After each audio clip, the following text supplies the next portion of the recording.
Here,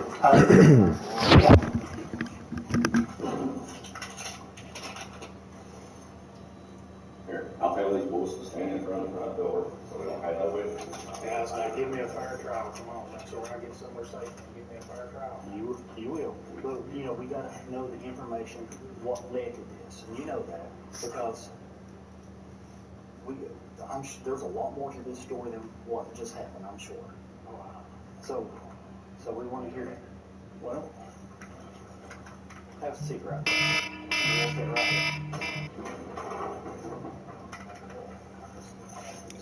We'll sit right here. Yeah, just have a seat right there. You're worried about this. So I'll go in front door, nobody's going to come in. I'll get it. Is that why you don't want to go in the room and talk?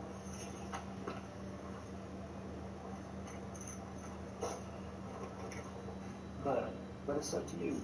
If I can see my daughter in person. Before you leave. Is that what you want? At the jail. At the jail. Yeah. At the jail, through the screen, on the phone, I can see my daughter in person. And then after that, I'll tell you everything. At the jail. Well, in front of cameras. Video recording. Where's your daughter at? Where's your daughter? How do we track her down? Where's she at? She's at LCC. What is LCC, I talked to her. So, now Mickey, I want to kind of, for your daughter, let's talk about this, for your daughter, okay? If she finds out that her dad is being arrested for shooting the judge, and she's in high school, I didn't know how old she was, so I didn't know. So she's in high school, what is she, a senior? That's going to be hard. She will want to see me. She will want to come on, guys, be fair to me. I am being fair. That's the only thing I just wanted you to think about that. How is she 18? Be fair to me, guys. Well, hold on. Is she 18? Be fair to me. No, I'm asking you. I want to see my daughter in person. Is she 18? I want to see my daughter in person. You got a kid? Because if she's I got 5 grandkids. 5 grandkids. Listen to you. I just want to see my daughter. If she's not 18, we're going to ask your wife. We have to ask your wife if it's okay. You know that. Is she 18? Christine and Sean both said they were both on their way here.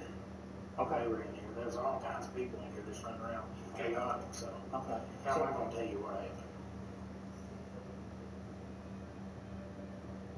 To the judge? Yeah. You know, Christine and Sean said my wife and daughter's on the way. You just said how you going to tell us what happened. Everybody's running around chaotic.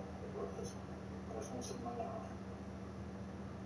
Well, is she 18? How old is she? If your wife's out there with her, if she ain't 18, we can ask if that's okay.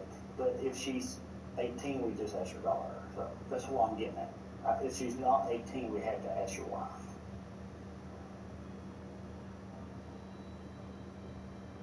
Do you think they're outside? Sean and Christine said they was on their way. We talked with them too. You want to go ask them about it? Yeah. Tell me about what was going on earlier today. What was you doing earlier today? Tell me about your day. Good day? Normal stuff? Office stuff? Why was you over here at the courthouse? Was you have to come over here, drop off some papers, and you come over here to talk to somebody? For court? Yeah. Okay. We had lunch together at Street Side. Who did? Who all had lunch?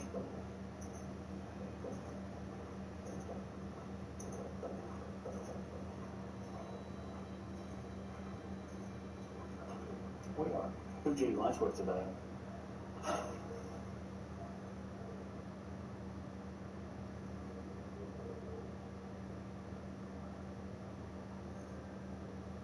What'd you get at Street Side?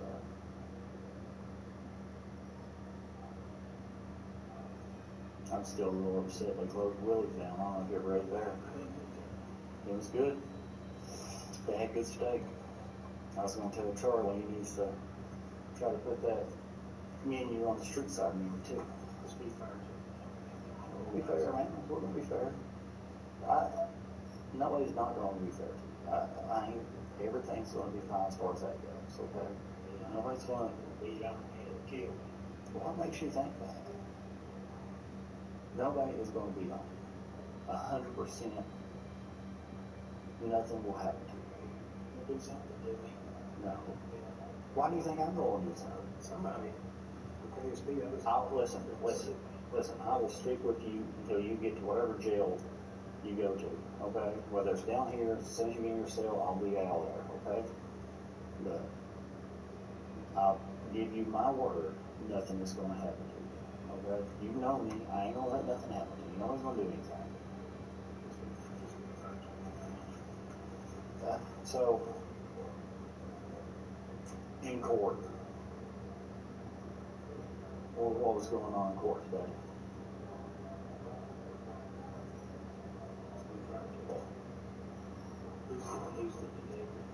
That's Clayton Stanford. He's a good guy. He's a really good guy.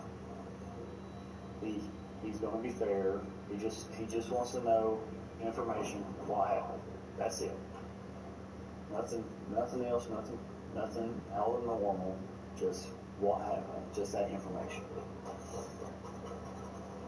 Of course, you know, everybody out here is just guarding everything. This is Just ask to be fair. Just be fair to them. Well, Don't beat on them. well, you gonna be Don't kill me, don't stab me, don't torture me, nothing like that. nothing like that will happen.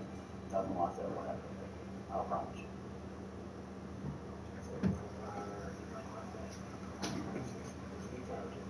Yeah. I promise you nothing like that will happen.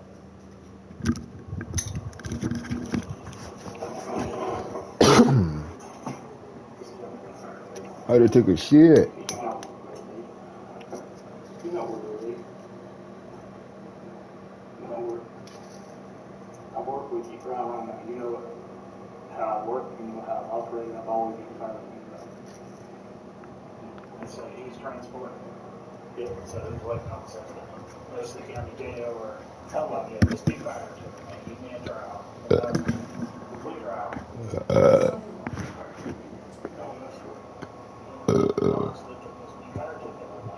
I told him I'll ride with you too, make sure nothing. Yeah, he can ride with, he would ride with me next year. And I understand why, everybody comes in with this several times. Well, you know, It's about emotions are high and things happen like that. They don't know if you would still want to be aggressive towards them. Well, I've already done hands Yeah. down. Okay. You know? I know. Well, I've not been aggressive with you. Clayton has not. I know both has not. So you're okay. I promise you. Okay. You're okay.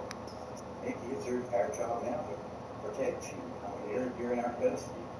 We're going to do our best to make sure nothing happens to you. We sure have to look out for you. Mickey, you know we will be, you know we will have $5 grand here. But you know we will. You know I'm not been unfair to anybody out there. Me. And we've been together a long time. Even after I did that stuff.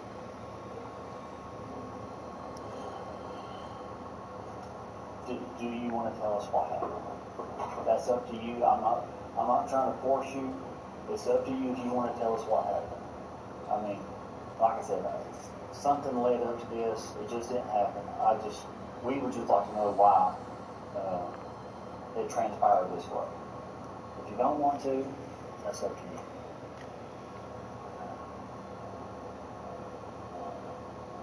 You want to talk about it? No.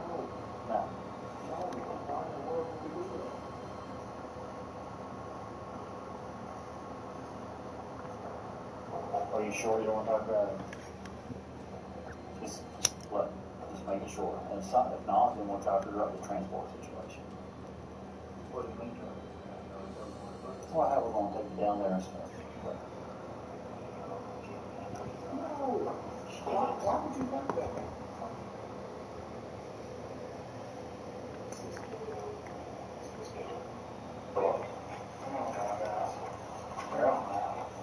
You're good. Come on. It's right here. Come on now. nothing to you. Like, you downstairs, okay? Come on now. Nobody's gonna do a thing to you. You walk yourself, okay? Now, there's gloves there and everything. Come on now. Gloves. That's from Come on now. That's from the EMS. No, no. Keep going. Now, come on. Come on. You're all right. Now. Y'all don't kill me now.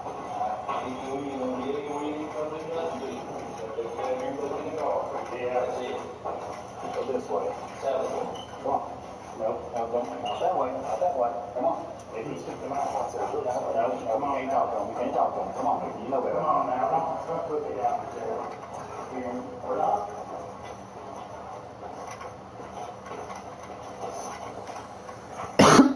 Is that the jail or is this? This is right here. Come on, now get in the cell. There you go. Cut a left right here. I have been. Open the door. Give it a second.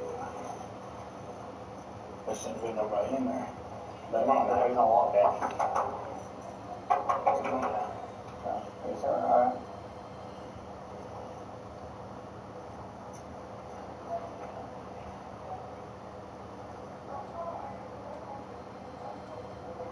Come on now. You're all right. What do you guys do to get around? This ain't right.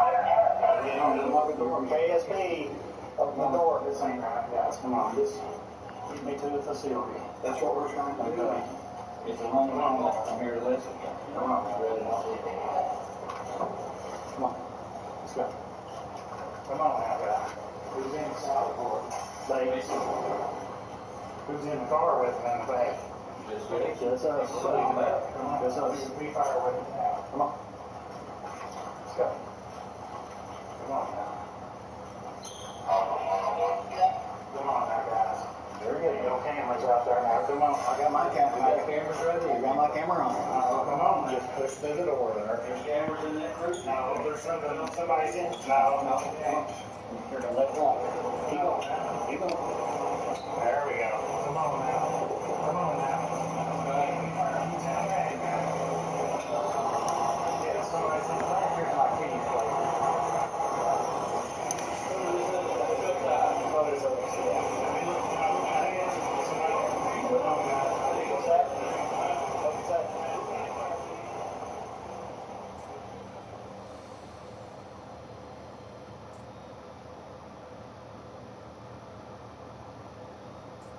There's no debate about whether Sheriff Sean Mickey Steins actually killed Judge Mullins. Everyone, including his own defense team, agrees that he did. The real question and the main focus of the potential upcoming trial is why he did it. And just before we get into the defense's case, because again the state hasn't really said much yet, let's touch on what's been happening in court over these past few months. Essentially, it's just been a normal initial court proceedings, a probable cause hearing, a grand jury indictment, etc., etc. No trial date has been issued just yet because Sheriff Steins' legal team are going with an insanity defense, meaning he's currently undergoing interviews with medical professionals, therefore holding up proceedings. But he does have some videotapes of some stuff in the judge's chambers. What kind of stuff? Just with girl sexual and stuff. What would describe? Have you seen the videos? I've seen one partly in, them having sex with girls for the baby get out there. Who was having sex? Them and just some higher ups up there. Who? Judge and You saw the video. What did you see on the video? I mean, I mean, who was the girl? I don't know. 'Cause I don't know a lot of people from over Where was it at? in his office, in the judge's chamber. Is that the same place that you were meeting Ben? That they had you over the judge's chambers? And this was Judge who? But you don't know who the girl was. But you saw the judge. Do you know for sure that was the judge? And how do you know that's the judge? I've been in front of him. His face is pretty clear on that. Like I said, I want to go just make sure this don't happen to somebody else. I struggle with it for that. That's Sabrina Adkins speaking during her civil suit deposition in April of 2024 against former Letcher County Sheriff's Deputy Ben Field. Back in September of 2022, Ben Fields, who, if you hadn't already guessed it by now, was working under Sheriff Sean Mickey Steins, had been charged with 2 counts of third degree. 2 counts of third degree murder, 3 counts of tampering with a prisoner monitoring device, and 1 count of second degree perjury. These charges had emerged after multiple women, including Sabrina, had approached police with allegations that Fields had coerced them into having sex with him in exchange for favourable treatment after they had been arrested, charged and sentenced over relatively minor offences. Those favours would include having their ankle monitor removed and in some cases even avoiding jail time. It's also been alleged that a broader sextortion racket had been ongoing within the courthouse, Sabrina describing the establishment as a brothel, believe it or not. These allegations weren't just against Ben Fields, by the way. No. They were also against Sheriff Steins and Judge Mullins as well. What should be noted, though, is that no criminal charges were ever brought forward over those specific allegations. Ben Fields would end up pleading guilty to the charges and was sentenced to 7 years in prison in January of 2024. The guilty plea would end up triggering a federal civil suit just a few months later, which not only accused Ben Fields of sexual misconduct, but again also Sheriff Steins. Hello, gamer Because heaven. they weren't charged in a criminal case doesn't mean they couldn't be implicated in a Oh, civil there's so one. many So, good how is videos this on all today. connected Hold to on. Sheriff Steins' defense then? Well, because he had been mentioned during Sabrina's deposition, Let's see how they he was changed the subpoenaed look. to testify under oath as part of the civil case. During, he repeatedly denied any personal involvement in the alleged broader sextortion scheme, and stated he was unaware of what Ben Fields had been doing behind closed doors. He also appeared withdrawn and emotionally strained. At times, he even asked a break because he was having a panic attack. According to those who know him, this behaviour is out of character. So much in fact that it's the angle his team are using for his defense. They say he was extremely No, not that. emotionally Oh, yeah, disturbed, this one. quite There you go. Murata only one who don't got full effect. Really? Oh, I can't go back from here. Yeah, I just got this today. I'm a little late to it, but it's okay. I've been liking the changes they made, but yeah. Oh, there he is right there. Now playing towards the last half of this video, it's a trial that's go. This all goes back to the defense motion to suppress right here in September of 2023. Yeah, 2 years ago. I'm sure you guys don't remember. And a lot of my muscle memory has came back from Demon Slayer 1, and a lot of the combos still work. I'm going to explain their appeal, because that's what's following all this. And there's new combo routes, which is nice. Motion to suppress number 1. With motion to suppress evidence, search warrant requiring disclosure by the provider of an electronic communication service with the contents of the wire, electronic systems for 180 days. Motion to suppress number 2 was everything they found on his Twitter account. Motion to suppress number 3 was everything they found on his iPhone X. Did I put this in? Is this hard, really? Snapchat. Remember there was some apparently incriminating messages, but we later found out it was outside. Suppress number 5 was the warrant to Google. This is why I always skip to straight online, but I can't believe it. And the story mode is really huge now, but to me, I don't like that. I hated when Storm made the open world run around. It just made the story mode. I don't know. I'm there for the story mode. Put the side stuff in the side mode. I don't know, or like a separate Boruto mode or something. So I'm gonna play through the story mode, but I don't know how much I'm gonna like running around to have to go find stuff. Warrant issued for another Apple iPhone X. I think this could be one of the victims' phones. I don't remember. I got used to the Storm timeline track, which literally just one after another. And number 13 is another example. The state filed an omnibus response on November 6, 2023. The court held a hearing on the defense motions and heard testimony from Assistant to Attorney Michelle Boutros and Miramar Police Department Captain Moretti had considered. Oh, that's right. You can combo off of heavy attacks now. Or was that always like that on the reset? I think that was always on the reset.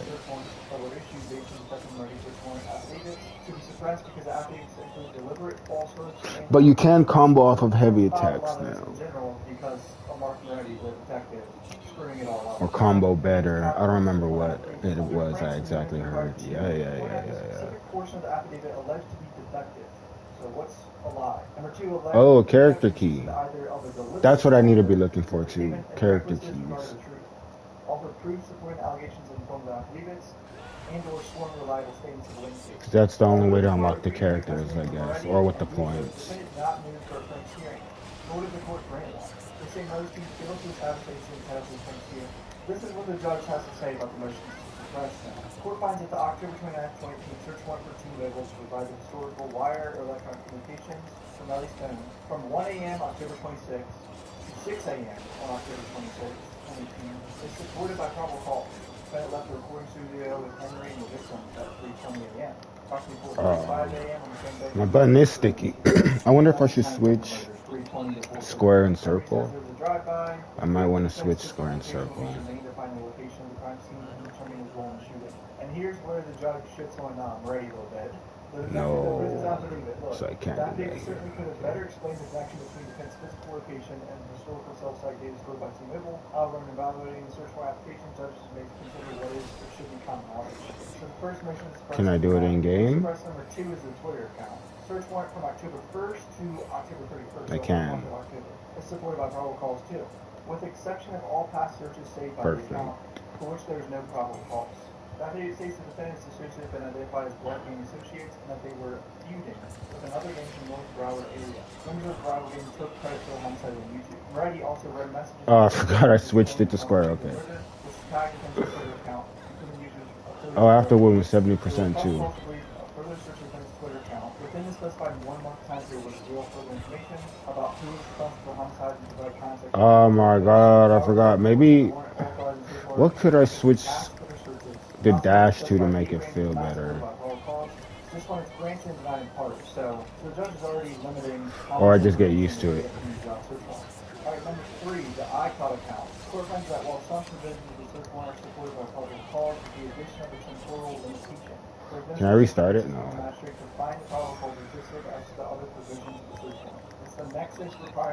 Because that don't look like 70%. But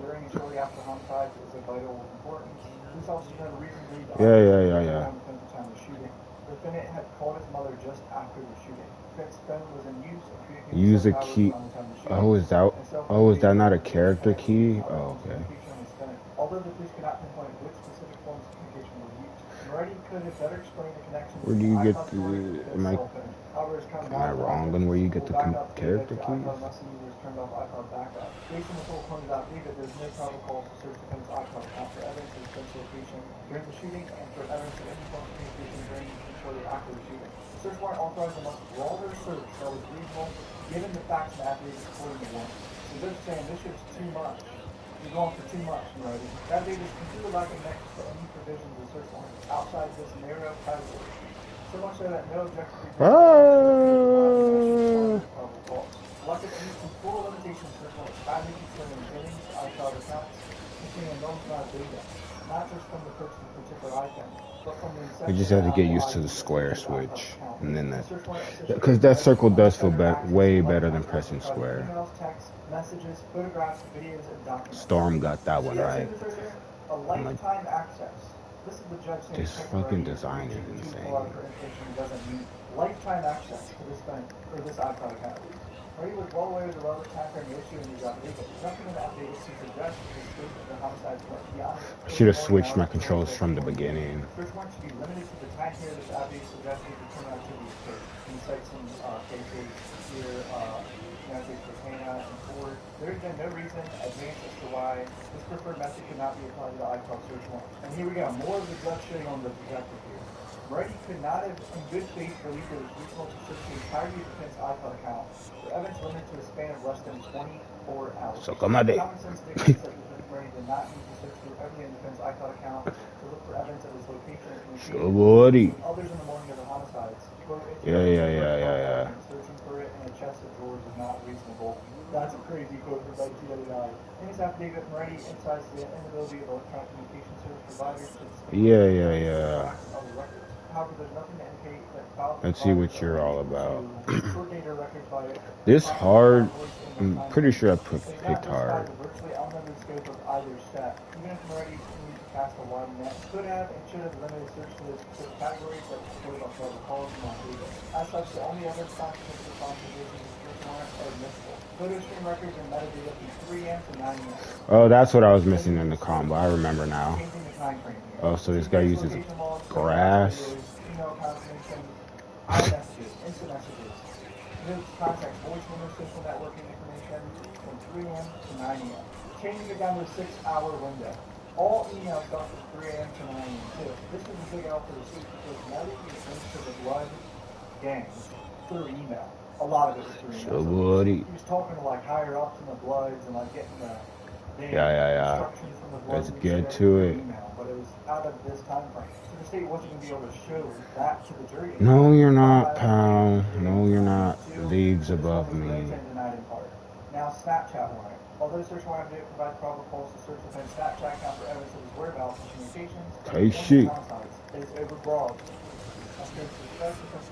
Oh, I do like his moves. The Snapchat warrant is from October 1st to November 25th, so even almost a month after the murders, too, and a month before the murders, pretty much.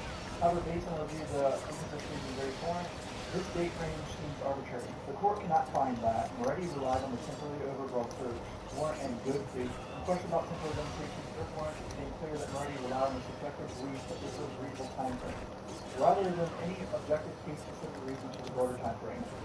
The judge is saying that it was just Moretti. Well, that's kind of whack, so you have to do it in a No combo. rhyme or reason.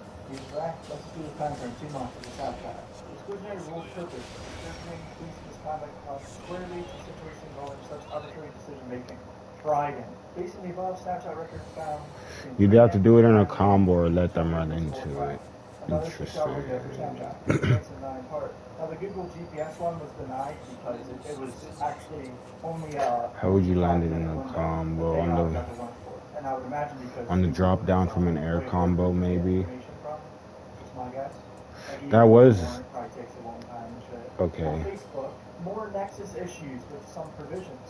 Defense physical location on the morning of the murder and shows that he frequently used his phone over the course of that morning. Don't think I'm a big fan of this mode. Social media on the morning of the homicides, defendant and co-defendant were tagged in photographs wearing shirts, memorializing the deceased victim.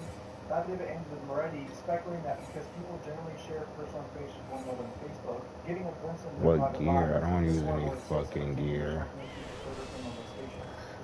So Demon Slayer won. Which appears to have been no site on Moretti's part. The court does not find that Moretti could have relied on such temporary overbought warrant in good faith. The court finds it necessary to sever the temporary overbought portion of the search warrant and suppress all evidence out of the date range of October 26th to the homicide to January 8th, 2019. The Facebook is October 26th to January 8th now, when I believe the warrant was like the entirety of the Facebook account. So the judge has changed that time frame too. Instagram account now, similar to Facebook, Instagram warrant is also overbroad. The court must sever the portion of the search warrant. Search warrant data also provides probable cause for 80 police officers describing that data. The evidence relevant to the homicide will be found in defense messages, posts, comments, and other interactions on Instagram after the morning of the homicides. Unlike Facebook search warrant, Instagram search warrant does include a time creeping from October 1st to January 15th, 2019. Since search warrant only provides probable cause to search for vengeance from after the homicide occurred, and there is no nexus between homicides and any prior Instagram records, any evidence found for such this warrant before October 26th shall be suppressed. So now he's gotten off anything before the date of the murders. T-Mobile protected real-time cell site destination information. This one straight up denied. Search warrant for Natalie's Apple iPhone X denied. Although the search warrant issue is not a general warrant per se, it is overly broad because there are significant portions of the warrant that are so lacking and indicia of probable cause as to render official belief in its existence entirely unreasonable. The search warrant of business provides probable cause to search and seek only a minute fraction of the incredible vast amount of records and data that they weren't authorized law enforcement to both seize and then later search. Therefore, any evidence seized pursuant to the invalid portion of the search warrant must be suppressed. Only data records between October 26th and February 13th, 2019 and defendant for us to be admissible at trial. Next one is the two Google user accounts of emails I think. The search warrant from October 1st to November 1st is overbroad. Affidavit does not provide a nexus for records prior to the homicide. It is not unreasonable to extend the date after the homicide, though. Next one is Nelly's actual personal email. I think this is one where Melly was talking to Blood Gang members through email, and that's how they connected into the Bloods a lot. Search warrant affidavit is completely devoid of the nexus between the Google user account and the homicides. There's no nexus. That data establishes the defendant committed the homicide and is included at the beginning. However, gang affiliation without more is 1, 2, 3, 4, 5. This shit has nothing to do with gangs, bro. It really doesn't. The search warrant affidavit contains nothing to indicate that the homicides were gang related. While it would be a rank speculation to conclude the homicides were gang related merely because of things alleged to have gang affiliations, the search warrant affidavit does not even include such a conclusion. This affidavit just sucks. The judge is basically saying, Marty, your affidavit fucking sucks for this email, bro. It merely states that the grand jury was returned on February 23, 2022. But I don't have 2,000. The court finds that there was no substantial basis for concluding. I don't even have 1,000. Homicide was found in the search warrant on the search of the defendant's Google user account before October 26, 2018. So cutting down the time frame again with his email. Even if text messages did provide a minimal nexus for the search warrant, these text messages were sent September 7, 2018. These text messages were found after an impermissible search of a portion of the defense cell phone records. When text messages, which are the fruit of the poisonous tree, are excised from that data, there is no substantial basis to find that Google user account contained evidence of a homicide. This one was granted completely. Here's a segment of my video. I really don't want to play the story. I just want to get into ranked. So let's put up my Enmu and then let's get into it. Facebook, Instagram, Melly's phone, and both emails. While this mission will focus on the rulings listed in the above action, the state will refer to the other portions of the court's omnibus order. The defendant who voluntarily abandons property or disclaims ownership lacks standing to challenge its search and seizure. State vs. Osmeyer back in, when was this, 1995. So they're saying since Melly is claiming that's not his phone, that's what his team's been doing throughout the first trial, but they can't even challenge the search and seizure. By now, motion to suppress the iCloud. They're adjusting now. On the court, overlooking several matters of fact and law and proving from the day the homicide between 3 a.m. and 9 a.m. The defendant lacks standing to assert a Fourth Amendment violation in the search of the iCloud account associated with the LS9807, which is Melly's number, or stating not his Melly's number, but we all know that is actually Melly's phone. His video is him getting his girl in there, then it's his phone, to be honest. The defendant so they're saying there's no violation of his rights. I don't even remember any of this. Oh wait, It was 2 years I had ago. the party Also meeting. insisted that the cell phone or contents on the phone were not his. It is well established that the phone is commonly. Well. Too bad. Too bad people wake up just realizing that. That's so crazy.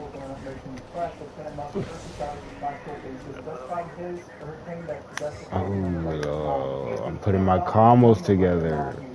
Oh, get out of here. Did you put your sleep together? How about that? Did you fucking sleep together? It's not sleep. It's, charging? No, I agree though. Oh, wrong one. What's my grab again? Circle. Okay.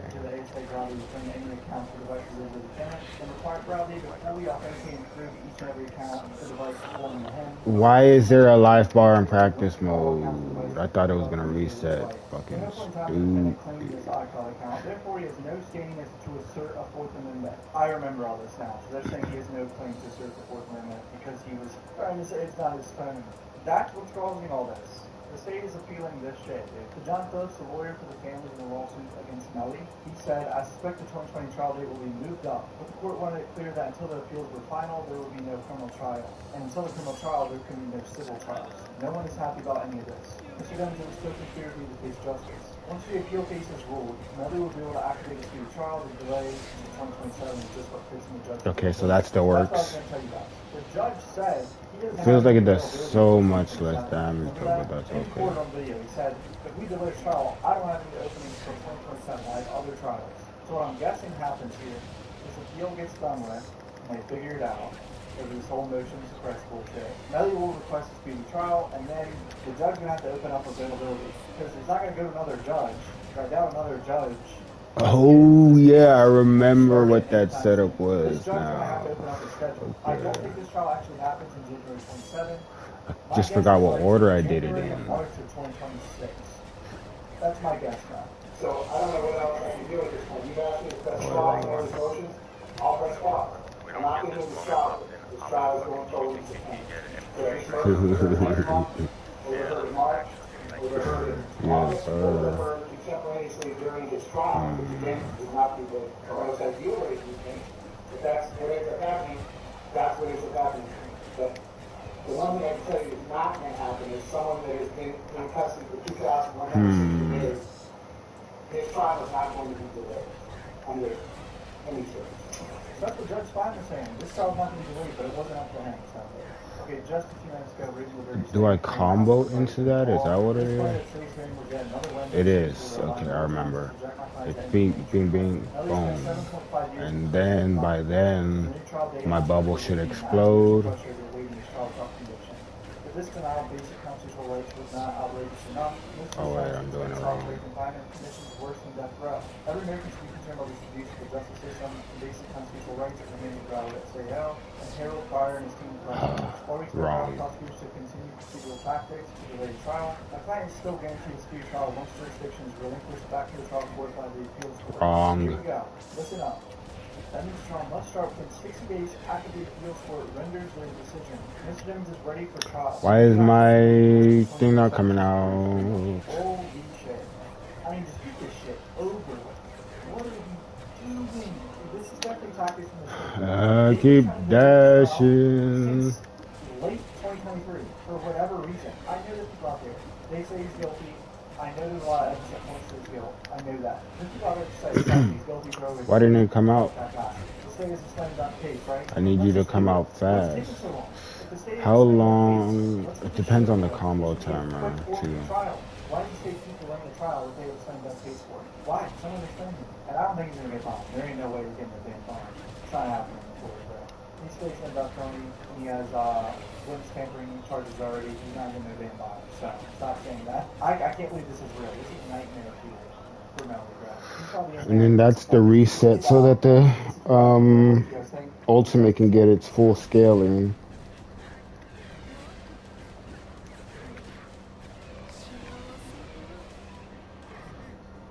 Called the worst bill in modern American history that will affect the rest of your life, as Trump threatening Dem and Republican alike, with some even resigning over it. In Idaho, you had firefighters rushing in to stop a wildfire, but then walking straight into a sniper's trap. And over the weekend, we saw pride being banned, protests being blocked, and democracy being dealt another blow. We're jumping into all of that and much more on today's brand new Franco Show, the daily dive into the news. First, just wanted to let you know, because I feel Friday on this. Visit In My Fields mini Grand Prix right now, if you're a cynic like me, you can snag yourself and it is what it is, and it's pretty terrible tea. Things are less than ideal here, full of microplastics with Texas red shirts, and your my more aggressive panties out there, the cat stand and fight tea. All available right now over at wheelsfest.com. I got some subscription, and if you use those 2 bits before Friday, you'll get 25% off. With that said, we have a lot to talk about today, starting with this. Trump is now threatening his political opponents, with some actually retiring in response as the Senate now looks poised to pass. So I'm gonna have to do it sooner because my timer ran There are a out. lot of moving parts here. There are a lot of things you need to understand because it's going to affect you and a lot of people. Where I'll start is with yesterday, Trump seemingly threatened to cut off federal funds for the city if progressive Democrat Zoran Mamdani is elected as mayor. And did they change it to for him to What get? did you make of the New York Democrat primary? Mamdani. He's a communist. I think it's really bad for New York. I don't know that he's going to get in the state. No, they didn't change it. He's a Okay. communist, and he's a pure communist. I think he admits it. Still, I'm just not getting my timing right. Let's say this. It's been over like 3 years, 4 years. The right thing, but they're not getting any money.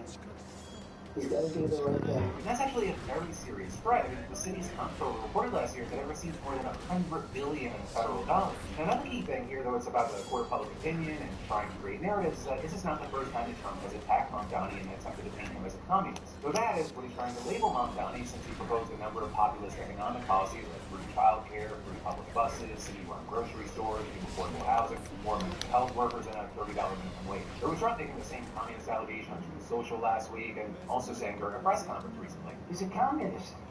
We're going to go to a communist. That's so bad for New York, but the rest of the country is revolting against it. But Mamdani has rejected that label. How do you respond? Are you a communist? No, I am not. And I have already started to get used to the fact that the president will talk about how I look, how I sound, where I'm from, who I am. Ultimately because he wants to distract from what I'm fighting for. And I can still do it. That he ran a campaign to empower that he has since then betrayed. And when we talk about my politics, you know, I call myself a democratic socialist in many ways inspired by the words of Dr. King from decades ago. He said, call it democracy, call it democratic socialism. There has to be a better distribution of wealth for all of God's children in this country.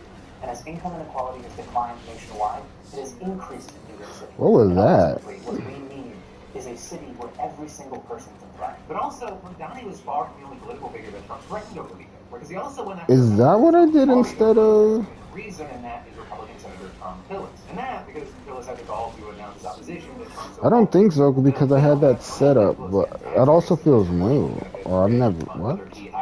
I don't remember that being a move. But not when I used.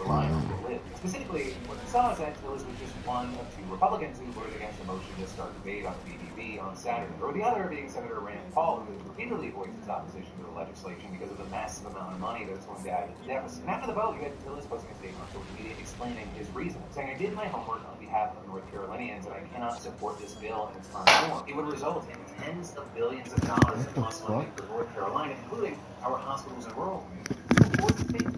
Decisions like eliminating Medicaid coverage for hundreds of thousands of the expansion population, and even reducing critical services for those in the traditional Medicaid population. But Tillis then went on to call for the Senate to return to the House version of the bill, which already passed the lower chamber. With an argument there that there are a lot of good things in that bill, but that needs to be passed without jeopardizing access to care for hundreds of thousands of North Carolinians who need it the most. And then after that, what you had was Trump absolutely tearing into Tillis in a series of post-country social where he also threatened the senator with a primary challenge when he's up for re-election next week. Right, and numerous people have come forward wanting to run in the primary against Senator Tom Tillis. Trump adding that he'll be meeting with the challengers in the coming weeks and, quote, looking for someone who will properly represent the great people of North Carolina and, so importantly, the United States of America. The Trump then continuing his attacks on Tillis the next morning and claiming in another post that the senator has hurt the great people of North Carolina. Then seemingly accusing Tillis of failing to help his constituents in the aftermath of Hurricane Helene and adding, Tillis is a talker and complainer, not a doer. He's even worse than Rand Fauci Paul. All of which then led to shortly after Tillis making the surprise announcement that he's not going to be running for re-election next week. Right? And he released a lengthy statement where he seemed to take aim at members of his own party who blindly followed Trump or the party line. Right?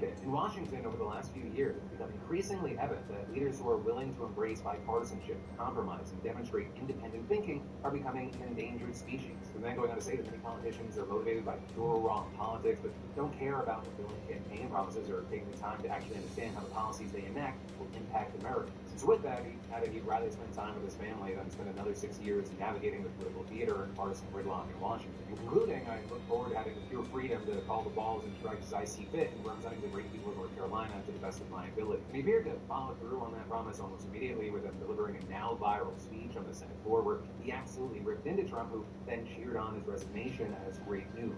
Tillis claiming that he had asked for different economic impact reports on how the bill would impact his state when it comes to health care, and then saying, and what I found is the best case scenario is about a $26 billion cut. Tillis then claiming that people from the Trump administration have tried to challenge him on that figure, and so they gave him his analytics and had different calls on this and added. And I said this, guys, I would love nothing more than you to prove me wrong.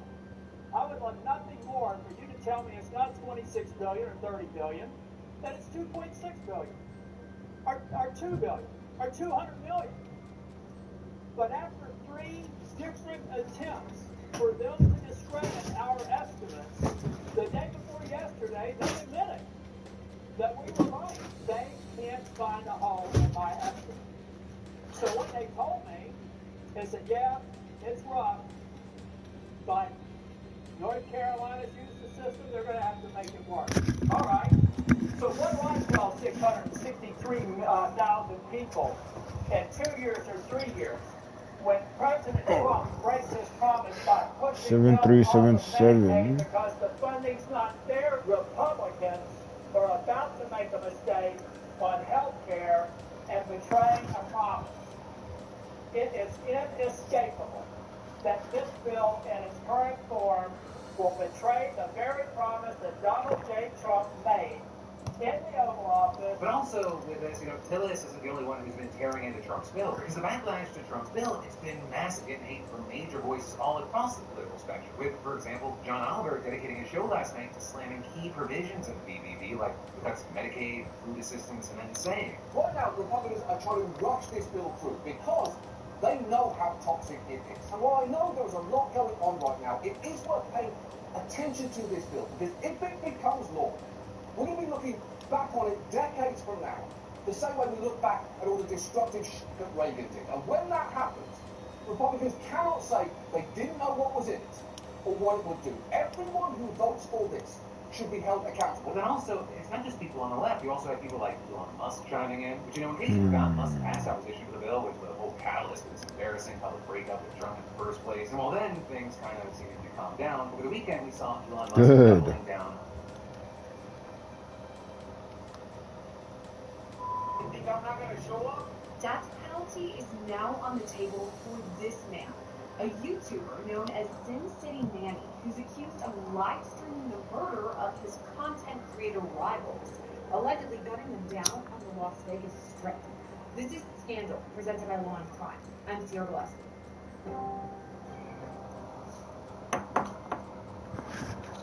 Nevada prosecutors have officially announced they're seeking the death penalty in the case of Manuel Ruiz, known mostly as Sin City Manny. The one-time YouTuber was now accused of live streaming a double murder. Ruiz is accused of killing Rodney and Tanisha Finley, opening fire on the couple who were outside the Bellagio fountains on the Las Vegas Strip. For some background, Ruiz ran the now defunct YouTube page called Sin City Manny that in its prime had more than 60,000 subscribers. He posted videos and live streams about Las Vegas, including things like the Strip, the casinos, and the nightlife. But Sin City Manny wasn't without controversy. I'm just hearing things. Enemy, or at least had some beef with another content creator, Rodney Finley, who was known as Finny the Legend. They had a history of issues online, but also in real life too. According to court docs, Manny and Finny have had an ongoing feud since Halloween 2023. Redacted, including some of the things redacted from the court docs, was unsure of the specifics of the feud. However, since that incident, Manny and Finny have had run-ins with each other during their live stream sessions. Recently, Manny and Vinny were involved in an altercation on Fremont Street and Manny was cited. When Ruiz spoke with police, he actually discussed this feud too. Quote, Manny explains that he and his wife live stream on YouTube daily. Their YouTube channel is Sin City Family. He said he has had a rivalry with another YouTube content creator, Finny the Legend. According to Manny, Finny posts content talking negatively about his wife and kids. Manny said he ignores Finny's videos and does not pay attention to where they live stream. He says he does not want that kind of negativity on his channel. Manny admitted that he and Finny were recently involved in an altercation on Fremont Street, during which he was cited for battery. The court date for his citation is Thursday, June 12, 2025. But before that court date could even happen, things came to a head on June 8th of this year, when Ruiz allegedly confronted Rodney and his wife Tanisha Finley. This part is straight from the court docs. On June 8th, 2025, at 22:40 hours, while conducting a pedestrian stop on Las Vegas Boulevard in front of the Paris Hotel and Casino, Las Vegas Metropolitan Police Department patrol officers Jay Chavez and Jay Peters heard multiple gunshots coming from the area of the Bellagio fountains. As officers approached, they observed two subjects. I need to charge up my freaking gunshot wounds. The suspect fled the area and was no longer on the scene. Investigators learned a lot of early information from Ruiz's wife, whose name is actually redacted in the court documents. While securing the scene, patrol officers were approached by a female who identified herself as redacted. She told officers she believed her husband just shot someone. She provided her husband's information as Manuel Manny Diaz Ruiz. Ruiz's wife then gave over his cell phone to police. And by the way, this is all discussed on first responder body cam too, saying that Ruiz's wife has been cooperative with investigators.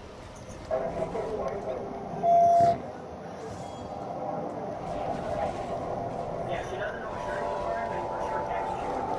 I will note, most of the body in this recording is so graphic that it was completely blurred out or it had been edited with a black box to cover it up. And this is done out of respect for the victims and their families, but also simply because the crime scene was truly so gruesome, and that is why we're not going to show most of the video. So back to the court documents instead for more information. Redacted told detectives she and her husband, Manuel Manny Ruiz, have a YouTube channel called Sin City Family. They conduct a live broadcast on their YouTube channel in various locations throughout Las Vegas. She stated she and Manny arrived at the Paris Hotel and Casino at approximately 10 p.m.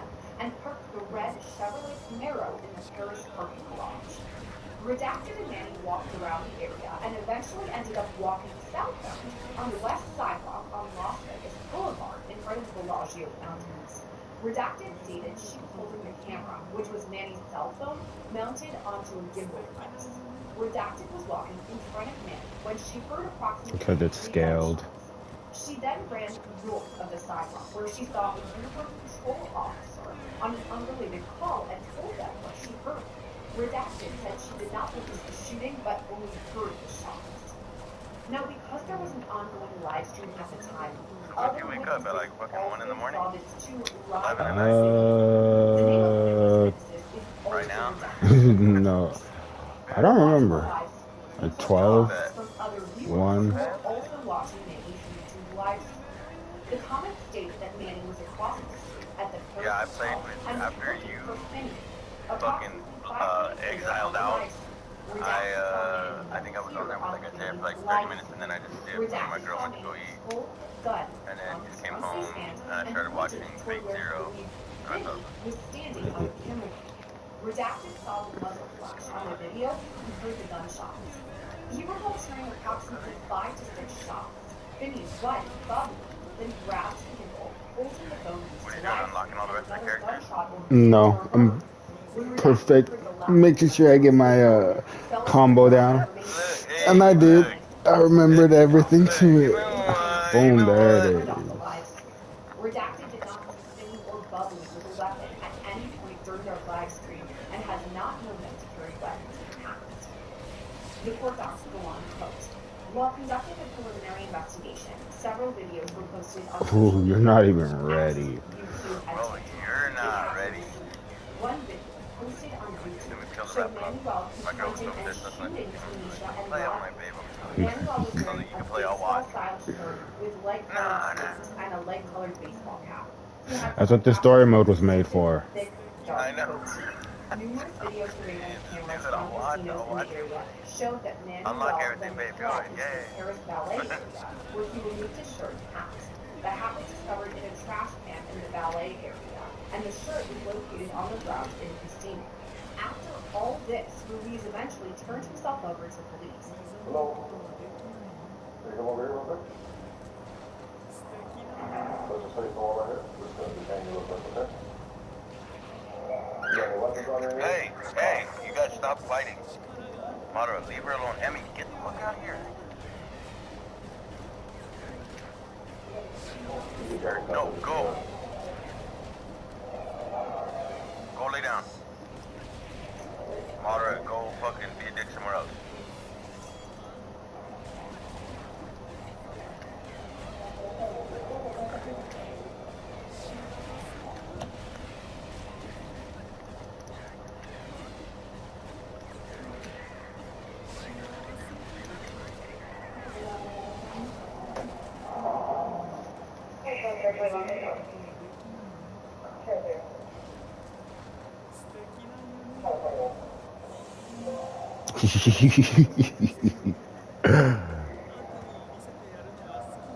Oh my god, you can do it.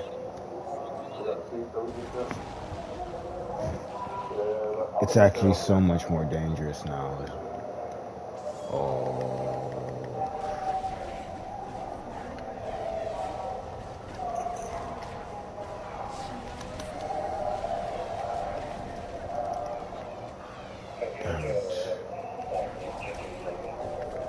I can figure out a way to loop that better.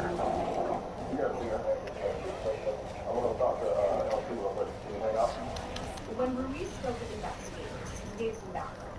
Manny admitted he redacted and always carried a firearm when they lied because of previous altercations and celebrity status.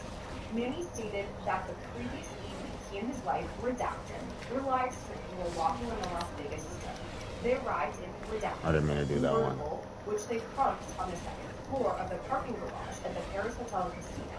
Manny and Redacted walked south on Las Vegas Boulevard from the Paris and crossed the street westbound to the west side of the street. They then walked northbound on Las Vegas Boulevard towards Caesar's Palace.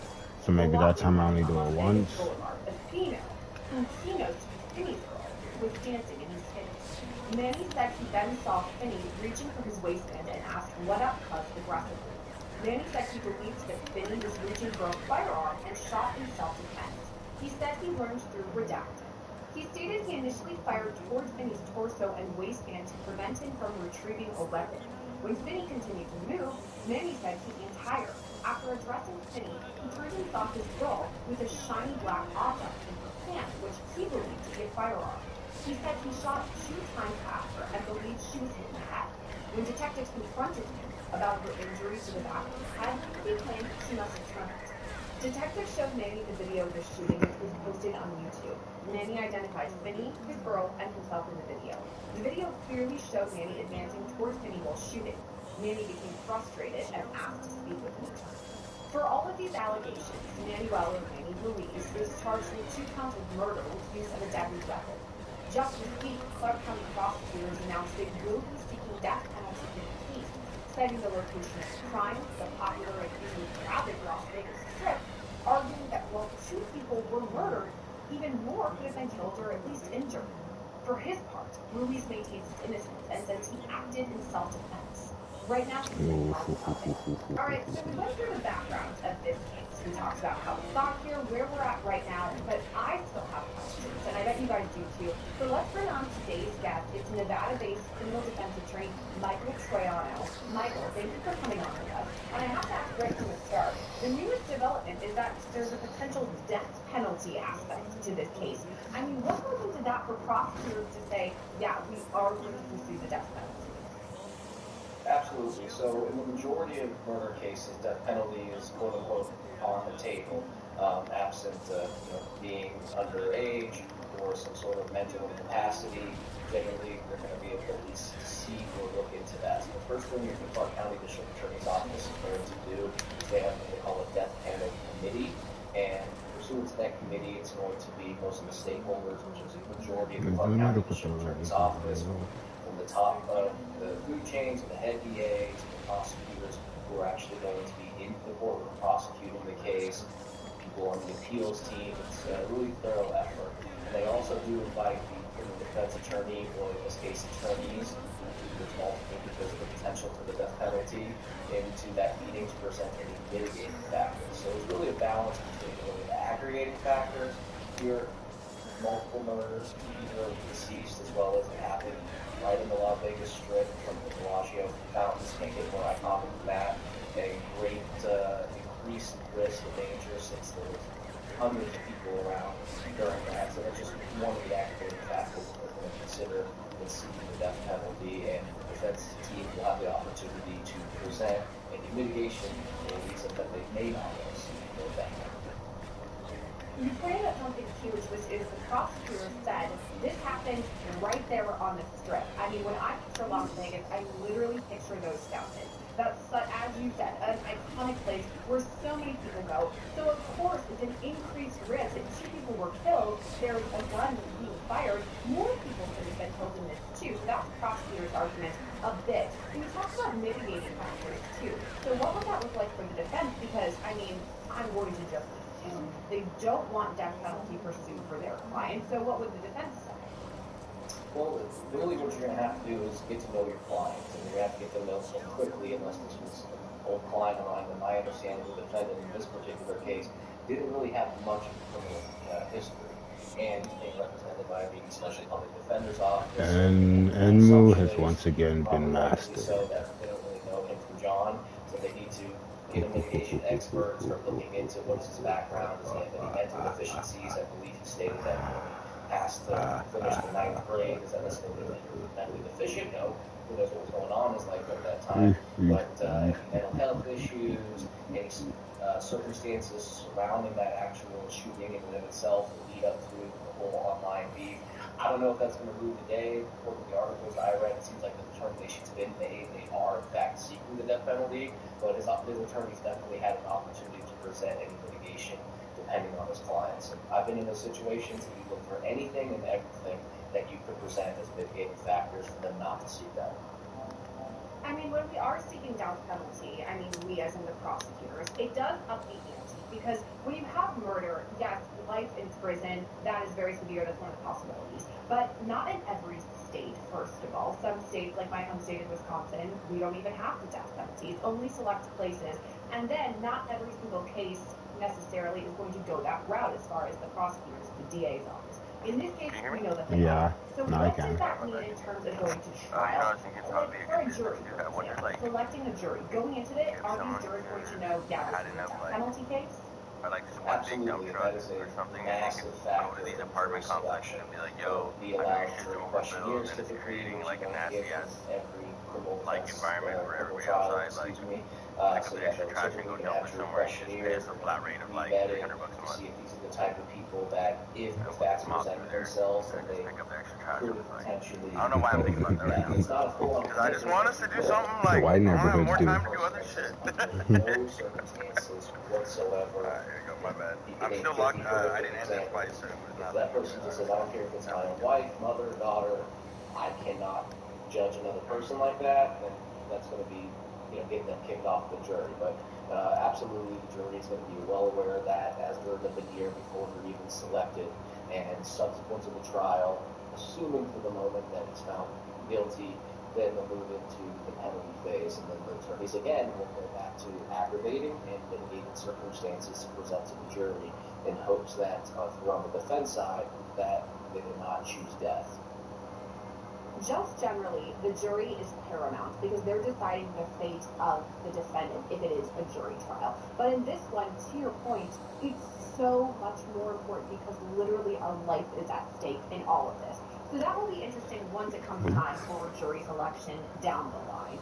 So we have the jury that we talked about. But the next part I want to talk about is the evidence, too, because the prosecutors feel like they have a pretty strong case. And I tend to agree with them in the way of the fact that they have a live stream. They have video. I mean, again, this is Las Vegas. We have CCTV, we have surveillance video, we have all of that just generally, plus people with their cell phones, and then we have a live stream of all of this. Why is it doing that? What are your thoughts about the live stream? And I wanted to talk to you about this too specifically because you're a defense attorney, so you can talk about both sides.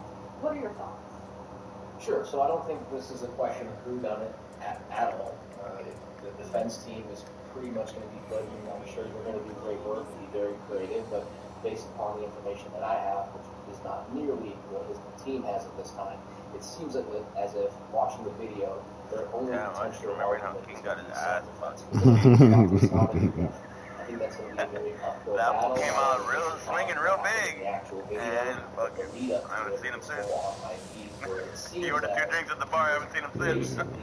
He went on vacation. This was going to happen. Maybe not a full-blown murder in front of the Bellagio fountains, but he was antagonizing, talking a lot of kind of mad at Tekken though. About this gentleman. Like, low key, it's like they made it easy for anybody to shred now. Oh yeah. You know what I mean? Violence and violence at that. Ow, In all of this, because I mean, investigators are going to be able to go back, Bro, my friend is look at no matching. Look at video. Like, if there was any sort of correspondence between the two, I mean, most of it, from what I gather, is that they would make videos, both through live streaming and basically talk. Oh, so that's what that circle means? Yeah, if you're in that, I'm putting you to sleep. Is that something that both sides are going to look at too? As long as that ring's happening, that means I'm stuck in your whatever's going on. Oh yeah, that combo ring, yeah. Yeah. See, now that I'm in it, unless I sub out, I'm stuck until it's done. Or until you whiff it. I don't know what I'm doing. I don't know how to use this thing, alright?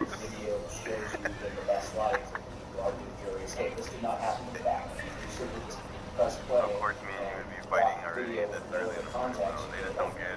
If you know, you know. Hold on. Go ahead. I'm backwards right there. Thank you.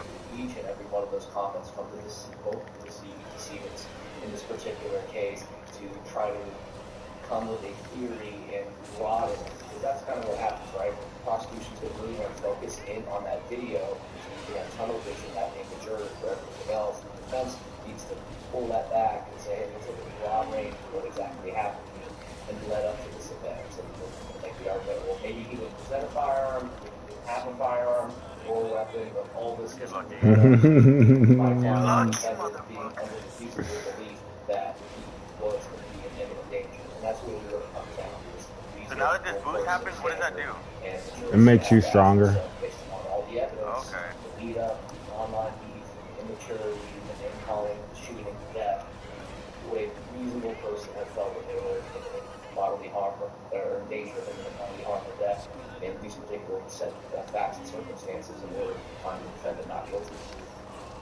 If I'm putting on my prosecutor hat though, if he's saying this was self-defense, I do have to point to what I'm viewing as consciousness of guilt here, because after this, he leaves the scene, takes off his outfit, his shirt, I believe his hat, leaves it in the garage there to kind of disguise himself in a way. To me, that was consciousness of guilt. What are your thoughts?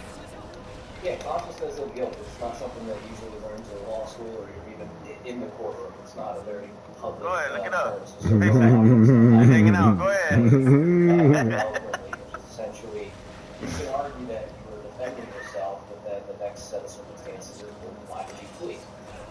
Leave the city, the state, the country, in certain circumstances. I have those type of cases, and that's something that you need to explain to the jury. Now, in certain situations, maybe this is one of them.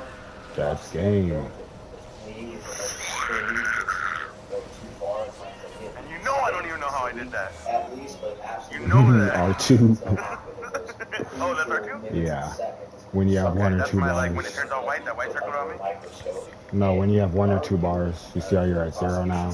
You would wait around for law enforcement to be there, explain yourself. As a defense attorney, I would say, don't explain yourself.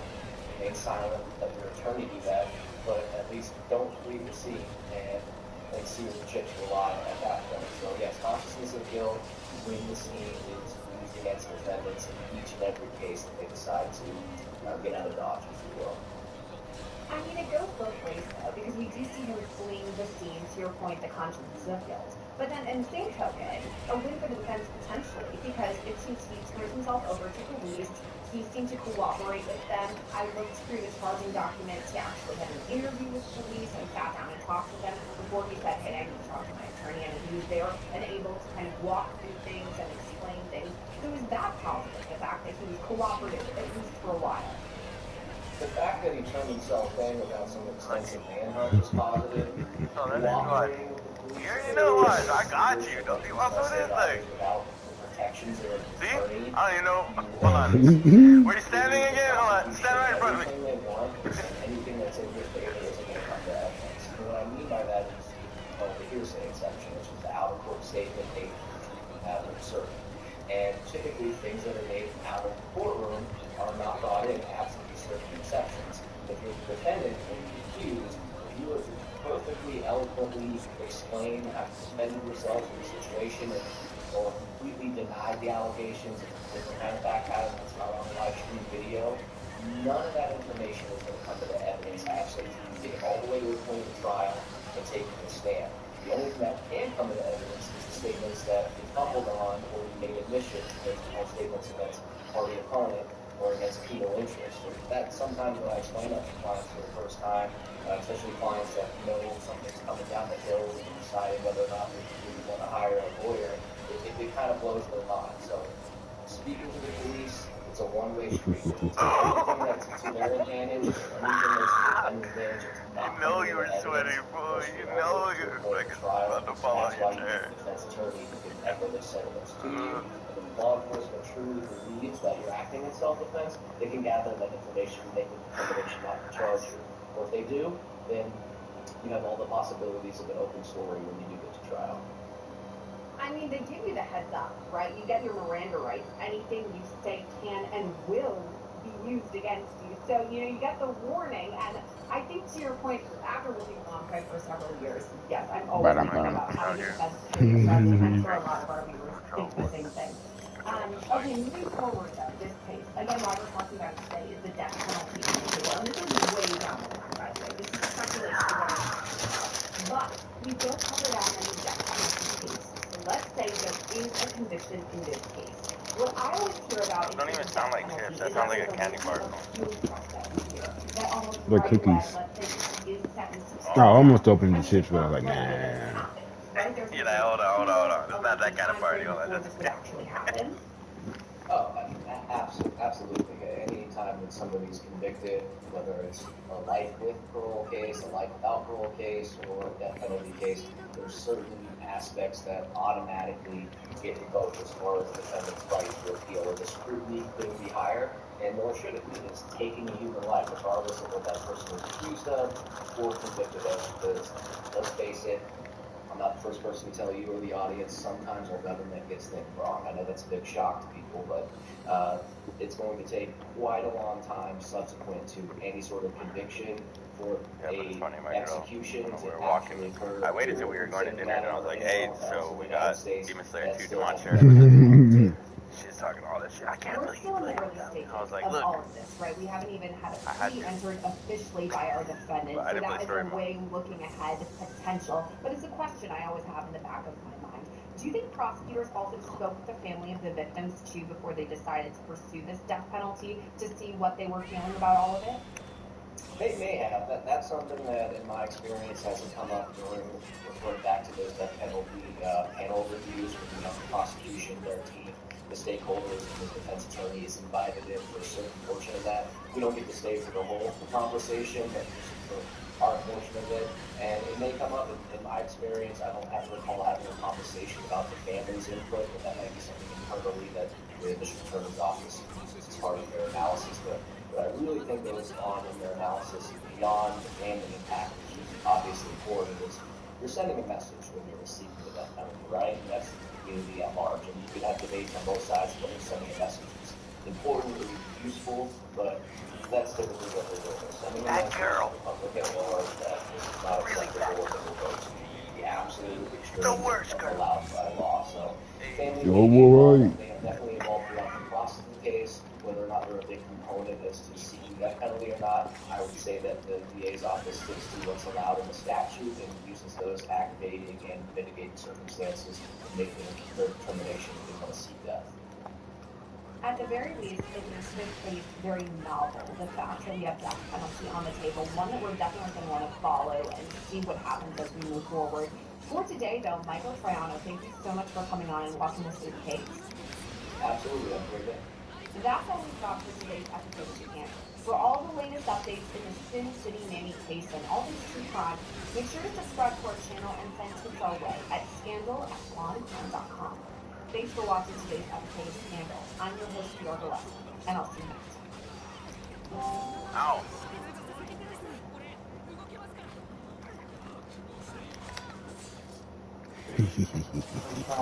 February of 2027, nearly 8 years after being arrested in 2019, the decision coming from the Fourth District Court of Appeals. This is actually insane.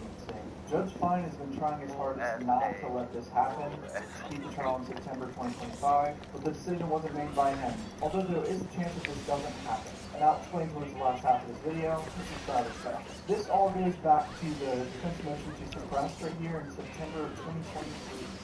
Yes, 2 years ago. I'm sure you guys don't remember, this trial was actually supposed to start in October of 2023 after the mistrial. Remember the mistrial was in like July of 2023? The state filed an appeal. I'm going to explain the appeal, because that's what's causing all this. Tonight's defense team is trying to suppress this evidence and get rid of it. Motion to suppress number 1.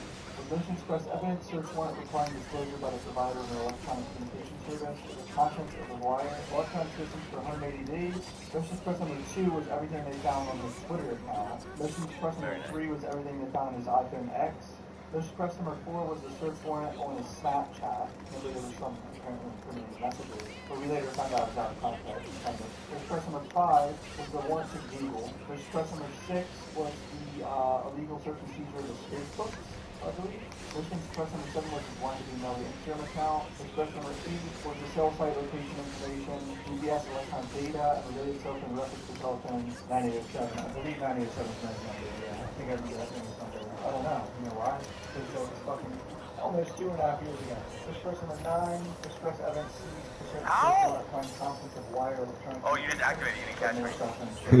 Number 10 was the warrant. Ooh, fucking dog. I think this could be one of the victims' friends. I don't remember. I don't know. Motion to suppress number 11. Blue sky. Motion to suppress number 12 is more emails. And number 13 is another email. The state filed an omnibus response on November 6, 2023. The court held a hearing on defense motions and heard testimony from Assistant Attorney Michelle Boutros and Miramar Police Department Chucky Moretti had considered defense motions to state's omnibus response to evidence presented arguing that counsel before file up to the law, alleging for the advised the court find the following. Franks versus Beverly. Defendant argues that all evidence Comeback king for a reason. Suppressed because the athletes include deliberate falsehood and or omissions. So the defense filed a lot of this in general because of Mark Moretti, the detective, screwing it all up. And he was captioned on the search warrant affidavit. Under Frank's amendment required 2, point out the specific portion of the affidavit alleged to be defective. So what's a lie? Number 2, alleged that the defect consisted either of a deliberate falsehood or statement in reckless disregard of the truth. Also, proof supporting affidavits and or sworn reliable statements of witnesses. Although the court agreed to hear testimony from Moretti and Boutros, the defendant did not move for a Frank's hearing, nor did the court grant that. They say Mo's team failed to establish his intent. This is what the judge has to say about the motions to suppress now. The court finds that the October 29, 2018 search warrant for T-Mobile to provide the historical wire or electronic communication from Mo's phone from 1 a.m. October 26 to 6 a.m. on October 26, 2018 is supported by probable cause. Left the recording studio with Henry and the victims at 3:20 a.m. I don't know why that pulled me out of the fight. Whose fucking team are you on, bro? You see that? I was just about to tear into that ass, and he's like, oh, hold on. That's crazy, yeah, right there. And here's where the judge shits on Moretti a little bit. The detective that wrote this affidavit, look, the affidavit certainly could have better explained the connection between defense physical location and the historical cell site data stored by T-Mobile. However, in evaluating the search warrant application, judges may consider what is or should be common knowledge. So the first motion is question and answer. Search warrant from October 1st to October 31st, so a whole month of October. No work. I was like, yeah, I know. I was like, I'm a kick in if I want to see you guys today. So, you know, I don't know. I already been working the shitload. These are my days off. Like, nah, I'm straight. With another gang from North Broward area. And then I get too worked up and then I want to go over there and fucking kill everybody. Because they don't act right. They want me to act right. And I'm just like, well, fucking fit the bill, homie, or get out the way. Within the specified 1 month time period would reveal further information about who was responsible for the homicide and provide context for who was the I want to unlock all these characters. The developers of this game are good, bro. Outside of the specified date range is not supported by oh my god, I want this one is granted and not in part. So the judge is already limiting how much information they can get from these search warrants. Alright, number 3, the iCloud account. The court finds that while some provisions of the search warrant are supported by probable cause, the addition of the temporal limitation, there's no substantial basis for the magistrate to find the probable cause. Wow, Grim is your dog or your cat? Dog. It's the nexus required your dog, huh? Yeah. Defense physical location during and shortly after homicides is of vital importance. Police officers had a reason to believe the occupants of the vehicle were on the time of shooting. The defendant had called I had this homie named Gabby, and she was really into DC, I think. And all of her animals were all named after bad guys from DC. Like, she had 4 cats, and it was Annihilus, Apocalypse, Doomsday, and forgot there was one more. Hey, what's up? Why'd you tell me you're here? Dick, I would've opened the door.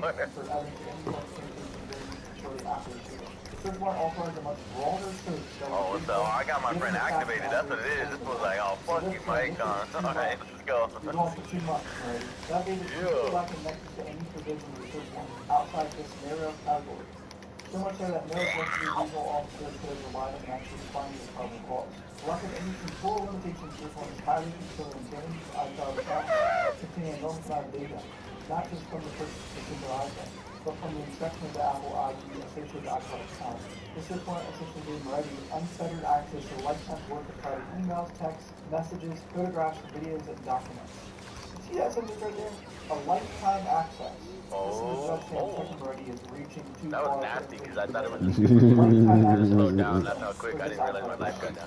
When he was well aware of the relevant time frame issue in his affidavit, nothing in the affidavit seems to suggest that the scope of the homicide went beyond the early morning hours of 26 2018. First one to be limited to the time period of the affidavit suggested that criminal activity occurred. Hey, bicycle kick.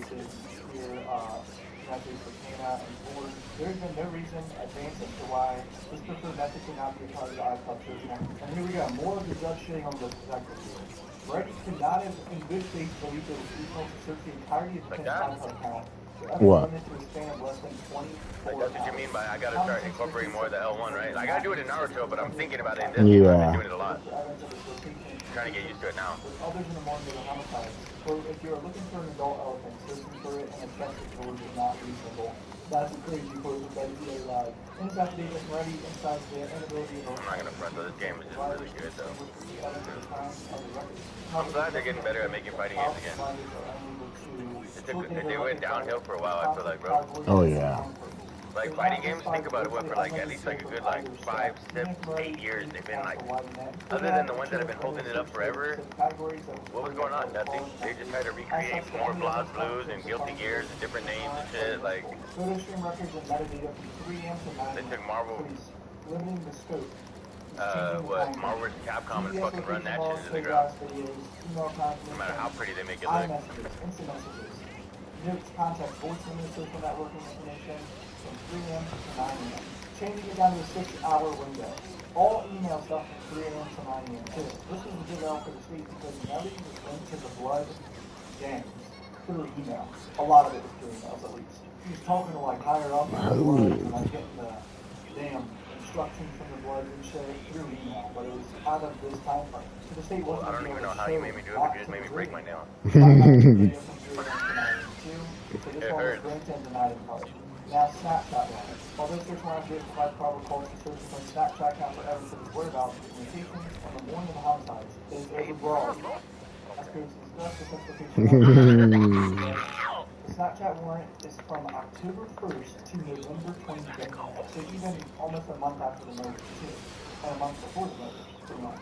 However, based on a review of the inconsistencies of various warrants, this date range seems arbitrary. The court cannot find that Moretti relied on the temporary overall search warrant and good faith. On question about temporary limitations of this warrant, it's been clear that Moretti relied on the subjective belief that this was a reasonable time frame, rather than any objective proof specifically for the broader time frame. The judge is saying that it was just Moretti's belief for this time frame. There was no rhyme or reason. He was asked to do the time frame 2 months for the Snapchat. Exclusionary rules purpose of discouraging these misconduct because squarely to situations involving such arbitrary decisions. Hey! Friday. That was for you to stop the conversation. Another 6-hour window for Snapchat. Now the Google GPS one was denied because it was actually only a 45-minute window, but they got the warrant for it. And I would imagine because Google is way harder to get information from, is my guess. Like even with the warrant, I take the long time to Facebook. More Nexus issues with some provisions. Defense physical location on the morning of the murder. It shows that he frequently used his phone over the course of that morning. Investigators learned that Senate had been thinking social media on the morning of the homicide. Fucking, oh my god, really? Demoralizing the deceased victims. Navigator Andrew Moretti speculating that because people generally share personal information with one another on Facebook, getting a warrant for their private lives. You're so lucky there's no instant fucking rematch. Controller would be broken already. Nah, run that shit. The court finds it necessary to sever the temporary overboard portion of the search warrant and suppress all evidence out of the date range of October 26th, the day of the homicides, to January 8th, 2019. So Facebook is October 26th to January 8th now, when I believe the warrant was like the entirety of the Facebook account. So the judge has changed that time frame too. Instagram account now, similar to Facebook, the Instagram warrant is also overbroad. The court must sever the portion of the search warrant. The search warrant affidavit also provides probable cause to believe based on the pictures described in the affidavit. The evidence relevant to the homicide would be found in defense messages, posts, comments, and other interactions on Instagram after the morning of the homicides. Unlike Facebook search warrant, you probably got the loser music that's like bomb bomb bomb. Oh, my God. Because I remember that I opened that too. Any evidence found pursuant to this warrant before October 26 shall be suppressed. So now he's cutting off anything. I refuse to believe such a thing. This one straight up denied. Search warrant for Melly's Apple iPhone X denied. Although the search warrant issue is not a general warrant per se, it is overbroad because there are significant portions of the warrant that are so lacking and indicia of probable cause as to render official belief in its existence entirely unreasonable. The search warrant provides probable cause to search into only a minute fraction of the incredible vast amount of records and data the warrant authorized law enforcement to both seize and then later search. Therefore, any evidence seized pursuant to the invalid portion of the search warrant must be suppressed. With that fucking spray Certain spaces bottle. of TikTok and social He's media. gonna learn a lesson. I don't like it either. Why is that the young niggas is a slang popularized by rap culture? The term is supposed to represent young black men, mostly teens, and is actually associated with often in connection with rap behavior. It was just a joke. It was just a joke. He's not the water bottle master. Oh, it's tip time? Oh, okay, run it. Run it. Oh, I'm started. Social media being the main one. But we also have music, singers, rappers promoting this way of showing up. Yeah. Right now can be I'm Lord. Yeah. And in this video, I want to talk about why You said you're what? You're a lord? I'm Lord. Yeah. I'm Lord. From South Oh, you Park. worked on my Jasper? No, you don't watch South Park, so you don't get it. And you're Oh. old. I've watched South Park. No, you haven't. Which part? All of it. Yeah. Okay. I haven't seen like the last like 4 years of it. I saw the last 4 years of you. Season 32? I don't even know. They're making fun of Trump right now. Oh, okay. With my ears.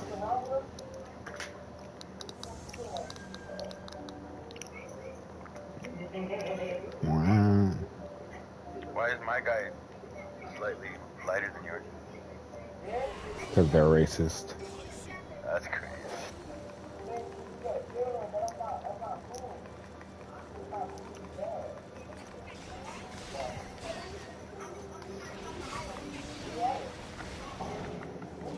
Now that clip that I just played you, I thought was just kind of like a skit that I posted across the but it's actually here. Here we have a young black boy around the age of 10 or 12. Being asked about riding around with 20 men on a rally. He's bragging about having been to uni, having heard his pizza, and that King Long influenced him to be a king. And by the way, the title of the YouTube short, which is over 5 million views, is Crazy Wine. That was sick, huh?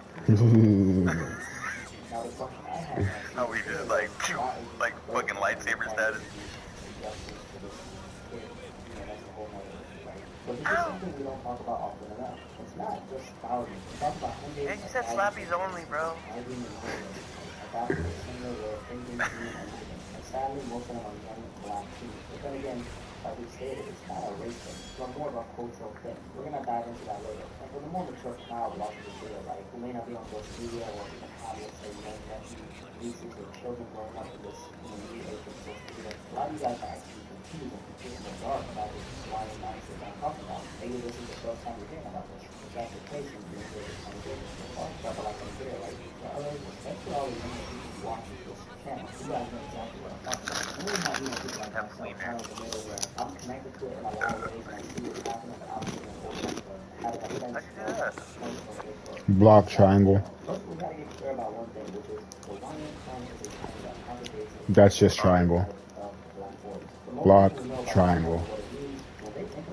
Oh, R1 triangle. What does that do though? Come step in it. Hey! Oh, that's how that's being done?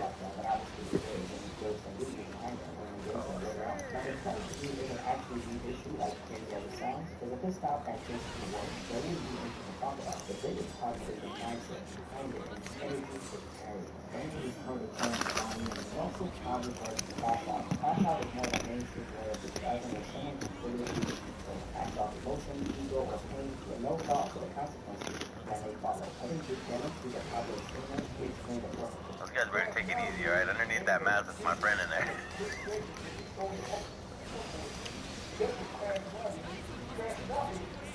I'm ready to job out. I'm ready to go to jail about it. Right now, hold on. And shout out to Duke Dennis for a very proper explanation. In other words, you lose all logic and reasoning and your emotions. So it's only 2 now. Used to be 3. And these two terms, YN and crash out, they're very connected. One of them, crash out, describes a general way of behaving without taking the person into account. So crash out can be about just about anybody, right? It can be about someone who's 15 years old, or it can be about someone who's 85 years old. YN is how they're tailored for the younger generation. And why we say this is often associated with young black people. Now the question is, what is considered violent behavior? Well, let's put it like this, right? Look, I had no life, dude. The whole time. Come on, you saw. I was on 0.1. Back in 2020, specifically around the time of the 2020 riots, we saw a spike in a very specific type of crime, and it was called smash and grab. Smash and grab, for anyone who doesn't know what you're playing, describes a type of crime where a bunch of people run into a store. Most times we know a designer clothing store or a place where they have expensive jewelry, computers, etc. They break the windows, they run inside, take a bunch of shit, and they keep it right. A lot of this is happening in the major cities in the U.S. like New York, Los Angeles, etc. I think a lot that was happening can be connected to the things that were going on politically during that time, yes. But I think the pandemic and all the hang on, was a turning point for sure. I don't know about you guys, but humans became a little more, disconnected from each other after 2020. Overall, the way we interacted with each other as humans, right? But also what people were willing to do to others. That's why it's starting to encourage human beings. So with that shift, I noticed, and maybe you noticed this as well, I noticed how a lot of times were becoming way more vicious. We started hearing more and more about old people getting beat up and robbed. Gang violence became way more intense in communities all over the world, and kids started getting caught in the middle of it more often. People started having less and less concern for each other, and individualism, I would say, is at an all-time high right now, especially after 2020. And around 2020, this thing called smash and grab became a common occurrence. Some of y'all might have seen a lot of those videos of a bunch of teens running inside a store, let's say a clothing or electronics store, stealing a bunch of clothes, laptops, and iPhones, and sometimes they arrive in big ass groups, like all teen ass stuff, they have suicide speech. Sunday, a group of thieves stole a variety store East LA. They are blurring their faces here because they appear to be juveniles. And last week, a flash-mob robbery occurred at the Americana at Ranch, one of developer Rick Lewis's properties. He says despite their sophisticated security systems and armed guards, it still happens. Sometimes they lie by themselves, like this man at this Apple store, they clean out the whole spot.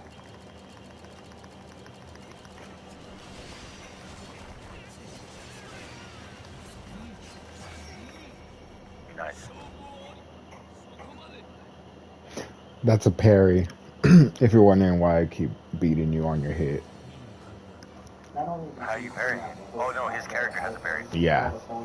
Okay. No, I'm not. You beat my ass. What are you talking about? Well, everybody also can parry. If you hold block and press X, there's a universal parry. But is it kind of like one of those, like, is it like a Dragunov parry? I mean, No, is it's it a free like, combo. so the minute, if I guess right though, because if it's not to be parried, you can always grab me instead of me parrying your hit. You can just grab me, right? Okay. Yeah. So it's like rock, paper, scissors? Yeah. Okay, bet. And we're going to cut it right there because YouTube is very strict these days, okay? Let's just say that the end result was the young man begging for mercy on the ground, okay? And this is something that we've spoken about here for years in different contexts. We've seen countless young rappers crash out for absolutely no reason, whether it's home invasions turned deadly in the TK case, or killing one of the most famous drill rappers at the time, Pop Smoke, when you're only 15 years old. That's a concoction of crash out and wild behavior. And you often see memes about this kind of thing, but I've yet to see an actual, real conversation about what created this phenomenon and why it needs to be abolished. We're talking about young people in large amounts, reckless, listening, other people in the process without any regard for how it's going to affect their lives and others. And it's also not that the older generation, let's say the 80s,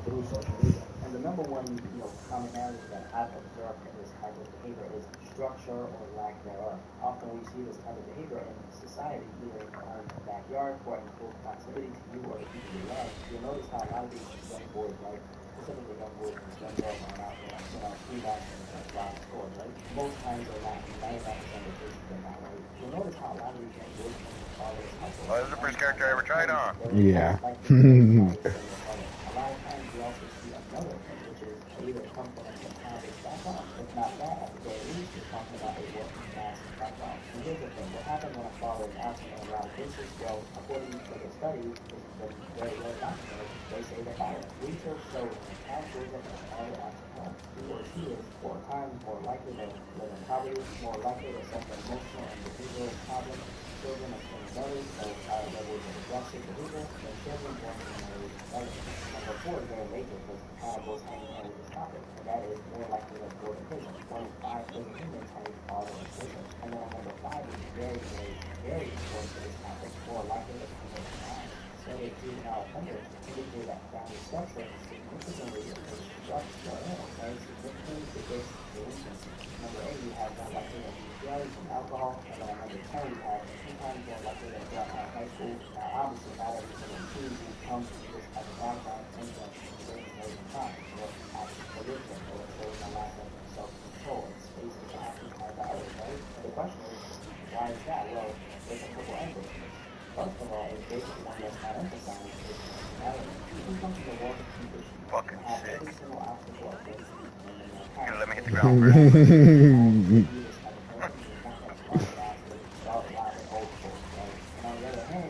Hey, why are you waiting for me to save myself? Look, unless I get lucky.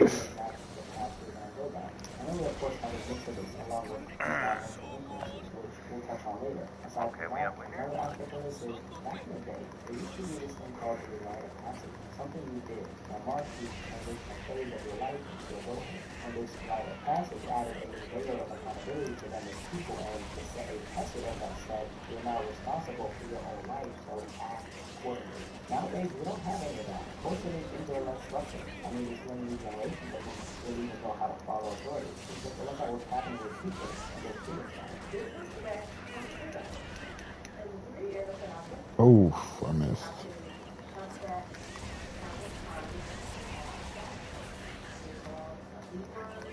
A lot of young people from this generation forgot to follow basic instructions like sit down or put your phone down when they sign up with your phone. A lot of youth who are not this line of mindset actually come from loving households. They don't have to worry about listening to music or going streets out of blanket or sound with cold water, sleeping on the floor, eating rice and Hey, you know that potion on You promise. got the hands.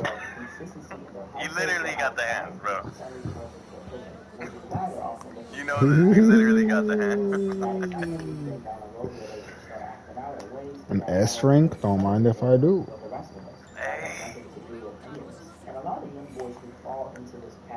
Yeah, that's what it takes to be fine. Read it and weave.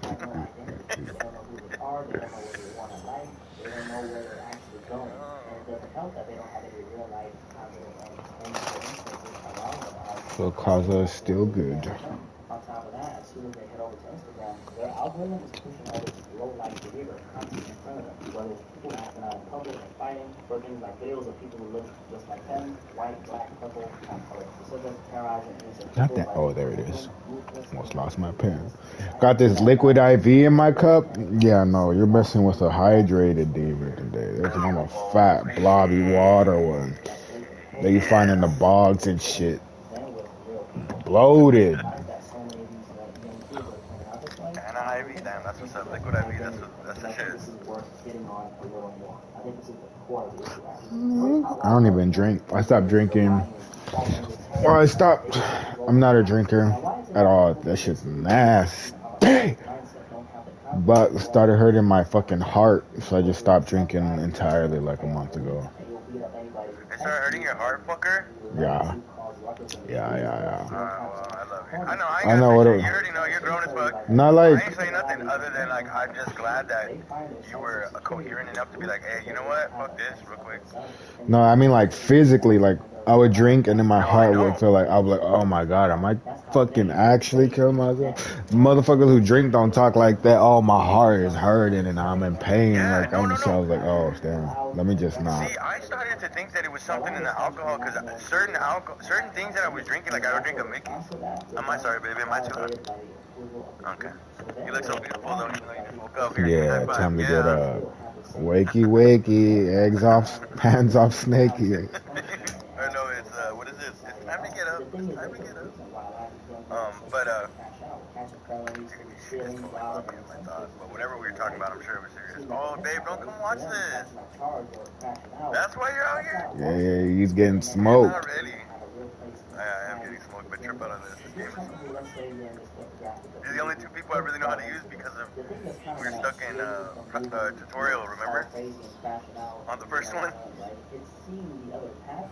are available for That's you. why I use these characters, Let's say Demon. you have a They're the hobby ones you're that they let you passionate use in about. tutorial in Maybe the like first game. sing, rap, Or you write have to music, use the paint, guy with the art, mask fitness, in order to, like, maybe you you gotta want to do beat some his... exercise to that. I think if you want to get extra shit, you could, like, you have to try to do every combo on his list or Or whatever. you're in trade school, medical school, or you just graduated high school and you have plans to do something with your life, it's the options that are available for you that's going to make you not want to throw your life away by adopting a rewiring mindset and cashing out. The reality is there's a lot of young people these days who feel depressed. A lot of these are young men, sadly, and a lot of them just lock themselves in a basement and they don't experience life, they get hooked on drugs, alcohol, pornography, they play too much video games, whatever, they hate the world, they hate themselves. Shit, what was that? Fireworks? Oh, is that the entertainment dude? Yeah. Okay. It's just different Why is he skin. all flashy? Hey, give me that arm. I didn't even know which way it Yep. was.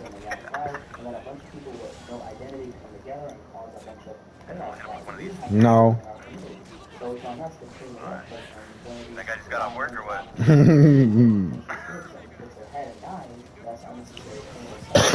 Thank you, Zoe.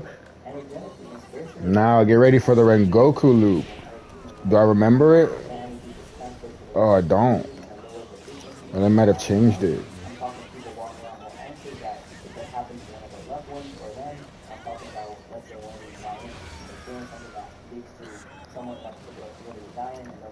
Sure about it. It was this. Ooh.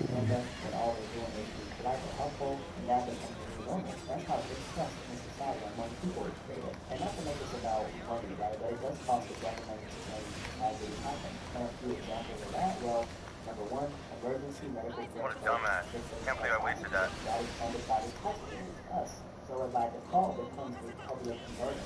Number two, the police actually have to investigate. They did change it. It used to be so easy to loop his shit. I wonder. That dude with the fire hair? Yeah. The average cost of housing a juvenile in a detention center in the United States is over $200,000. Oh, you can still do it. Oh, what the? Okay. They just changed the order. That's a price we gotta pay for what you do. And also, number four, okay, let's not forget things like Not in front of my girl. Alright, watchful. businesses taking their companies elsewhere. Rengoku.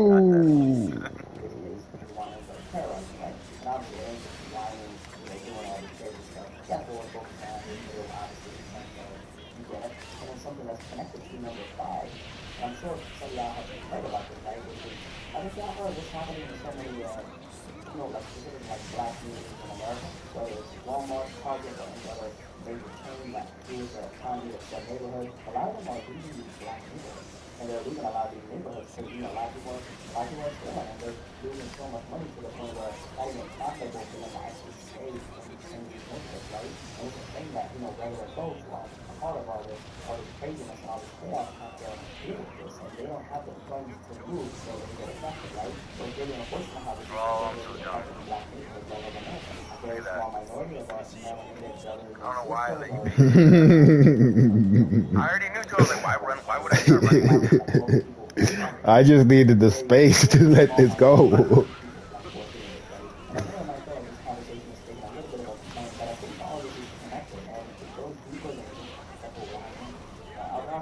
I don't know, maybe when we go pick up Ollie, we'll make sure to get this stuff, yeah? And then come back and take a nap. It feels like social media has done a number on their mind, and the algorithms have validated this messed up way of thinking and operating. And there's so many forms of media now that you see into this function as well. If you ask me, I think what we need more of is strong plans, leadership, guidance, structure, medicine, and other issues we discussed in the video. However, the sad part is some of people are having all these things before, but end up like this.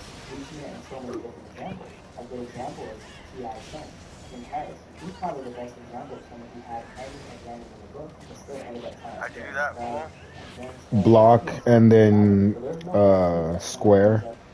It might be circle for you. Yeah. It depends. You can hold it or press it. Or so it might be block circle for you. Yeah. That's your heavy hit. Wow, I didn't know that was a thing. That's kind of like the up on the D-pad for Naruto? Yeah.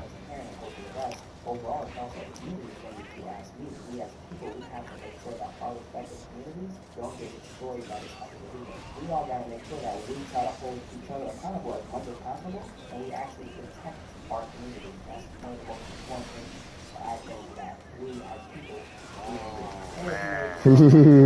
That's a save of the century right there. If you're new here, my name is Black and Speak. Digital handshake, okay? Nice to meet you, and subscribe if you want to hear more from me, okay? And why? Hope y'all enjoyed this very thought-provoking commentary. And honestly, I just want the best for the youth, man. I think it's important to have these types of conversations, and yes, it's a little bit like different videos because of the average channel, but I think it's important to talk about this, honestly. And this is definitely connected to hip-hop culture and a lot of the things that we've spoken about, right? It's just so hard not to talk about things like this when you see a lot of stuff that's going on these days. But anyway, you know, me aside, because I've been talking, okay? I mean, it's up to you, man. We can go get that stuff right now. This topic, okay, in the comment section below. So catch you guys there, but of course I'll catch you guys in the next video. And I'm out.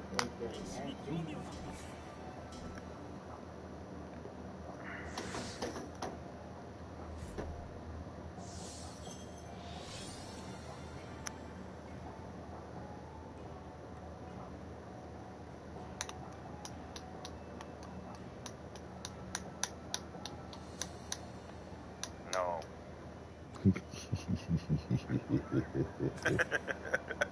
Republicans cannot say they didn't know what was in it, or what it would do. Everyone who votes for this should be held accountable. But then also, it's not just people on the left. You also have people like Elon Musk chiming in. But you know, in case you forgot, Musk's past opposition to the bill was the whole catalyst for this embarrassing public breakup with Trump in the first place. And while then, things kind of seemingly calmed down. Over the weekend, we saw Elon Musk. Yeah, the one with the big head. The latest Senate draft will destroy Who said jobs in that? America and cause immense I don't strategic know, harm to workers. boss. Utterly insane and destructive. He gives handouts to industries of the past while severely damaging industries of the future. With a man showing polling data that shows people are agreeing with him and writing that this bill is political suicide for the Republican Party. And there, it is really worth noting that there is a ton of polling out there right now that shows the public is just not happy with this legislation, to say the least. Part of the reason we're seeing places call this the most unpopular major legislation in decades. Reports pointing to polls from the Washington Post, Fox News, Bro, that's crazy. You picked that chick, I picked her level.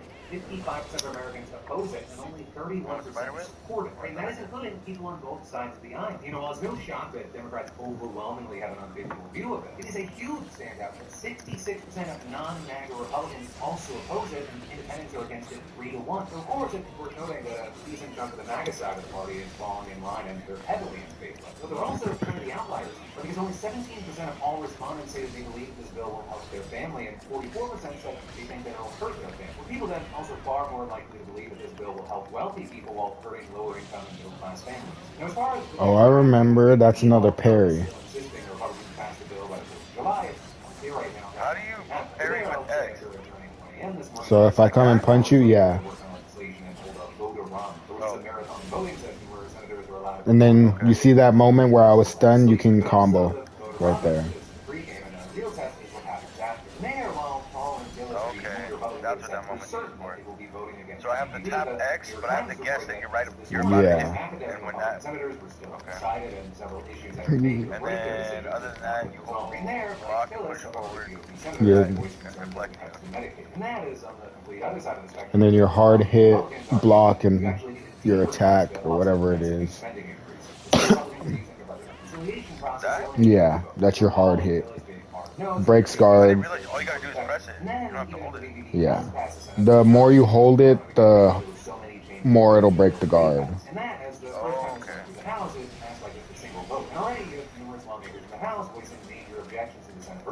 Conservative House Freedom Caucus a statement today saying that the Senate bill is not what we agreed to. Because for now, you know, we're going to have to wait to see how this plays out. And I keep doing this because you see how I block you right there and I'm still moving? Like 9 out of 10 times, I'm going to block you and still move up on you. Paul here, who, you know, I don't agree with on a number of things, but I believe that they actually believe what is in your head. Time and time again, it feels like a lot of they're like cosplaying. So it's more of a strategy because either one, they want to be able to look to their voter base and go like, hey, you know, I was working around, I was trying to do things, or two, they were using it to get certain things that they wanted in the bill. So it's more just, you know, playing the game. And I also don't know how many of them actually have the spine to stand up against Trump, especially because people that do in the Republican Party, they most of the time they end up either getting voted out or just resign. And I think many of the politicians involved here are going to count on their voter base having kind of the memory of a gold finish. There's so many things happening, everyone gets overwhelmed, and who's going to remember in a year and a half or 2 years who's actually responsible for the thing that put them in a worse position. But hey, whether I'm right or wrong here, that remains to be seen. We'll see how it plays out. And in the meantime, I'd love to know your thoughts in those comments down below. Whether you agree or you disagree. Because yeah, this is a news show, but it's also a conversation. And at least for now, we're still allowed to happen. And then we got warnings for you. First, have you ever called the doctor's office and you feel like you're trying to get past the final boss in a game? Press 4 to schedule. Press 9 to process. Seriously, give up and try to. Or I mean, what about just trying to find someone in network? I mean, the struggle is so real. Don't know if I can. She's gonna let me live. I want to know if that's all it is. Then I'm gonna get locked in, and then I'm gonna feel like an ass. AKA the sanity-preserving way to find and book an actual doctor who actually takes your insurance. Because ZocDoc is a free app and website where you can search and compare high-quality in-network doctors and click instantly book an appointment. No fax machines, no holding music, no phone prompter, which just has you pushing buttons to get you nowhere. ZocDoc has over 100,000 docs across every specialty: mental health, dental, urgent care, dermatology, and more. You filter by location, insurance, availability, and even patient reviews, so you're not walking into some mystery appointment. Many doctors actually have appointments within 24 to 72 hours, some even same day. I've used it, and still use it. It's stupid easy, and honestly, it makes you wonder why every other health system is still stuck in the snow. So stop putting off that appointment. You know this is covered you and my dad right there. To both of you, I say go to ZocDoc.com/bill or scan the QR code to find it. Instantly book a top-rated doctor today. ZocDoc.com/bill. That's I was hoping that because I was inside of that animation. Yeah, that beats almost everything except block. It'll beat everything but block. Because on Sunday, first responders got a call about a wildfire on Campfield Mountain in Coeur d'Alene. And then at around 2 o'clock in the afternoon, as they prepare to extinguish the flames, they came under attack from different. We just go get that stuff right now. We're gonna get out of the way. That's right. BT3 down, BT1 down. Everybody shot up here. Law enforcement, go 3 now up here. Because reportedly there was a sniper somewhere in the area that was taking shots at. But also there was still an active and growing fire, and so first responders, they can't just leave. They gotta contain it while police keep them safe from the active shooter. So reportedly about 300 law enforcement officers eventually arrived on scene, as well as 2 helicopters and 2 snipers inside. Then officers reportedly gunfire with the shooter, and at the same time, there's multiple first responders critically wounded and needing help immediately. We got 2 unresponsive battalions, 6 gunshot wounds, multiple gunshot wounds. But then ultimately, about 19 minutes after the shooting started, police said that the shooter apparently died, whether by his own hands or by law enforcement. And they say that Ching ching ching ching ching ching. suddenly stopped moving around that time. So reportedly, they spotted the body That was like so nearby, and they my guy to like, and as all that was going on, firefighters were already dying on the way to the hospital, and updating us on the 3rd yesterday. He just came out of Yo, surgery. Shingutsu. He is fighting for his life, but he's in stable condition. Now, currently, you have police declining to guess at a motive, but it does appear that this attack was planned. Because one, a firefighter on scene yelled this. Alright, enough, Mr. Nice Guy. I gotta lock in for ranked. We do believe that the suspect started the fire, and we do believe that it was an ambush, and it was totally intentional what he did. Right, with that, many wondering why anyone would actually set up a trap for firefighters. People saying that it's hard to imagine. It's probably the most revered, least controversial profession there is out there. I mean, virtually nobody has a problem with fire. So with that, you're the chairman of the County Commission. Ooh, let's hit this pen. It's a beautiful morning. The sun's out, but it's not burning yet. The day user showed his face, and we lost 2 outstanding the highest quality. And I cannot fathom it's blue, at least around me right now, it's blue still. Well, that's what I meant. Like, it's pretty outside. It's not. It does not light the Yeah, it's not yellow yet.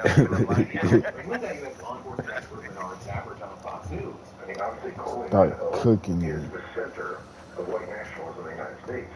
Alright, Blinker City. Experiences there that are unique. What he's referring to is the Aryan Nations, a neo-Nazi group which was headquartered there between 1964 and 2000. So you want to get your ass up a little bit more, and then you're going to start playing ranked or what? No, we also need to practice, maybe we could also... Or you also want to unlock the characters too, shit. Yeah, that's right. And so you unlock characters by earning points through battling and stuff. So you can. It is, but so you'll just get points through story mode, and then you can unlock them. But if you just play ranked, you can also get points from ranked and then unlock them. So that's what I always do. Fire, I not know that. I thought it was like typical arcade, like if you didn't see them in the timeline of the game, it wouldn't let you unlock them. Is that connected? Is it just a coincidence? So there also when a reporter asked the sheriff whether there's It might like give you a skin, or it might give it to you for free. no, But yeah, you can unlock them with coins. But I don't remember if the last one gave us. I think it was just skins from the story. And then you still had to go through this little unlock thing for the characters, if I remember right. Police arrested 31 white nationalists allegedly in a Like now I could see why people make lobbies. Because it's like, that's technically, well, I mean, we can't even level up if we make a room, right? Like if we were to make a lobby, a random lobby, It's literally just just practice. kept fighting in it and other people kept going in, it wouldn't let us level up, right? Yeah, no, there's no point. Or I think we might get points, but I don't know. What's up, Paranormal Liberation Front? Someone just said, yo, on my stream. Okay. Overall, it's just a shocking, horrible, that's wild situation. Then next up from that today, we've had to talk about how across 4 countries this weekend, Pride was banned, protests were blocked, and democracy was dealt another blow. And so let's start with Hungary, where on Saturday, the country's biggest ever Pride parade took place in the capital city of Budapest. And then notably, despite there being a recently passed This is Demon Slayer 2. It came out on Monday. backfired, turning what's normally a pretty low-key event into something more like a mass rally against the government of Prime Minister Viktor Orban. When there was anywhere from 100 to 200,000 people in attendance, far more than the 35,000 that took part last year. As far as the mindset, here we got little snapshots like a first-time attendee who brought her son, telling him we were trying to be fed up with this government, trying to make us all afraid. And notably, she said she never actually attended in the back because she wasn't particularly interested in LGBTQ issues, but added, this year, it was very important to come and show that we are not afraid and don't agree with what they are doing. And you know, all of that has big things. I know, I saw my little life. I was like, oh, I don't know when that happened.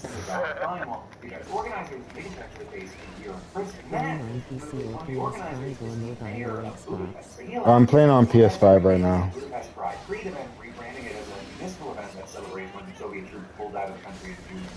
Which is then why the national government threatened the mayor with jail, and they also gave permission to an anti-gay march. Ooh, this wall stopped me. And that hints on the fact that this is really just the latest move in a wide crackdown on the LGBT plus community. Moves that the government there claims are necessary to protect children from foreign globalist forces seeking to corrupt the country's youth and undermine traditional family values. So that is good for exports arguing the LGBT plus community. It is a convenient scapegoat for Orban as he continues to chip away at what's left of Hungarian. And the timing of this latest live might have something to do with the fact that Orban may actually have a real challenge. Clear blue sky. Most opinion polls right now giving the party of his rival, Peter Magyar, a solid lead over the ruling party. So there, I will say, Magyar is conservative as well, and he used to actually be part of the ruling party, and it's not like he openly supported Pride or LGBTQ plus rights. But he's also not Orban, and so supporters hope that he would at least bring some sort of change. Also, speaking of Pride events, you know, in Turkey they had the event over the weekend, except that it went differently. Right, Istanbul, the police blocked any attempt to hold the event, which was also banned there, with authorities reportedly detaining dozens of people who tried to march. So there, Ooh, yeah. There's a story mode. There's like 2 different story modes for the game. But the main one's pretty big. Alright, look it up. Come on back here, I'm gonna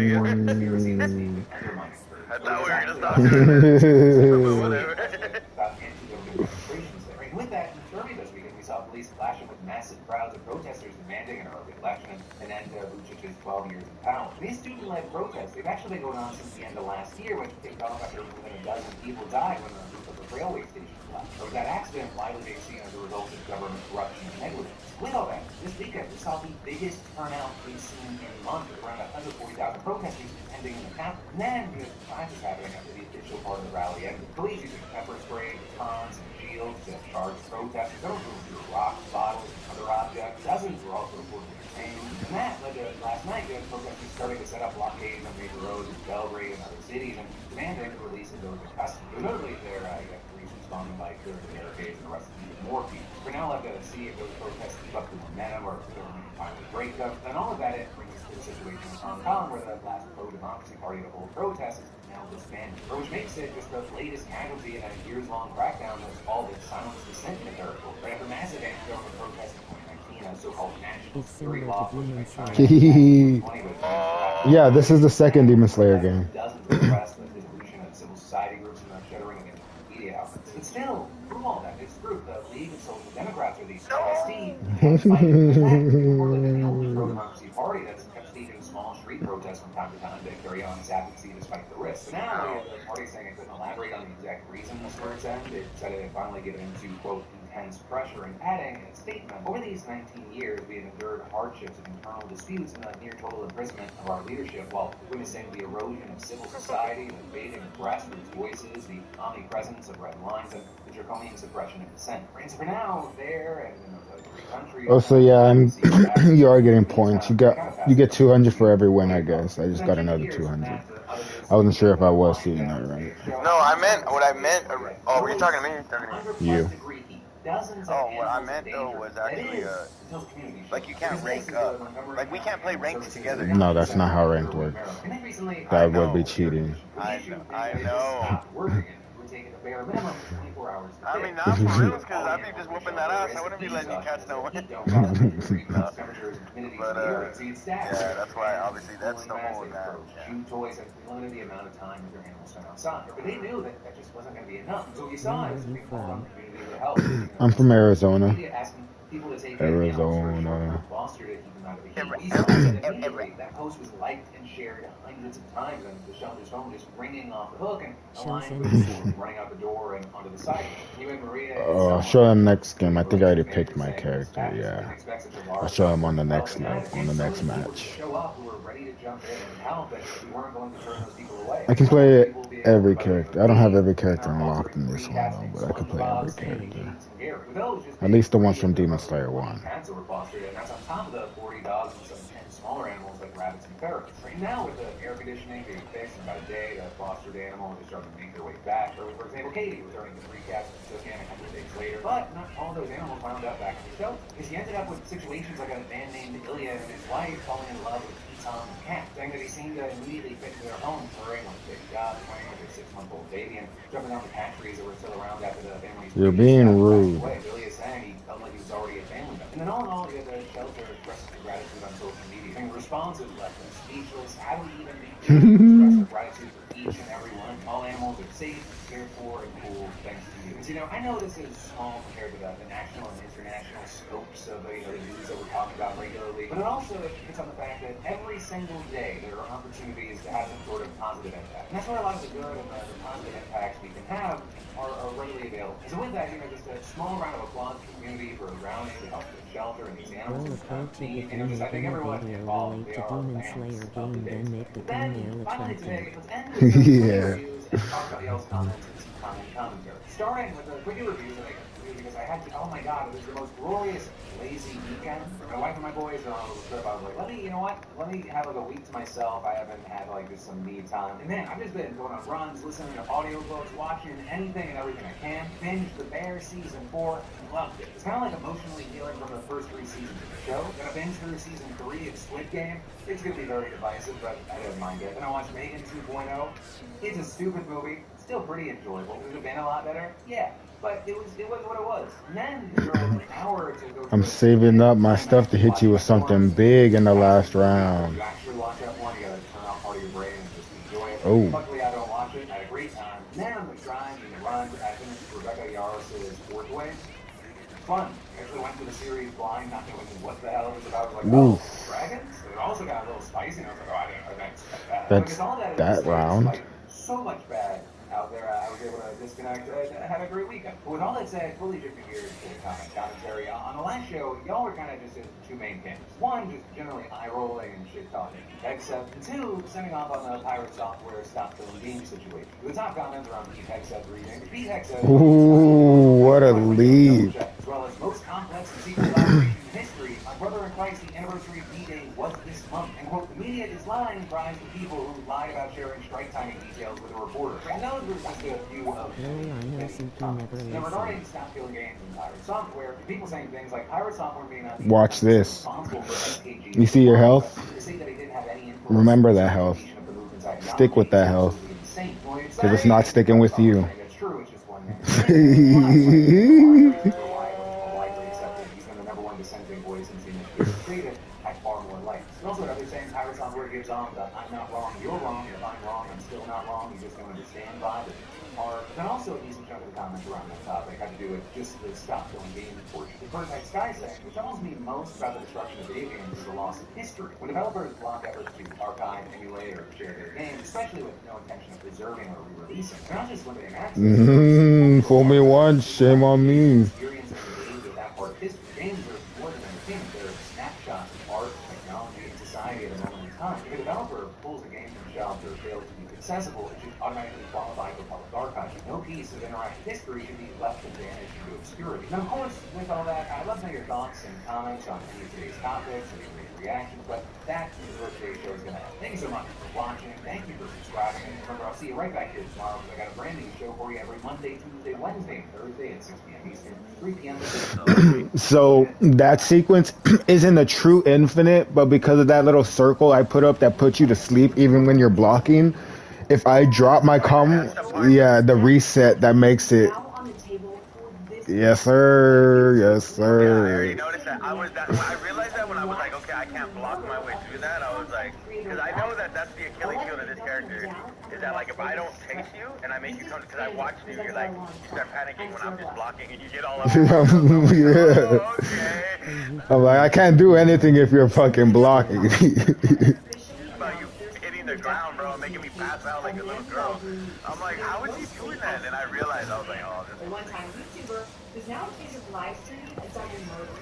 Maurice is accused of killing Rod. But I think I have an answer to that. Watch, run that bit. I forgot how people used to get out of it. I think they would jump out or something, but I don't remember. No, I mean, I could figure it out with this fool because I already, but no, but watch, I think like this, by frame advantage, or like that whole aspect of it, watch, I really think this is the only person I can get through with easily, watch. Prior to all of this, he made an enemy, or at least had some beef with another content creator, Rod Finley, who was known as Finny the Legend. They had a history of issues online, but also in real life too. That's good practice, bro. Manny That was Finny hard. have had an Yeah, now, and I saw you starting to run away from it, and then I had to start dashing at you because I kept dropping the combo. So now, once you figure out, or whoever figures out how to get out of it, or I remember how they do it, I have to adapt again. Vinny were involved in an altercation on Fremont Street, and Manny was Because it's like really, I don't know, it's good. He actually discussed this post. Manny explained that he and his wife live stream on YouTube daily. Their YouTube channel is Sin City Family. He said he has had a rivalry with another YouTube content creator, Finny the Legend. According to Manny, Finny posts content talking negatively about his wife and kids. Manny said he ignores Finny's videos and does not pay attention to where they live stream. He says he does not want that kind of negativity on his channel. Manny admitted that he and Finny were recently involved in an altercation on Fremont Street, during which he was cited for battery. The court date for his citation is Thursday, June 12, 2025. But before that court date could even happen, things came to a head on June 8th of this year, when Ruiz allegedly confronted Rodney and his wife Tanisha Finley. Let's go Zenitsu Agatsuma THX dude. On June 8th, 2025. Yes, sir. Yes, sir. While conducting a pedestrian stop on Las Vegas Boulevard, in front of the Paris Hotel and Casino, Las Vegas Metropolitan Police Department patrol officers Jay Chavez and Jay Peters heard multiple gunshots coming from the area of the Bellagio fountains. As officers approached, they observed two subjects down on the sidewalk suffering from multiple apparent gunshot wounds. The suspect fled the area and is no longer on the scene.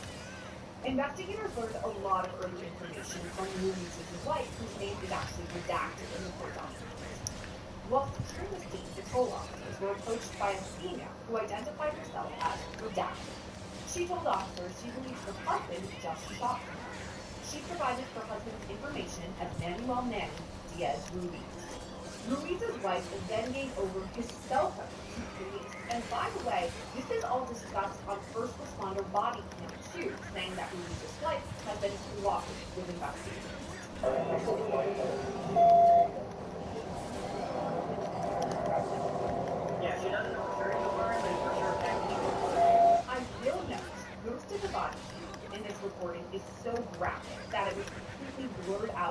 had been edited with a black box to cover it up. And this is done out of respect for the victims and their families, but also simply because the crime scene was truly so gruesome and video. So back to the court Keep it up, documents bro. I instead. wanna see you be NXT Redacted YouTube 100 plus six subscribes. Manuel, Thank you, Paranormal. Me too. Me too. I just have to put more effort into editing and actually put videos instead of just streaming. She stated she and Mary arrived at the Paris Hotel and Casino at approximately 10 p.m. and parked the red Chevrolet Camaro in the Paris parking garage. Redacted and Manny walked around the area and eventually ended up walking southbound on the west sidewalk on Las Vegas Boulevard in front of the Bellagio. Oh, you're not ready for the Zenitsu loop. Nice, I will Which was watch. Manny's cell phone mounted onto a gimbal lens. Hee Redacted was hee. walking in front of Manny when she heard approximately 3 gunshots. She then ran north of the sidewalk where she saw a uniformed patrol officer on an unrelated call and told them what she heard. Redacted said she did not witness the shooting but only heard the shots. Now, because there was an ongoing live stream at the time, other witnesses also saw this too live on video. The name of one of these witnesses is also redacted from court docs. While watching the live stream, he observed comments from other viewers who were also watching Manny's YouTube live stream. The comments stated that Manny was across the street at the Paris Hotel and was looking for Finney. Approximately 5 minutes later on the live stream, Redacted saw Manny appear on Finney's live stream. Redacted saw Manny pull a gun. Forgot which one you can cancel it off of. Where he believed Finney was standing out of camera view. Redacted saw the muzzle flash on the video and heard the gunshots. He recalls hearing approximately 5 to 6 shots. Finney's wife, Bubbly, then grabs the gimbal, holding the phone used to live stream, and another gunshot or 2 were heard. When Redacted heard the last of the gunshots, the phone fell to the ground and remained still for a moment until a police officer appeared in the camera frame and turned off the live stream. Redacted did not see Finney or Bubbly with a weapon at any point during their live stream and has not known them to carry guns in their hand. The court docs go on to post. While conducting the preliminary investigation, So the hard hit, if you have enough life, you can tank and then return damage. Okay. That's what that flash is. It's a armor, basically. Yeah, it's like a good now. Light-colored sleeves and a light-colored baseball cap. He had sunglasses and a distinctive. I don't want to hear dark it. Numerous video surveillance I don't want to hear from it. casinos in the area show Just that wait until I unlock Snake Sasuke. That's the one I'm looking to unlock. Once I get that 2,000 coins, woo, that's how much each character is, 2,000. After all this, Ruiz eventually turned himself over to police. Hello? Can you come over here real quick? Where you going, man? None, you. Say so all right here. Just gonna detain you real quick, okay? You got any weapons on or anything? Alright. Do. You can double cover this if you want. Bing, bing, bong, bing, bing, bong, bing, bong, bing, bong, bong.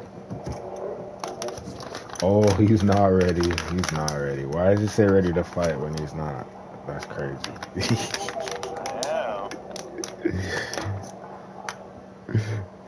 Boom, boom. Oh, Benjamin. Oh, yeah, used to have freaking goon at the hotel.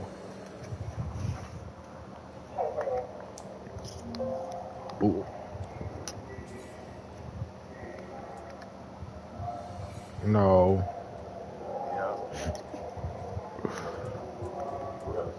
Let's see. Yeah, I'll bring a chair over here. This. Do I do them both? Yeah, let's do them both.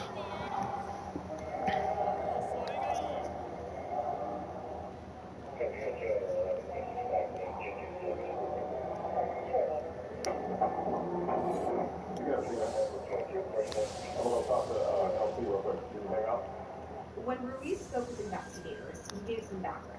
Manny admitted he redacted. and always carries a firearm when they live stream because of their previous altercations and celebrity status. Manny stated that the previous evening he and his wife, redacted, were live streaming while walking on the Las Vegas Strip.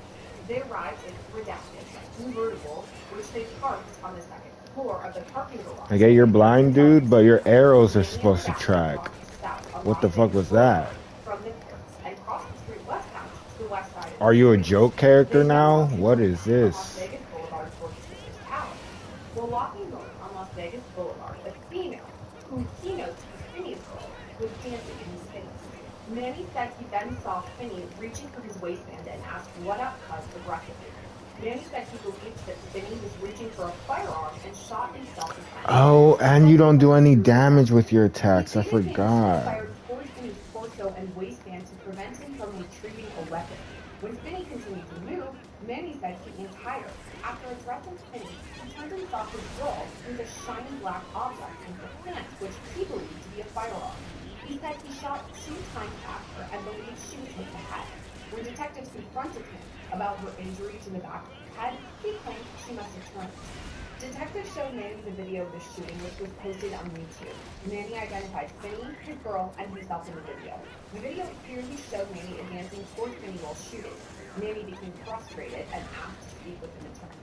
For all of these allegations, Manuel or Manny Ruiz is charged with 2 counts of murder with use of a deadly weapon.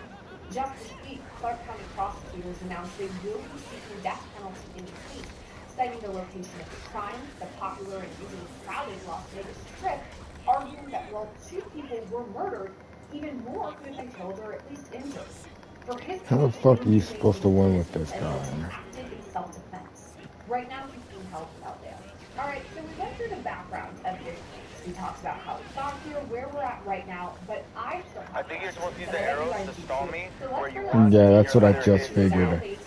Fucking. Michael, thank you for coming on with us. And I have to ask right from the start, the newest development is that there's a potential death penalty aspect to this case. I mean, what goes into that for prosecutors to say, yeah, we are going to pursue the death penalty? Absolutely. So in the majority of murder cases, death penalty is quote unquote on the table, absent being underage or some sort of mental incapacity. Generally, they're going to be able to at least see or look into that. So the first thing that the Clark County District Attorney's Office is going to do is they have what they call a death penalty committee. And pursuant to that committee, it's going to be most of the stakeholders. Let's try this again. Attorney's office, from the top of the food chain to the head DA to the prosecutors who are actually going to be in the courtroom prosecuting the case. People on the appeals team. It's a really thorough effort. And they also do invite from the defense attorney, or in this case, attorneys. I believe there's multiple because of the potential for the death penalty into that meeting to present any mitigating factors. So it's really a balance between the aggregating factors here, multiple murders, people are deceased as well as it happened right in the Las Vegas Strip from the Bellagio fountains. Can't get more iconic than that. A great increased risk of danger since there were hundreds of people around during that. So that's just one of the aggravating factors that they're going to consider in seeking the death penalty, and the defense team will have the opportunity Hello, Aaron. to mitigation for a reason that they may not want to seek the death penalty. Ooh. The prosecutors said this happened right there on the Strip. I mean, when I picture Las Vegas, I literally picture those fountains. But as you said, an iconic place where so many people go. So of course, it's an increased risk. If 2 people were killed, there's a gun being fired, more people could have been killed in this too. So that's the prosecutor's argument a bit. We talked about mitigating factors too. So what would that look like for the defense? Because, I mean, I'm going to just assume they don't want death penalty pursued for their client. So what would the defense say? Well, really what you're going to have to do is get to know your client, and you have to get them in quickly unless this was a client around them. I understand the defendant in this particular case. Don't remember the name because I don't really watch Demon Slayer. I just play the game. My assumption is probably like I think it's something with a Y. So they need to get a mitigation expert, start looking into what's his background, if he has any mental deficiencies. I believe he stated that he only passed to finish the 9th grade. Does that necessarily mean that mentally deficient, who knows what was going on in his life at that time, but any mental health issues, any circumstances surrounding that actual shooting in and of itself and lead up to the whole online beef. Oh, yeah. I don't like this team, but it's okay. We're gonna make it work. He's definitely had an opportunity to present any mitigation depending on his clients. And I've been in those situations, and you look for anything and everything that you can present as mitigating factors for them not to sue them. I mean, when we are seeking death penalty, I mean, we as in the prosecutors, it does up the ante because Ooh, so the teams also have a linked but not in every awakening combo. some states, like my home state of Wisconsin, we I was don't even confused when that happened. I was like, why did he just pop out? I'm tired of it. But I was like, I realized. Oh, and then you get 100 points for losing? Okay. So what does that mean? So you've been getting like 100 points a bunch. I'm playing on PS5, if that's what you mean. Absolutely, and that is a massive factor in jury selection. They'll be allowed jury questionnaires typically, which you don't get in every criminal defense or criminal trial, excuse me. So yeah, they're typically going to have jury questionnaires. Be vetted. See if these are the type of people that, if the facts Ooh, thank you for the sub, Aaron. Shut up, Alfredo.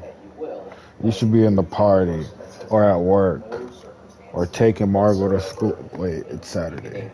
Yeah, it's Saturday. No, still. Yeah, take her to school. Get in the habit.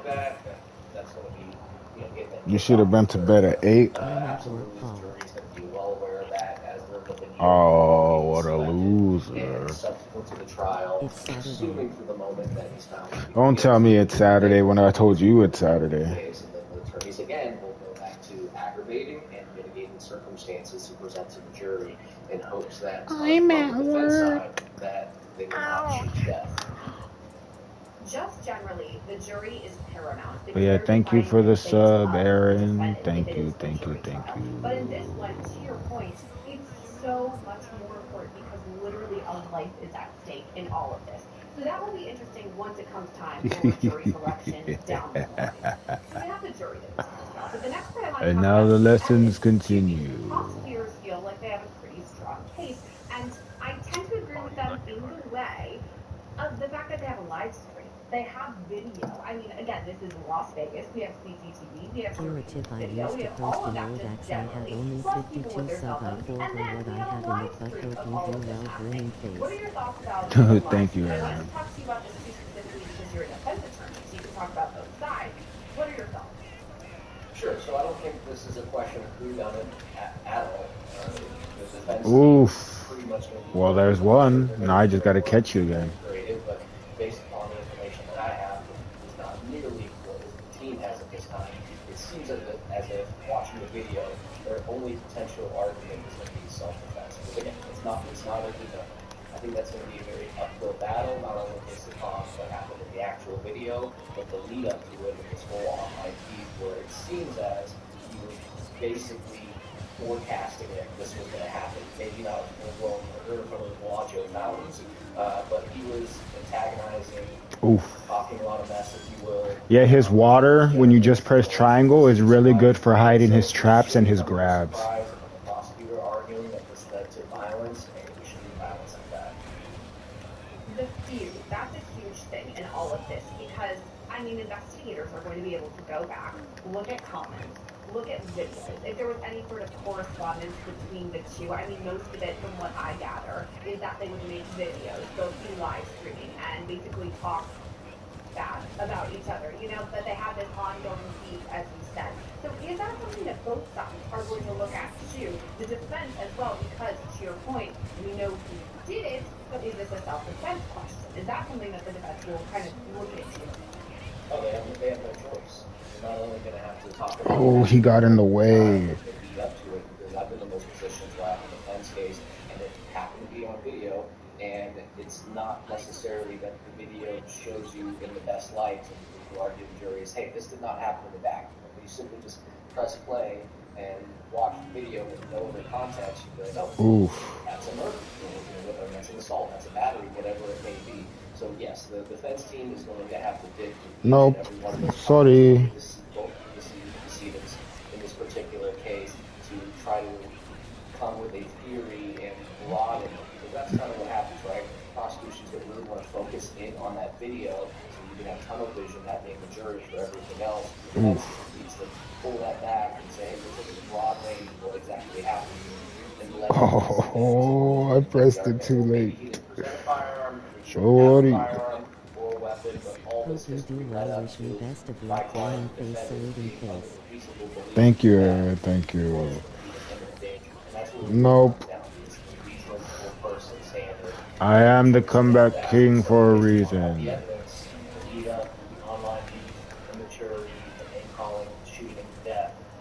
Would a reasonable person have felt that they were in imminent bodily harm or danger of imminent bodily harm or death in these particular set facts and circumstances in order to find the defendant not guilty? All I need. It keeps saying this was self-defense. I do have to point to what I'm viewing as consciousness of guilt here, because after this, he leaves the scene, takes off his outfit, his shirt, I believe his hat, leaves it in a garage there to kind of disguise himself in a way. To me, that was consciousness of guilt. What are your thoughts? Yeah, consciousness of guilt. Ooh.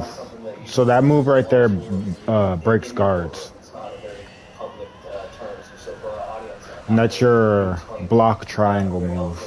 Essentially, you can argue that you were defending yourself, but then the next set of circumstances is, well, why did you flee?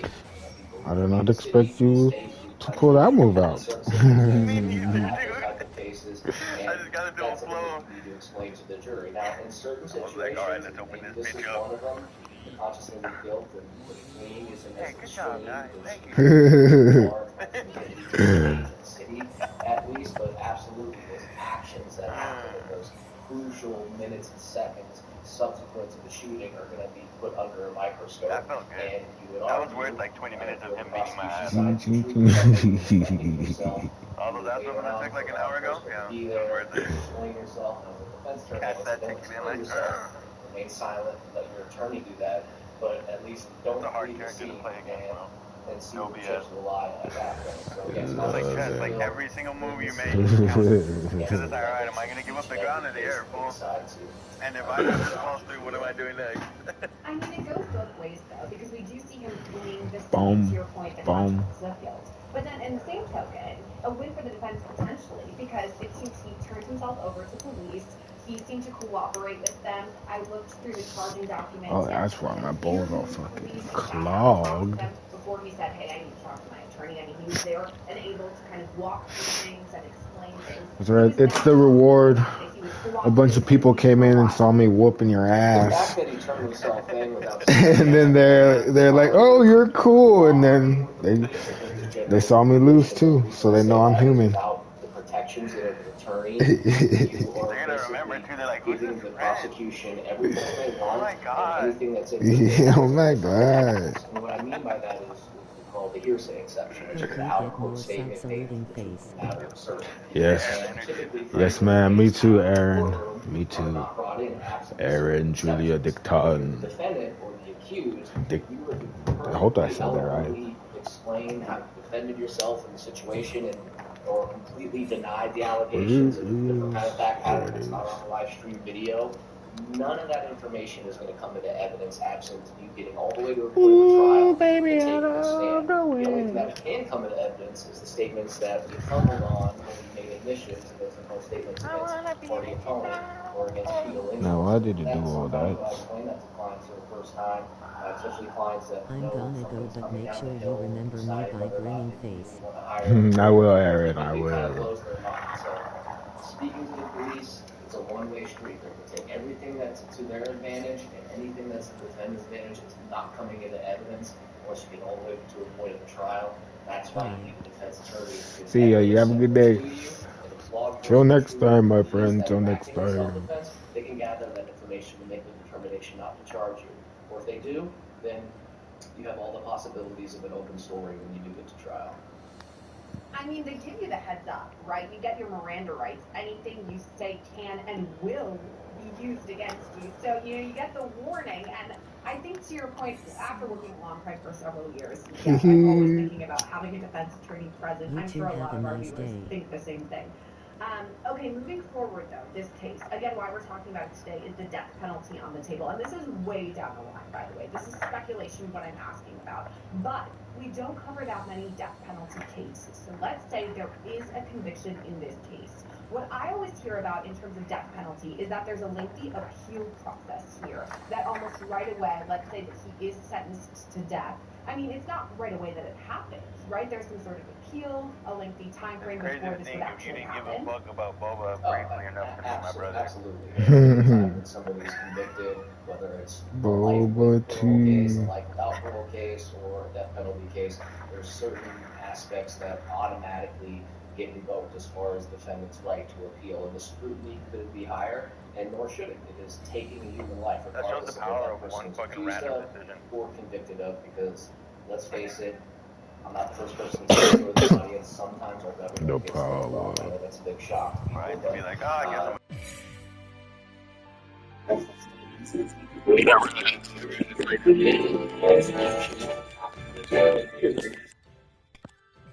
United States that still has the death penalty on the table. We're still in the early stages of all of this, right? We haven't even had a plea entered officially by our defendant. So that is a way looking ahead potential. But it's a question I always have in the back of my mind. Do you think prosecutors also spoke to the family of the victims too before they decided to You're not waiting on me, right? to see what they were feeling about it? No, In my experience hasn't come up. Referring back to those death penalty panel reviews when you have the prosecution, their team, the state members, and the defense attorney is invited in for a certain portion of that. We don't get to stay for the whole conversation, but just for our portion of it. And it may come up in my experience. I don't recall having a conversation about the family's input, but that might be something internally that the district attorney's office uses as part of their analysis. But what I really think goes on in their analysis beyond the family impact, which is obviously important, is you're sending a message when you're seeking the death penalty, right? And that's the community at large. And you can have debates on both sides of whether sending a message is important or even useful, but that's typically what they're doing. They're sending a message to the public at large that this is not acceptable, and they will go to the absolute. I didn't pick a character, so randomly pick someone. So family may be involved. They are definitely involved throughout the process of the case. Whether or not they're a big component as to seeking death penalty or not, I would say that the DA's office sticks to what's allowed in the statute and uses those aggravating and mitigating circumstances and make their determination if they want to seek death. At the very least, the fact that we have death penalty on the table, one that we're definitely going to want to follow and see what happens as we move forward. For today, though, Michael Troiano, thank you so much for coming on and walking us through the case. Absolutely, that's very good. That's all we've got for today's episode of Scandal. For all the latest updates in the Sin City Manny case and all things true crime, make sure to subscribe to our channel and send tweets our way at scandal@longtime.com. Thanks for watching today's episode of Scandal. I'm your host, Sierra Gillespie, and I'll see you next time.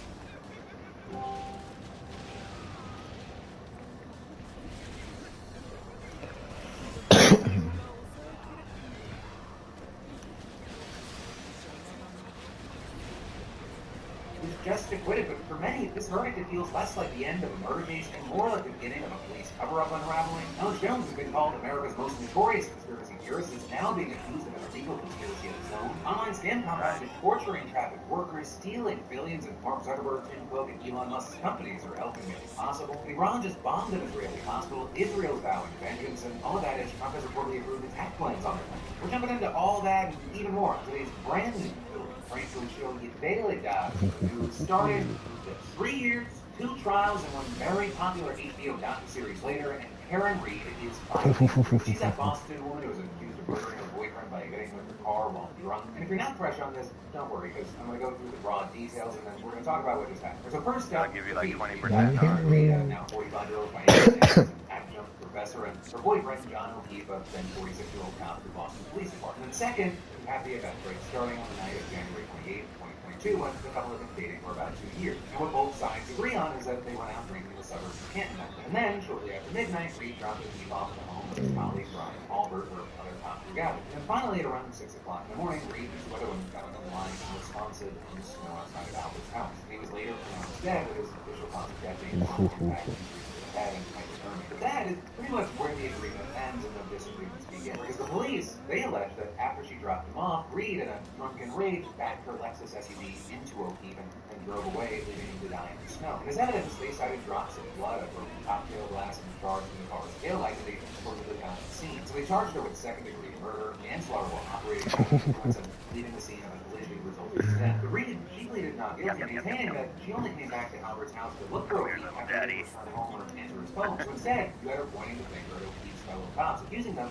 of beating him during a fight inside of Albert's home and then dumping his body in the snow. They're then also explaining the broken taillight in one of two ways, saying either one, it shattered when she hit O'Keefe's parked car while exiting the driveway as she left to look for him, but two, the state police broke it after they seized the car and then planted the evidence in the crime scene and framed it. So this trial had unfolded last year and both sides rolled out their argument. The Reed's lawyers calling on forensic experts who testified that O'Keefe's injuries and the damage to Reed's car were inconsistent with collision, as well as claiming that injuries on O'Keefe's arm were indicative of dogfight, suggesting that she may have been by Albert Shepard. And that is, on the other side, the prosecutor bringing up evidence that the couple's relationship was sloppy.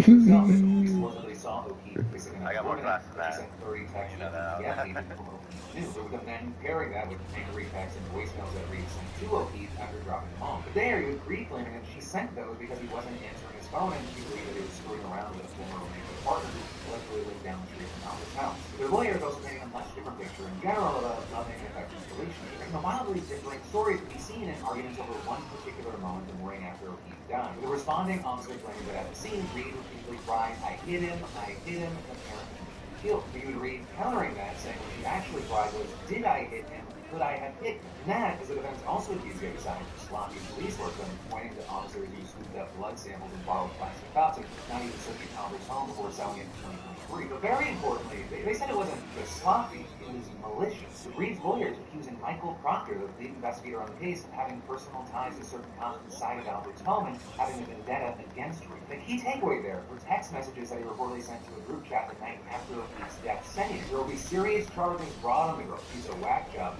zero chance she skates, she's fucked. And then, when someone wondered whether the homeowner would, quote, receive some shit for O'Keefe's death as well, Proctor reportedly said, "No, homeowner's a Boston cop too." With him also mocking her medical condition, joking about finding photos of her and wishing she would take her own life. The defense then also pointing to the internet search made by Jennifer McCabe, Albert's sister-in-law and O'Keefe's friend, for how long to die in full, which the defense claimed was searched early in the morning before O'Keefe was found. Then the prosecution, they claimed that the search was actually made later in the morning after O'Keefe was found, and in fact at the request of Reed herself. So needless to say, that first trial, it was deeply contentious and ended in a mistrial thanks to a hung jury. But then, days later, you had the defense telling the judge that 5 of the jurors actually came forward after the fact to say that actually all of them had agreed on a not-guilty verdict for the most serious charges, murder and leaving the scene. It's saying that the only charge that they were deadlocked on was the lesser one of operating a vehicle under the influence stripped of the manslaughter component. So Reed's lawyers, they looked all the way to the Supreme Court, arguing that she couldn't be retried on the charges that the jury supposedly agreed on. The courts ended up not being convinced, and so the second trial began in April of this year. In the meantime, of all this, national attention on Reed's case, it absolutely exploded, with HBO releasing a docuseries that attracted millions of viewers, Reed supporters, and skeptics alike, debating whether she was guilty in Facebook groups and Reddit threads, and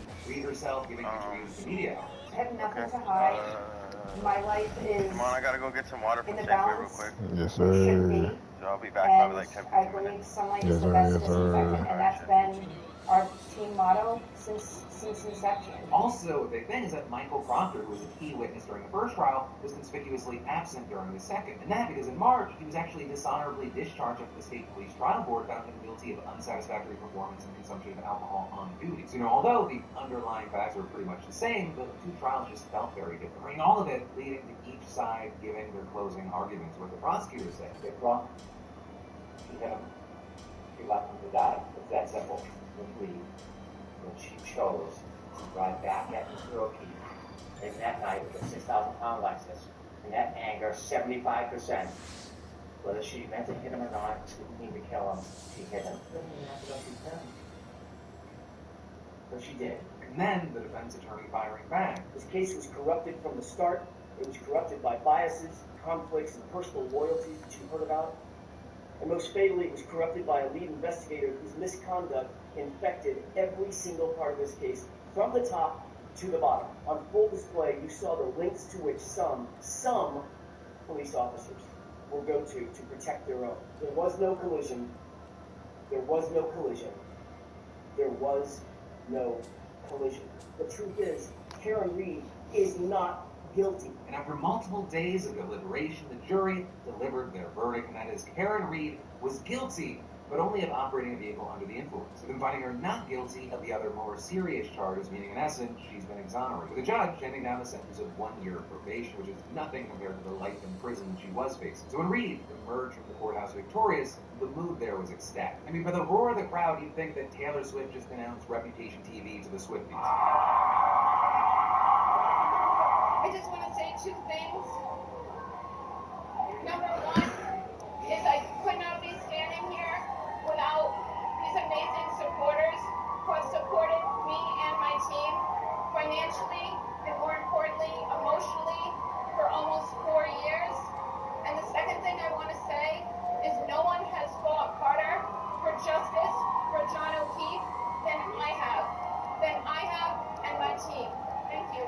And that is where Reed ended. She didn't say anything else. She didn't take any questions. She just went back to her life. So technically, it's not 100% over because Reed is still facing civil litigation. Because O'Keefe's family actually brought a wrongful death lawsuit against her and 2 bars where they drank that night. So you don't have to wait to see what happens there. But in the meantime, I'd love to pass the question out to you. What are your thoughts here? Was justice served here? Is this a miscarriage of justice? And what do you think actually happened that night? But the next up from that in the news, Iran just bombed a key Israeli hospital with now Israel vowing vengeance, and all of that as Trump has reportedly approved attack plans on Iran. Because Israel's air defense system has been intercepting most of the missiles that Iran's been hurling its way, but of course it's not 100% effective. And today you saw 3 buildings being hit, including the largest hospital in southern Israel, though according to Iran, that hospital was not their intended target. Instead, they claimed that they were going after military and intelligence headquarters near the hospital, but either way, Israel's health ministry service said that 71 people were left with minor injuries, with it likely only being minor injuries because the missile hit an old surgical inpatient building which had been evacuated in recent days. But still, you had Israeli President Isaac Herzog tweeting this morning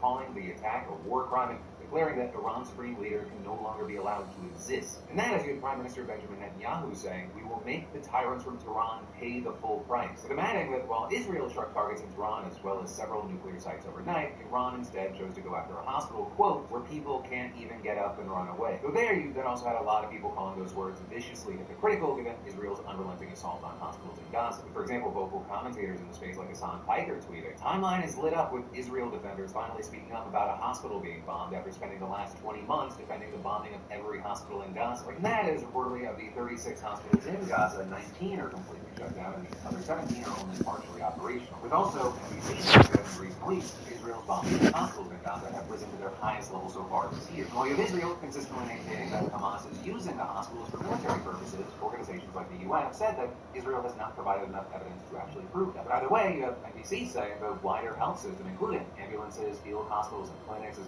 been attacked more than 700 times since the start of the war, killing at least 900 people and injuring more than 1,000. The death toll across all of Gaza climbed to 55,000 over the last 19 months, according to its health ministry. Then going back to Israel and Iran fighting each other, that's now entering its 7th day, and everyone's kind of still waiting to see if Trump's going to throw the U.S. directly into the mix. Because this week he's been saying stuff like, "I may do it, I may not do it, nobody knows what I'm going to do." Which, my bad impression of my dad's voice aside, that's a literal quote. But according to the Wall Street Journal, Trump actually told senior aides on Tuesday that he has now approved attack plans on Iran. However, the report says that he's holding off on pulling the trigger to see if Iran will abandon its nuclear program first. The BBC adding there that Trump's specifically considering striking an underground uranium enrichment facility at Fort. But that is, there's also a pretty fierce debate not only about should the U.S. do it, but whether the U.S. could actually destroy the site, with some defense officials worried that a U.S. bomb wouldn't be able to strike deep enough. And then, just to throw even more uncertainty into the mix, today you had Trump posting on Truth Social, the Wall Street Journal has no idea what my thoughts are concerning Iran. So we're going to have to wait to see what happens as we go into the weekend. But I'm not going to leave you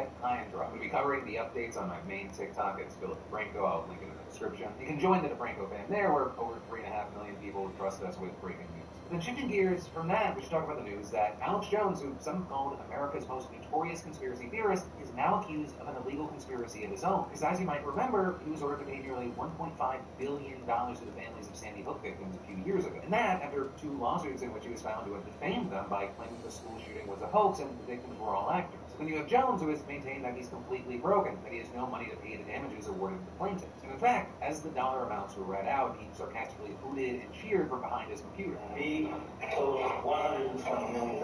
Yeah!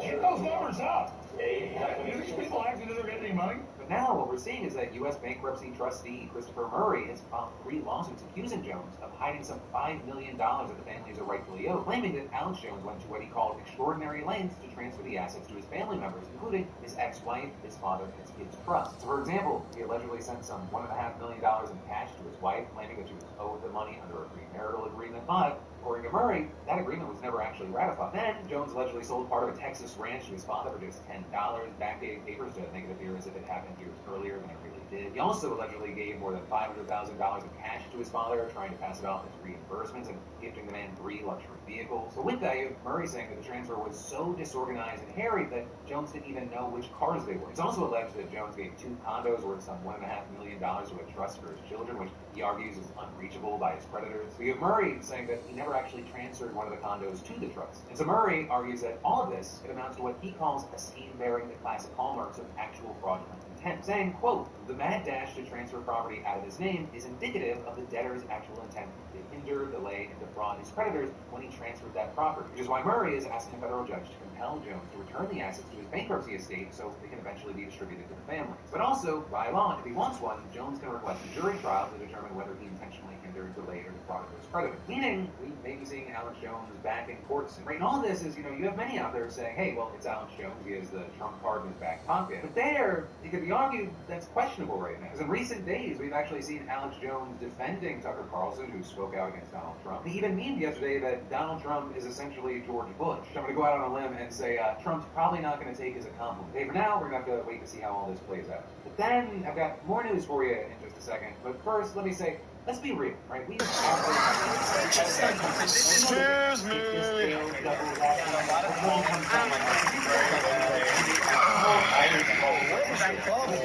Family spa.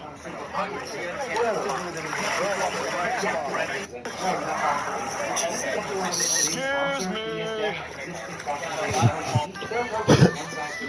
Beats a Jet2 holiday. And right now, you can save £50 per person. That's £200 off for a family of 4. We've got millions of free child-placed holidays available, with 22 kilograms of baggage included.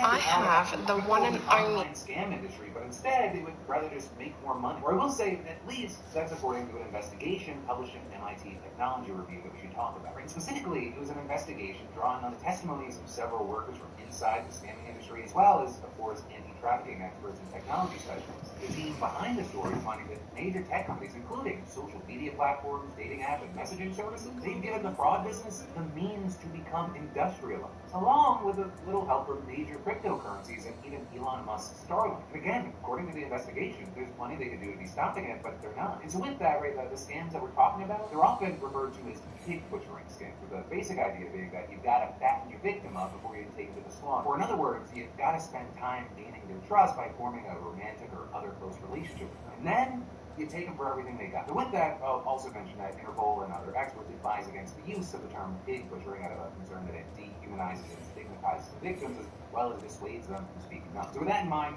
that's the last time I'm going to say it in this video. I want you to know what we're definitely talking about. But what I will say is that while the full scale of this type of fraud is hard to estimate, it is undoubtedly massive. I mean, in 2024, for example, researchers at UT Austin published a study estimating that the criminal organizations that run these operations, they've stolen at least $75 billion from victims around the world since just 2020. And also another big key point here is that these scammers, they're often victims themselves. Right? In 2023, for instance, the United Nations reported that hundreds of thousands of people have been trafficked to work as online scammers in Southeast Asia. This whole business mostly being run by Chinese criminal groups. As more has come out about the exploitation and brutal treatment of these workers, the issue has really come into the global spotlight. That's also because the groups behind these scams have in the past primarily targeted Chinese victims, but are now increasingly targeting English speakers all around the world. Another big thing is that some say the pandemic supercharged the industry.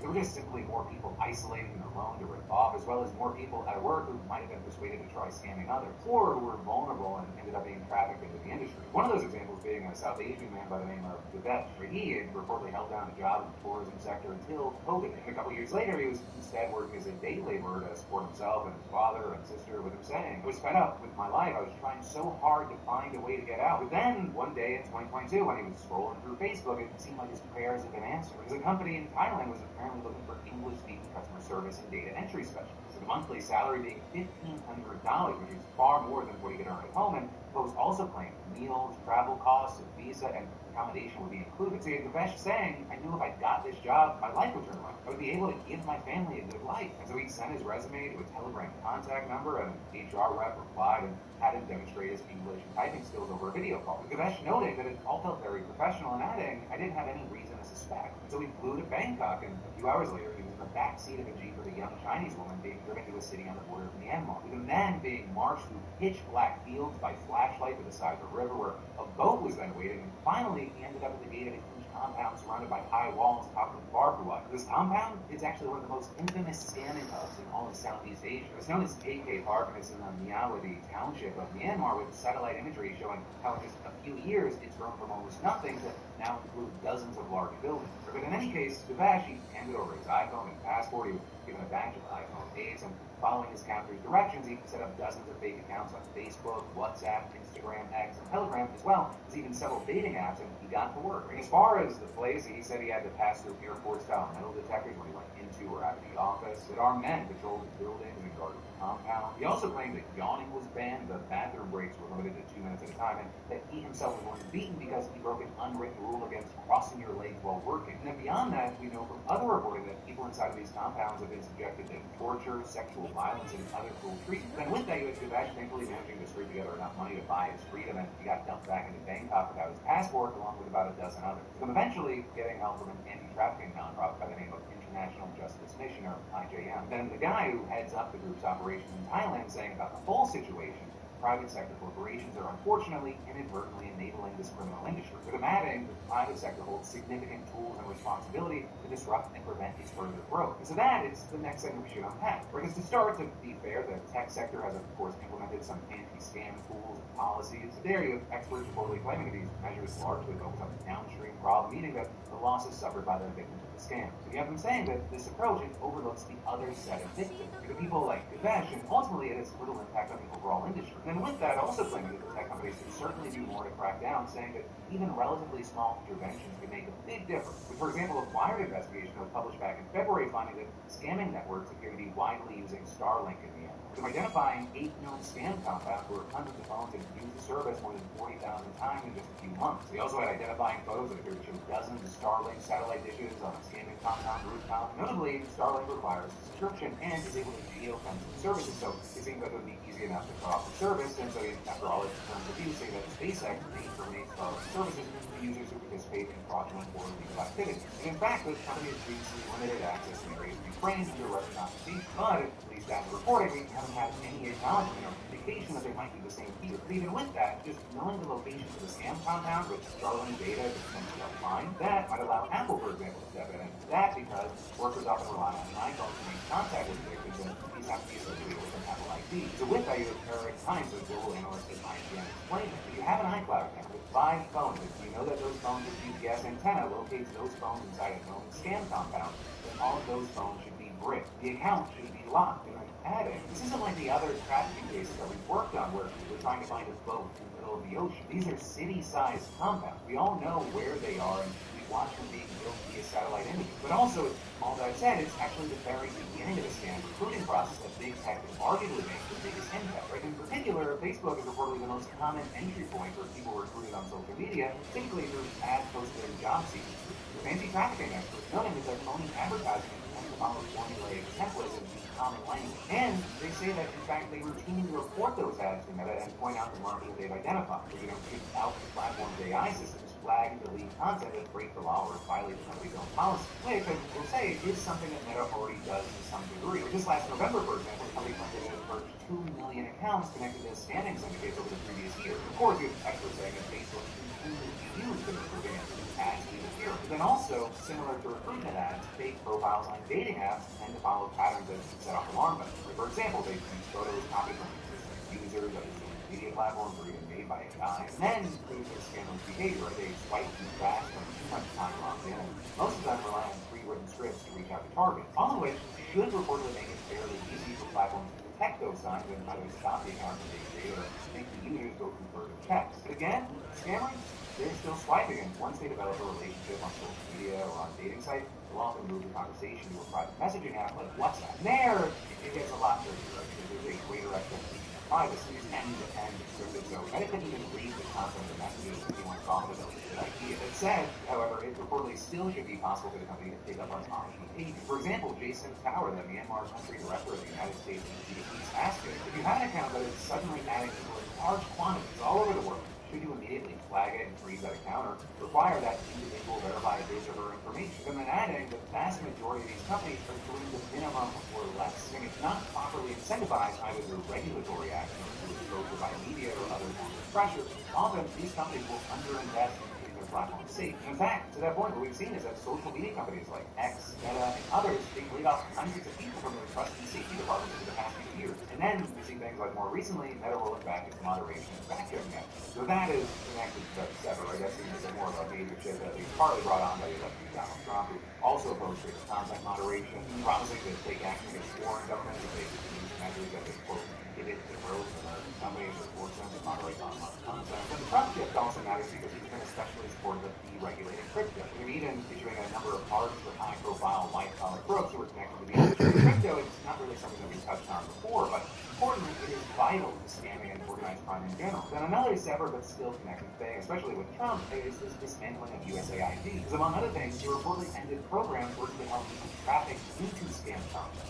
Back in February, he was reporting saying that every single one of the agency's anti-trafficking projects had been halted. Notably, all of this at a time when there's a whole other set of reasons tackling online scamming is going to be more challenging. Artificial intelligence. I mean, just think about all the AI-powered face swap, AI tech, and apps, and voice-altering products to impersonate characters more convincingly. So with that, you have Gabrielle Tran, a senior analyst at the Institute for Security and Technology, saying malicious actors can exploit these models, especially open-source models, to produce content at an unprecedented scale. That these models are purposefully being fine-tuned to serve as convincing vehicles. So taking in all of these aspects that we've talked about, it's pretty hard to imagine that the situation is going to get better anytime soon. And if anything, it's not like going to plateau. It's probably just going to get a whole lot worse. With all that said, I got to pass the question on to you. Not only, what are your thoughts about the whole situation on the dig and this whole big deep dive, but have you experienced something regarding the scamming industry?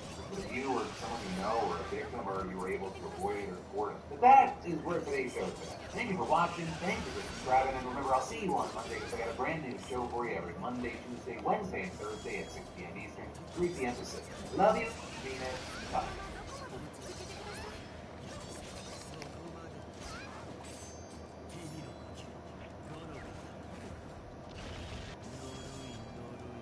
Last week seems to block U.S. military action against Iran unless explicitly authorized by Congress. But notably, with all that, you had Trump responding by seemingly excommunicating Massey from the church in MAGA. Trump launching a barrage of insults at Massey and saying he'll be out campaigning in Kentucky for Massey's opponent, Republican primary. Also, despite the divisions emerging in the Republican Party, we saw Trump claiming that there was great unity in the party, perhaps unity like we have never seen before. Well, that is clearly false. We still have seen many Republicans falling behind Trump. For example, prominent Republicans like Lindsey Graham, Nancy Mace, and Elise Stefanik all praising the decision. You then also had Ted Cruz, who you may have seen learning a number of things about Iran from Tucker Carlson, of all people, arguing that the attack was necessary, saying the prospect of the Iranian regime acquiring nuclear weapons represents the most acute, immediate threat to America and our allies. And that is, you had House Speaker Mike Johnson explicitly arguing that Trump's move was constitutional, writing the president made the right call and did what he needed to do. Leaders in Congress were aware of the urgency of the situation, and the commander-in-chief evaluated that the imminent danger outweighed the time it would take for Congress to act. And then adding, the president fully respects the Article I power of Congress, and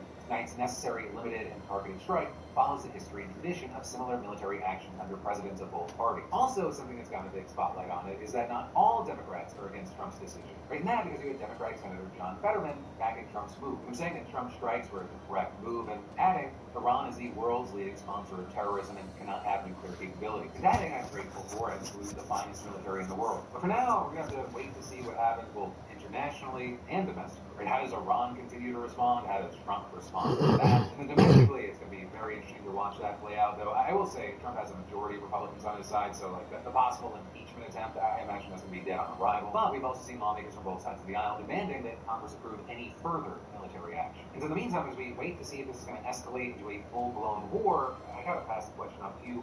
What are your thoughts here? What are your reactions to this news? But then next up from that today, Mr. Beast is stealing from other creators and he is ruining YouTube. That is what many, including top YouTube creators, are saying right now after Mr. Beast announced that his platform Ustats is launching an AI thumbnail tool that will allow creators to create a prompt and receive a data-backed viral thumbnail. And while he has since deleted that tweet following the backlash, the Ustats website still has articles and FAQs about the tool, and many have also reshared a previously uploaded video where Mr. Beast explains some of the functions. From creating custom results from any channel to literally being able to put your face on a thumbnail, it literally feels like cheating. This is the home of the AI tool where you can type in any channel on all of YouTube. It'll use it as inspiration for the thumbnail generated. Right in that video, Mr. Beast uses himself as an example and how to generate a thumbnail of him stranded on a volcano. You also have him saying that there are ways to generate thumbnails without specific channel inspiration, or you can take the URL of a pre-existing video and modify its thumbnail, like in this example. To demonstrate, I have this F1 thumbnail with an F1 car.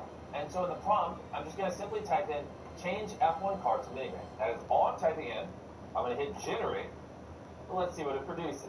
And boom, it's done. And so immediately, what you saw is we had tons of people pissed off, arguing that this tool that hurts thumbnail artists and editors and allows people to just blatantly copy and rip off other channels. I have the one and only 24 karat gold Labubu. Now, you understand the value of work and creativity, but don't understand that this tech is destroying the concept of both. As well as some say, I need every YouTube creator who can afford to take a stand to sue the shit out of this company. They're literally just stealing every single thumbnail on YouTube to beat with shitty fucking AI, and fuck you too, Mr. Beast. And some noting that Mr. Beast in the past has called out other channels for copying his thumbnails by using face swapping tools and writing. So Mr. Beast gets to complain about channels stealing his thumbnails, then turns around and makes a tool that does the same thing but faster and cheaper. Way to take out the creator and content creator and the fun that comes from thinking up new ideas. Majorly, fuck this. If there's any class action lawsuit, count me in. I'm so done with this guy. Right, you had major creators like Jacksepticeye chiming in because his channel's logo specifically appeared in Mr. Beast's video when he mentioned taking inspiration from other channels. And so you had Jack writing, what the actual fuck, and he used my logo in the promotion for it too? I hate what this platform is turning into.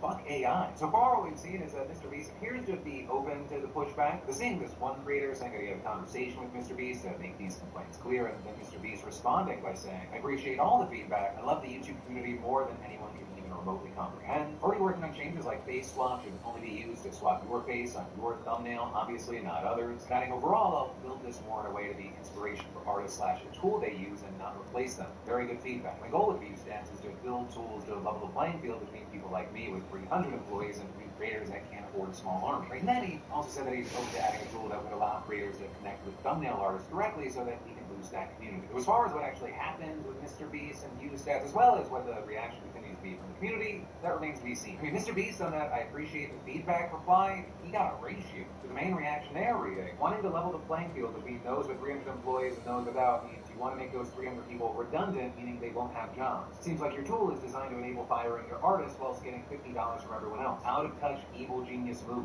But for now, I'll have to wait to see how this plays out, and of course in the meantime, I'd really love to know your thoughts and reactions to this. And then you've got even more news in just a minute, but first, You know, y'all, it is summer. It is officially upon us, and you need to get out. And, you know, connected to that, we've been giving out $500 every week for over a year, thanks to our sponsor at SeatGeek, and somehow you still haven't entered for free. And the lineup right now, it's stacked with Lady Gaga, Coldplay, Tyler, the Creator, The Weeknd, Beyonce, Chris Stapleton. It's a wild time for live events. And, you know, it's been awesome seeing so many of you beautiful bastards winning the $500 SeatGeek weekly giveaway and using it to hit up concerts, games, Broadway shows. Just y'all live your best life. If you haven't entered yet, it takes 2 seconds, and next week's $500 winner, it could be you. And for the uninitiated, SeatGeek is the #1 rated ticketing app with over 28 million downloads and tickets to over 70,000 events, sports, music, comedy, theater, you name it. So hey, if you're a first timer, download the app, scan the QR code, or hit the link in the description, and use code BILL for $20 off your first ticket purchase. And then, this is key, add code PDS to your SeatGeek account as well. That gets you $10 off of any ticket and enters you for your chance to win the weekly $500 giveaway, no purchase required. And then also for the SeatGeek website, you've used SeatGeek before, this applies to you as well. Just add code PDS to your account and you're entered. Hey, main thing, scan the QR code or click that link below and then use code BILL and PDS and go make some memories.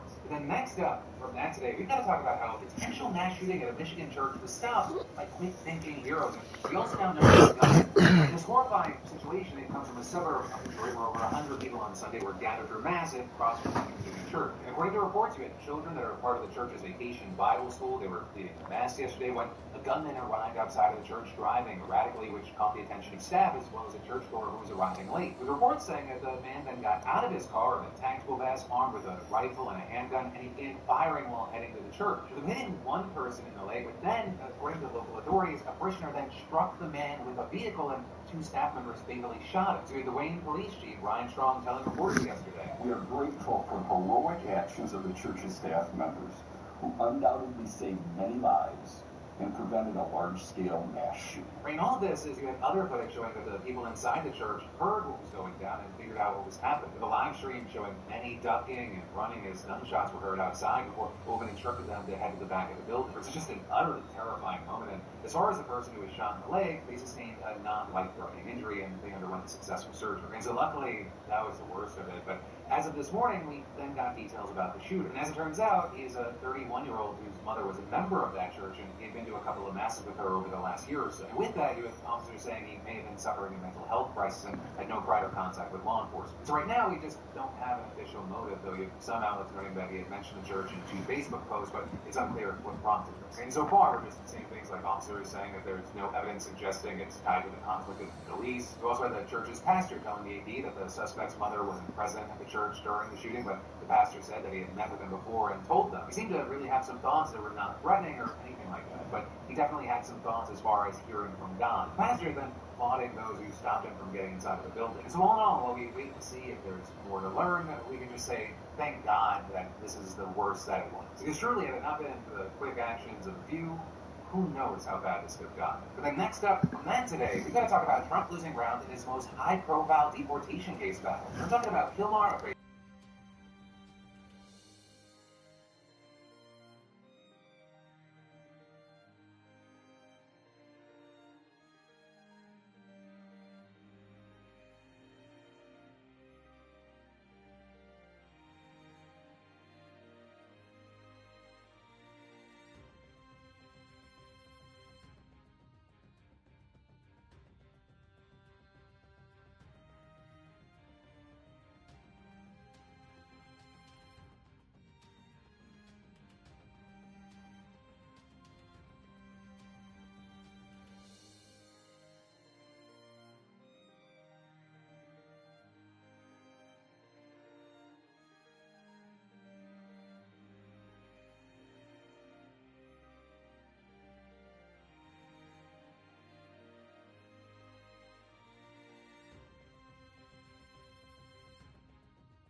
are you going to do with your life? Are you going to then spend the rest of your life trying to get him out? You know, because it's liberty, it's free speech, or are you going to focus on something else?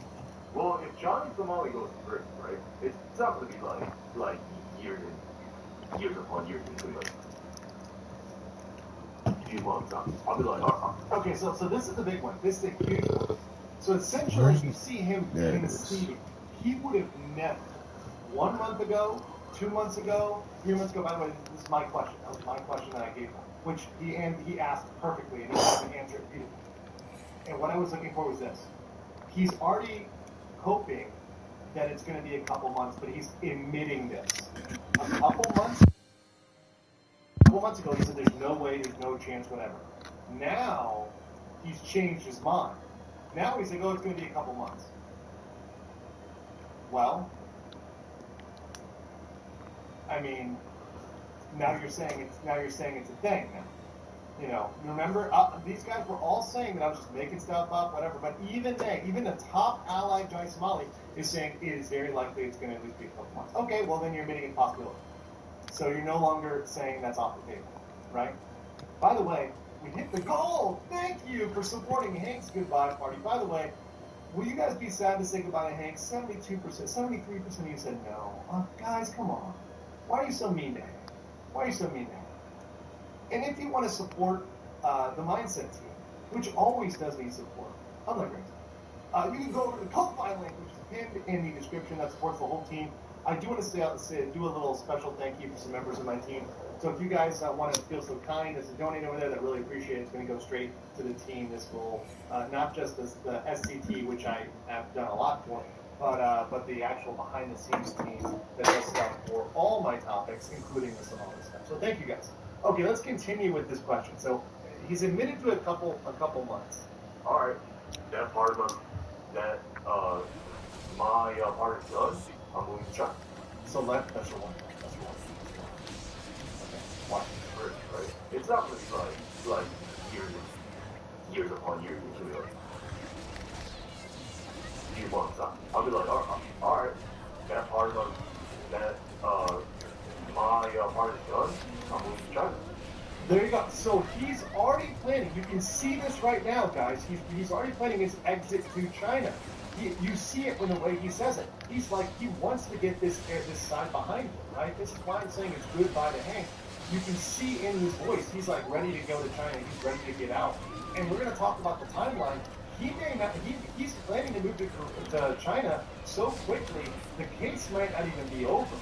Especially if Johnny appeals it, especially if he fights it, whatever else, especially if a new case comes in and he has to fight a separate trial. Like, Johnny may be, like, still, like, fighting his court case at that point. We don't know right now, or it might be serving a sentence. But the point is, he's not going to be sitting there waiting for Johnny, right? He's not sitting there waiting for Johnny. We're going to talk about him going to China and all this other stuff. I mean, one thing I'll say is this. If he's accurately reporting his felony, going to China may be pretty close. So I don't know whether he pulls strings or he greased the wheel or if he hasn't applied yet, but it might be kind of difficult to get into a program he wants to study in China. It might be very difficult to do that with a felony. China tends not to like felony. That one wasn't very cinematic. It was like just a whole bunch of slashing. Well, given all the haters, emotional damage. Asian Dragon says, sorry, the fish is still up there from Max. Aggravated sentence, and Andrew already explained on the serious crime like a deep fake. Yeah, I know, and once again, I don't think he's getting a minimum sentence. I think he's going to get some time, minus this couple of years, but we'll see. Once again, we'll see. The judge's discretion. The judge could go lighter, right? But at this point, he's facing up to 12 years, which is significant time.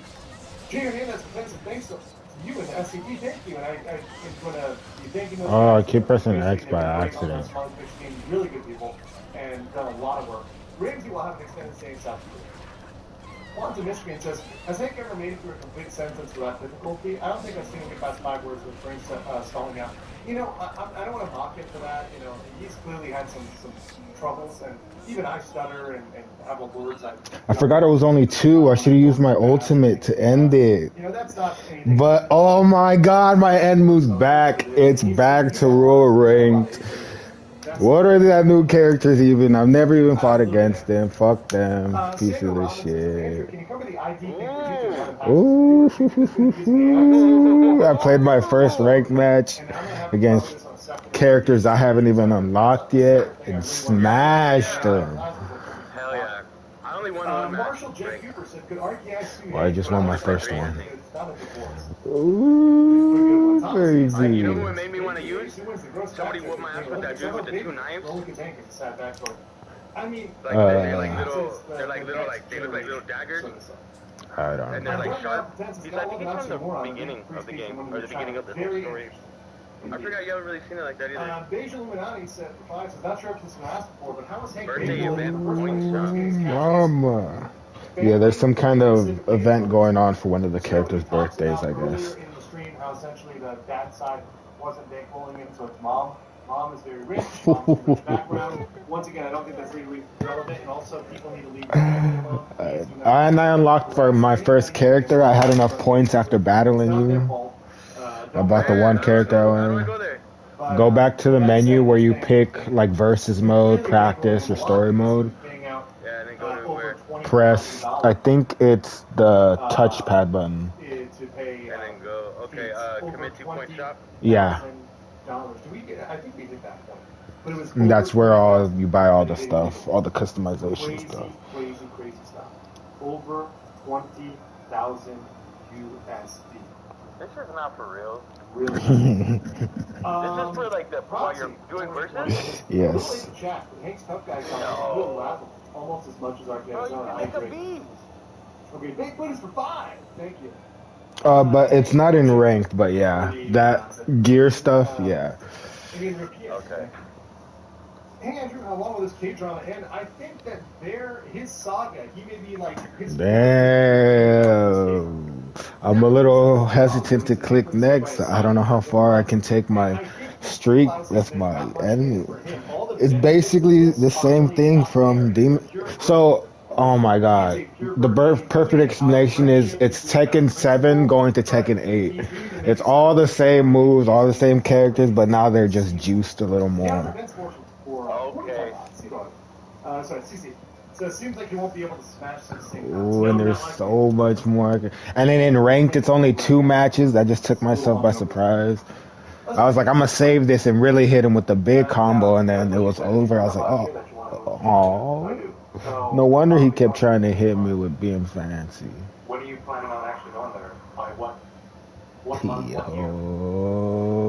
And what kind of visa would you be going on? I am expecting to go there. Why was I built like this? June 2026. June 2026. with a new degree or with I'm going. Are you online right now? Yeah, just play. Well, I'm getting ready to hit my ball and taking it. My first ranked win. It wasn't a loss. That's crazy. My first battle. I didn't know what they were gonna hit me with. I felt like a ninja, like Kakashi. I had my eyes ready. I don't know what they had. He was playing that girl with the pink and green hair, with the love breathing, and then the dude with, I think he said mist breathing. I don't know. He has like black hair and blue eyes, I think. I wasn't paying attention. He has black hair with blue highlights? Like blue eyes.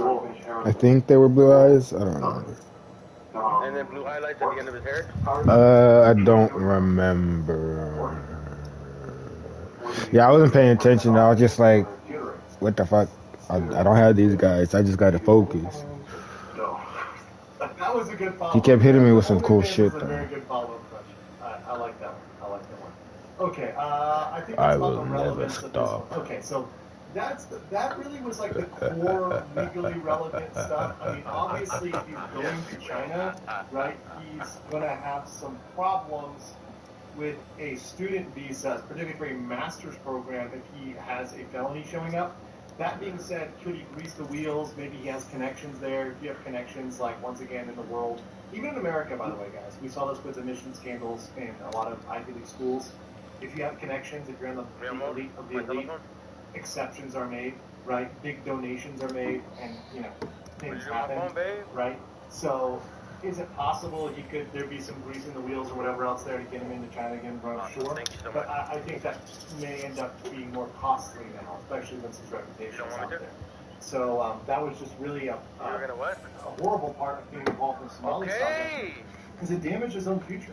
Right? It damaged his own future.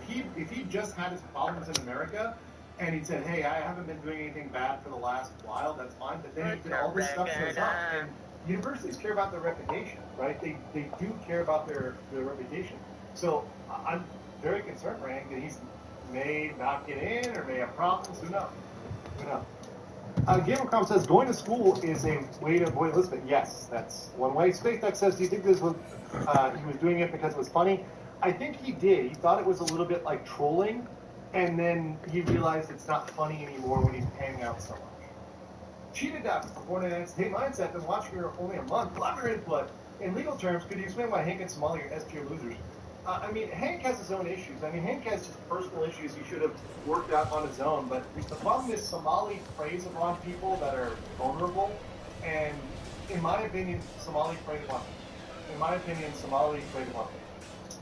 And Hank's principles.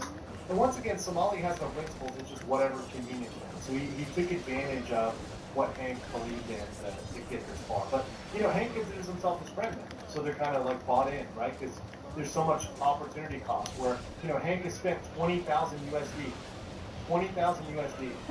on Johnny Somali. At that point, you're bought in, right? At that point, you literally have bought the farm, you know, because you paid so much money and you feel like, okay, well, I can't give up now because I gave this guy so much money, right? I gave him a massive amount of money. Game of Crown 5, thank you so much. I'm not playing tomorrow right now, I'm playing some random fool. And I was actually winning and you came over here and started talking to me. Hank's supposed to be subjects to social a lot of his parents. I wonder why. Well, once again, let's not pick on Hank here specifically. Okay, Chad. Did you hear the way you said it? I know that you're okay. You're getting your ass beat, like. Do you know someone? You don't even think I am, but you're upset. In their 30s. You want me to be? That's crazy. 30s, who has never had I admit it. You played it first. You knew it was cool first. Yes or no? I get it. Do you guys know somebody in their 30s, I don't care if they're male, female, whatever, who has never had a full-time job, a real full-time job, not a fake job that their uncle made up, whatever, like a real job? Do you guys know somebody? Because I know somebody. Oh, I know somebody. I know people that are funded to go to school till their 40s. I literally knew somebody who was in a PhD program. They took multiple PhDs until they were 41 years old. And finally like, well, I guess I find a job now. Right? This does happen. And once again, I'm not judging anybody. Listen, I want everybody to be happy, live your life. I'm not telling you what to do and not do whatever. You guys live your own life. But it's not as uncommon as you think. I think it's more common, maybe even getting more common. You know, 62% of you so far say yes, I'll let it run for a while. But there's a lot of people that say you know at least one person in that category. Hey, like at least one person. Baby, see what he's gonna do, so don't get mad at him. James says, isn't homosexuality illegal in China? I think he identifies as a bisexual, not a homosexual, to be clear. And once again, I don't have a problem with whatever his homosexual preferences are. That's his business. And it's really not legally relevant, it's really not objective, right? So that is but, I mean, fair point from what people say. Although, once again, things can be illegal in a country and people do it. How dare you? In my house? Oh, hell no. Just because something is illegal does not necessarily I do that. It is strictly. Bronwyn says, 499 employers will see social media, they'll never get hired. Ooh, there's a 2-win streak, baby. Fuck the new characters. You don't need them.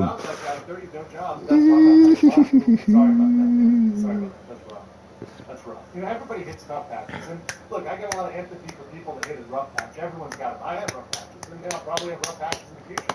You know, but the important thing is you dust yourself off, you pick yourself up, you know? Oh, he wants a rematch? Is that what that sound is? Oh, I pressed no. Oops. Why is the default option no? The default option should be yes. Why are you trying to save the freshies? Oh, it is? Okay, I don't know. I actually don't know that. I don't know the answer to that. That's a good question. What I do know this guy thought he was gonna cheese me with some new jutsus. Hank brought me up in this interview, and I was like, wait, what the hell? What the hell? And that's crazy. She really walked up and was like, "You're getting your ass beat." It's so funny. We're gonna have to scroll forward to about an hour and. How dare you? So we're almost at the end. Now, you know what? I'm switching jerseys. I'm very aware there are other people that were kind of involved in, like, he's threatened, and we'll talk about that. It's not just me, but he specifically brings up me several times. So let's stop it. Stop. Yes, and this is vital. Am I right? Right. So, fucker. You're really big on free speech, right? I'm really, really big on free speech. Isn't it true that you're trying to sue others for their free speech? Like, were you trying to sue legal mindset? Somebody told me you were trying to sue them for defamation, yeah. That's not free speech. Well, I'm not criminally charging. It doesn't matter though, because defamation in Korea is both civil and criminal, right? And whether or not it's civil or criminal, in order to sue for it, you have to say that you don't believe that's free speech. If you're suing somebody for something, you're saying that's not free speech, right? Because free speech is protected, including through civil lawsuits. This is why I think Hank has an incomplete understanding of what free speech is. And he doesn't understand the free speech process. He understands civil lawsuits, whether that's in Korea, America, anywhere else.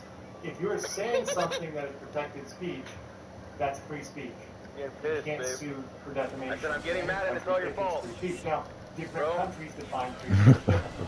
Talk about it. Brother. There's a different standard for defamation in Korea than in the United States. Or in other countries like Thailand where I live, or Philippines or somewhere else, there's different standards, right? But that is a huge contradiction there. It's a mass country. But he doesn't stop there. This is great. They fumbled. Money! You know, so you're a free when we ever release something like that, well, like ranked. You about to extract money out of them? Yeah, hell yeah, nigga! But, so you admit that I messed that up. guy has the right to say everything he says, but you see an opportunity to try to get some money, so you're like, fuck it, I need money or whatever. Yeah, I mean, like, I'm like, whatever, that guy's not pro-free speech, so... That guy's not pro-free speech. That guy's not pro-free speech. By the way, he dropped an N-bomb online. Sorry about that, guys. That's his N-bomb. I am extremely pro-free speech. Anybody who knows me or watched my channel for 2 seconds says I'm pro-free speech. That is insane. What I am not is pro-criminality. Pro-criminality. And me covering criminality and legal issues on the internet is 100% free speech. And if he has a problem with that, is anti-free speech. It's literally silencing of free speech, right? So his failure to understand the core definition of what free speech is. Oh, is that a guard break? And I say all the time, people can say what they want to say on the internet. They can say want to say control people, Hank control people. Unless he crosses a criminal line, it's fine. But why can't people say things back? Because money? So you're going to go to the judge and say, because money, we're going to get into some second. It's love. Let's put this. Well, yeah. By the way, I heard a story that you were engaged. You claimed that you were engaged to a dramatic woman who was in the U.S. Marines but died of an illness. Okay, that's the end of that part. So that's the thing. He says he's going to sue me. Now, of course, I have more information on this. He actually wants to comfort others. So yeah. But by the way, that is literally Washington Blue, the Hank U Files, KTSC episode 130. It's in the description. I also tagged the channel. So shout out to Canton Social Club. They're giving me a heads up of that. It's really great coverage. There's 3,000 you watching. I think the video only had 2,000 something views. So go over there, get the full video view. Give it a like, give it a comment. Leave some comments there over it, and you can get all of that drama. So let's talk about this drama, guys, because obviously this is the thing. And I'll pull this up. I'll pull my PP back out. Nice. You need my PP right now. It's helping us all. So let's get some super chats there before I continue with this. Andrew, what have been the challenges for you keeping the story front and center? My impression is that Koreans are done with stream topics. They're not done with it. They just want there to be a punishment and move on. So once this sentencing happens, they're ready to, okay, the next step, right? But they are still mad about this. I mean, Hank makes a comment during this that Koreans are over it. That's not true. They still very much get upset whenever they hear about this again. But however, they know the solution is in the courts now, and the courts are handling it, and the courts are going to deal with it appropriately. And once this message is sent to other streamers, they are probably not going to have this problem. Consequences of the Hank stream, most cases, Johnny's a real kill and only taking out the true. And once again, what I'm trying to focus on here is only the things relevant to either lawsuits. So in this case, Hank is threatening a lawsuit. So I'm going to talk about Hank's lawsuit. It's legal, right? I'm trying not to talk about stuff that really isn't relevant, like all his past history and what he wants to do in his private time. That's not legally relevant. It's not objective. And it's not what I want my channel to be talking about all the time. So, yeah. But yes, Johnny is definitely something else. Big Buddha says, well, make sure you never have a rough patch again. Thank you, Big Buddha. Scoops, remember, thank you. Space that says, can you quickly charge someone in another country? That's good. That's really difficult. That's really difficult. And even civilly, the procedure, especially recognizing foreign judgments, it's not easy, right? It's very difficult. Extremely difficult. You know, kind of watch race, they spoke me, so I was pathetic. Yeah. Moderate. He says, hey, I can't for ruining his life. That is actually free speech allows you to say anything you want. Oh, just as with anything else, this is your free pass and fallout. Exactly. You can say what you want, but there are consequences sometimes. You can't call somebody a criminal. That is death, even in the U.S. Right? And in fact, if anybody, Hank's defamed me. Right? Hank's defamed me far worse than I've ever said anything about him. Everything I said about him, the report about him is factual, and he's confirmed. The Republic says, thank you, that's the last the Hank interview I can take, and that's all that was relevant. That's all that was really relevant. Now, that's not to say it wasn't a good interview. You did a great job focusing on what we really wanted. Right? So let's talk about defamation, okay? So Hank confirms he desires to sue for defamation. But I want to be very clear with you guys, and very honest. It's not just me. I would love to make this about me. It's not just me. He wants to sue Atozi. He wants to sue 15 Minutes. He wants to sue all the Korean streamers. And the Korean streamers are a little bit of a different case because they're in Korea, so obviously they would have jurisdiction, they would have identity, that's more clear, it's under Korean law, they're all Koreans. But he would lose against them too. And we're going to explain why. Even against the Koreans he will lose. But, this American lawsuit or whatever the lawsuit wants to bring, whatever Thai lawsuit, whatever he's going to try to sue, right? This guy's going to be a problem for me. This is going to be, if not impossible, impractical. We're going to talk about why. But the big thing is he admits his motivation is monetary. Oh my God! All of this. Of course, the guy I'm fighting, his name is the real Perk 30. Son of a gun. He says his only motivation is money, right? The judge is going to hear that. Literally, anybody who he sues can take that clip. That's a public video, and can play. How did I not get it? That's blown. By the way, guys, do not put caps in the chat, please. I love you guys. Thank you guys. But the motivation being money, that pretty much is the issue. Beyond that, he claims to believe in free speech, but doesn't even understand the concept. He doesn't understand that because of free speech, lawsuits like Hank's are banned. I thought I had, no. Everybody who wanted money would sue and get money, what would happen? Everyone would just sue the richest people in America or in Korea or in every other country and just sue the rich and just automatically win all their money. That's not how it works. You can't just sue someone because you want money and get money. Oh my God, of course you get my ass up now. Right now. Oh shit. Fucking pussy. I see right now. Yeah, no cap. No cap. You don't cap here. You're not cap. I'll show you. Hank Yu is not getting a single won, US dollar, or Thai baht. That guy is not getting 1 cent from a lawsuit. Now, if he wants to turn around and do a tell-all story on that, he wants to be a witness for the court against Johnny, well, then maybe there might be something coming his way. Right? Maybe we could have a little thank you present for Hank Yu if he becomes a state witness and returns state evidence. 20-second timer. Right? Well, that's different. If he does that, then maybe. But not from a lawsuit. You ain't getting a cent. Get the fuck out of here. Me and Tozy, nobody getting money. So I'm I'm gonna tell him, hey, if you ever change your PS name, make it Alexa. 3-minute timer. 90 minutes. What is it? 90 second timer. You can't do it in Korea. He might try to do it from China, but that'd be even more interesting if he's running an OnlyFans from China. That might get him into trouble with Someone got thrown out. Also, Father Will Fox. Hey, Rain. Beyond that, I'm going to expand here on my previous offense. I previously defended against Hank's lawsuit point, of course, at DB, where I explained why his lawsuit would fail. It would still fail, but I'm giving you more reasons. There's so many reasons why any defamation lawsuit would fail against me or anybody else. Here's why. It is impossible or impractical procedurally.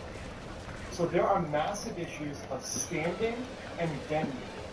Standing means do you have a right to bring a claim? He may be able to do that in the U.S., maybe not through a proxy attorney, maybe not though. In other countries, he probably has no standing. Beyond that, he's suing for something that he alleges happened to him in Korea. So it's like, well, okay, but they're not Korean citizens. Nobody there is a Korean resident. Rosie's not, I'm not, 15 minutes not. Most of the people covering this that he's interested in going after, other than the Korean streamers, are not Korean residents. So it's inappropriate to bring a Korean lawsuit, and it's just not going to work. And beyond that, let's say you brought a U.S. lawsuit. Let's say he found enough money to do an international U.S. lawsuit. We have something called anti-SLAPP. And that's because we have freedom of speech in America that's very, very strong. An anti-SLAPP is based on free speech principles. It comes out of the principle of free speech. SLAPP is a strategic lawsuit against public participation. That's when someone sues you for something that is free speech. And the anti-SLAPP laws provide a very inexpensive, almost free way to defeat a claim against you before it even goes to court. It doesn't even go to a motion to dismiss. It doesn't even go to a motion to dismiss. All of this would be defeated in a pre-trial anti-SLAPP motion. And yes, my PP is slapping the anti-SLAPP law. Yes. So you can say he got PP slapped, if you will. Just a second. Doesn't matter. But anyways, those are just basic procedural impossibilities and practicability.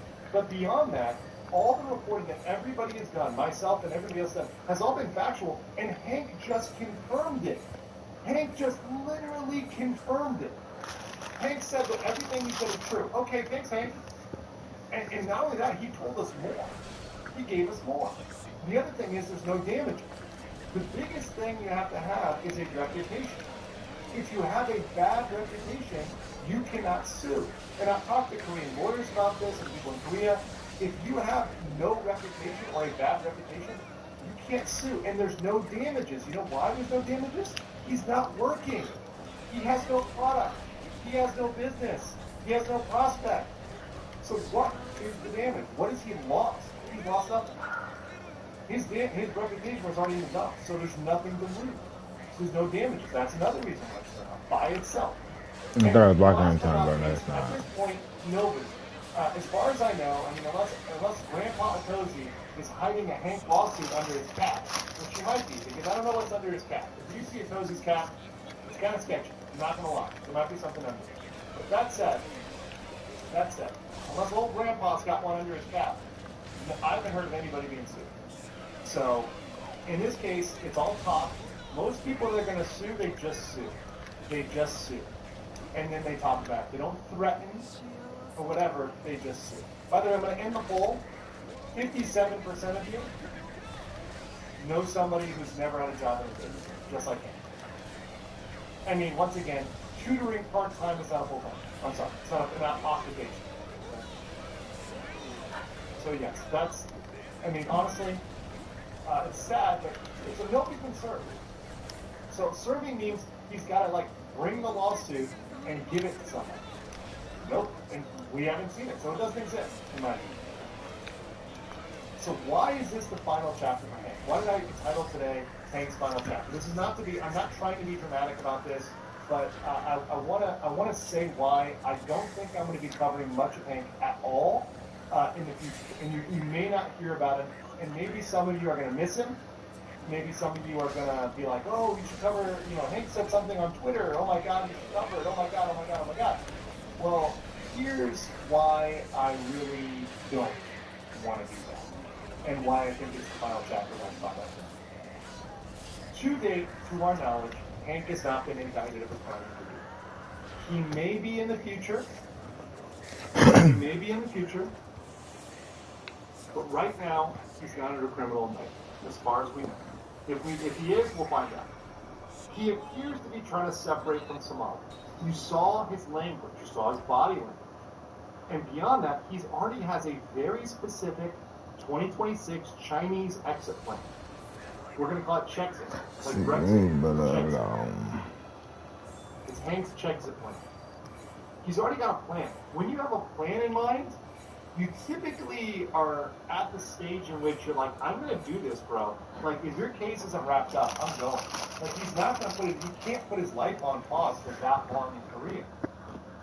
And he's not going to put his life on pause for 2-3 years to wait for Johnny. In fact, he said, hey, I'm going next year, and if Johnny's in jail, he's in jail, that chapter of my life is behind me. Right? So he's already looking like that. And beyond that, he owes him 20,000 USD. Guys, remember when Hank was arguing over Manwon? He was arguing over 10,000 won, which was like $7. Which was like $7, $7 or whatever. Right? He's arguing over nothing. Like, it was in fact like $6 or something like that. It was nothing. Like, literally no money. $20,000 to a guy like Hank is a big deal. And I guarantee you that's hurt the relationship. And actually, he said, hey, I was supporting him. Past tense. So that means he may not be supporting him anymore. He may say, hey, look, we're putting you up in this room, and we're giving you this room, and I'm done. And this is it. You get your own room, you get your own little cubby hole, and I'm done with it. Right? We're cutting you off. I meant to boost. Because that is probably a huge rift between the two. And last but not least, unless Hank is criminally indicted or he serves an official witness in the case of Johnny Somali, he is irrelevant legally. So in my mind, Hank is irrelevant legally, and therefore on this channel, I am going to treat it really as the final chapter of Hank, and I'm really not going to be bringing Hank up anymore unless there is something really relevant. Because I'm trying to focus in on all the topics. This topic, the crime topic, when I talk about digital ID, whatever, on the wall. Not the drama, although we don't come in a little bit, right? Because people bring up super chats, and I'm going to answer the super chat, whatever. But I keep forgetting my freaking. So I'm not trying to make it the Hank show. And to be honest, most people that have watched the Somali saga have said Hank is kind of stealing the show whenever he comes up. And there's no reason for that because he's not on trial. That still hit us crazy. Legal mindset memberships. Thank you so much.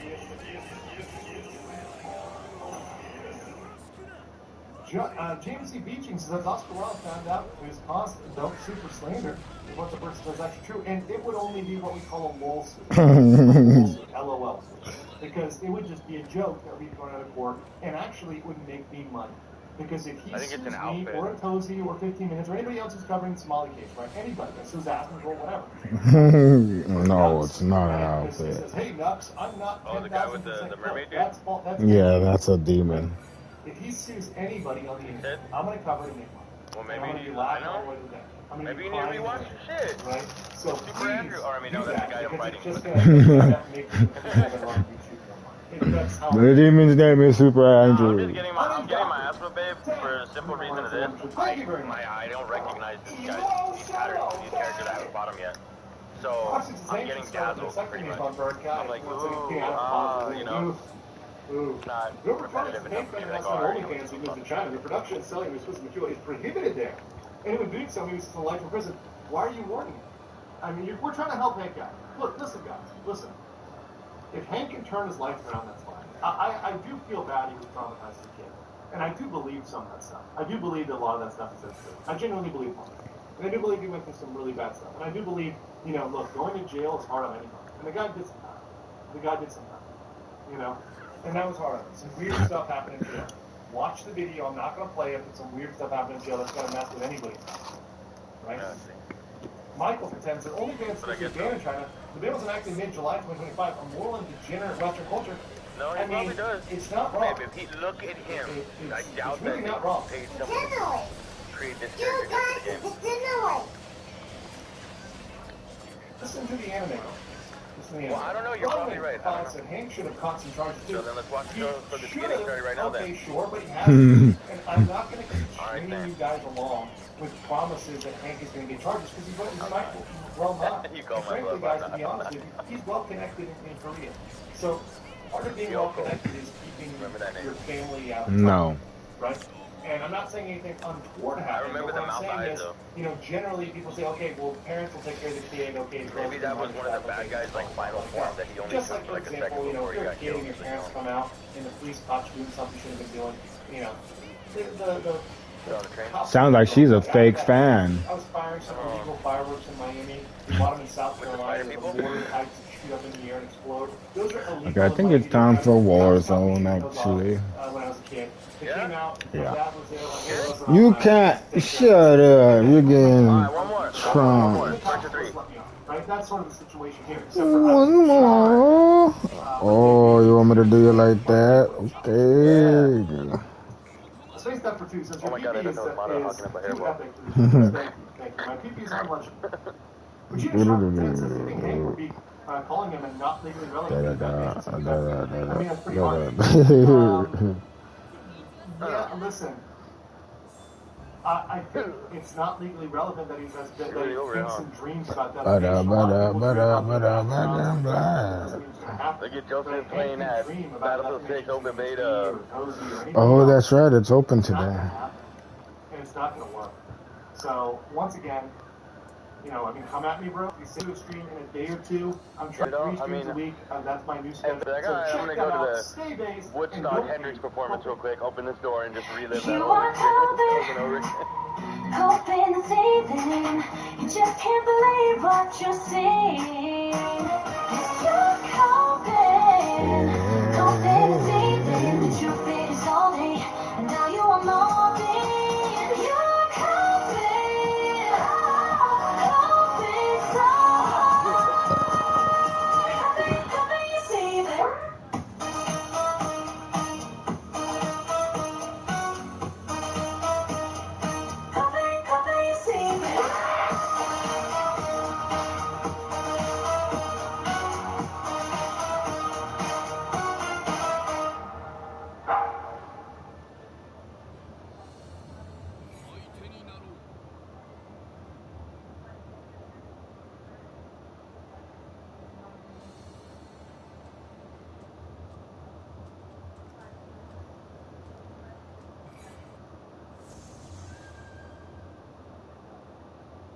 Well, time is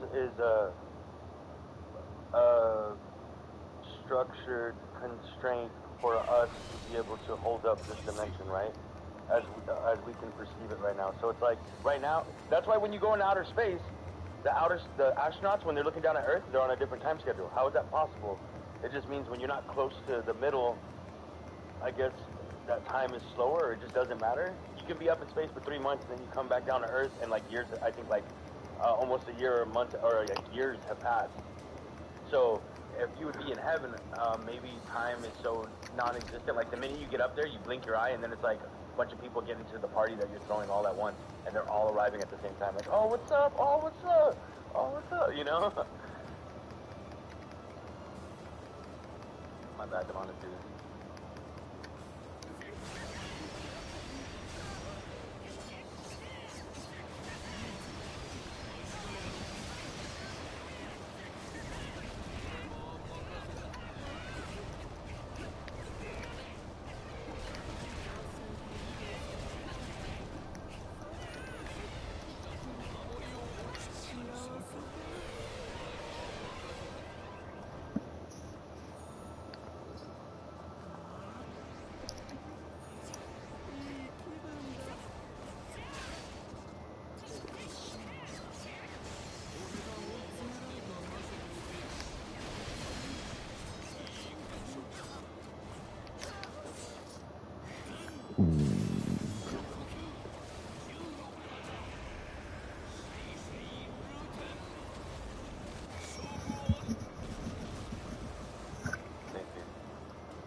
hot from the first bar, from behind the first bar, my blue bar. Yeah. Oh, that's more than I thought. That's like 20% less.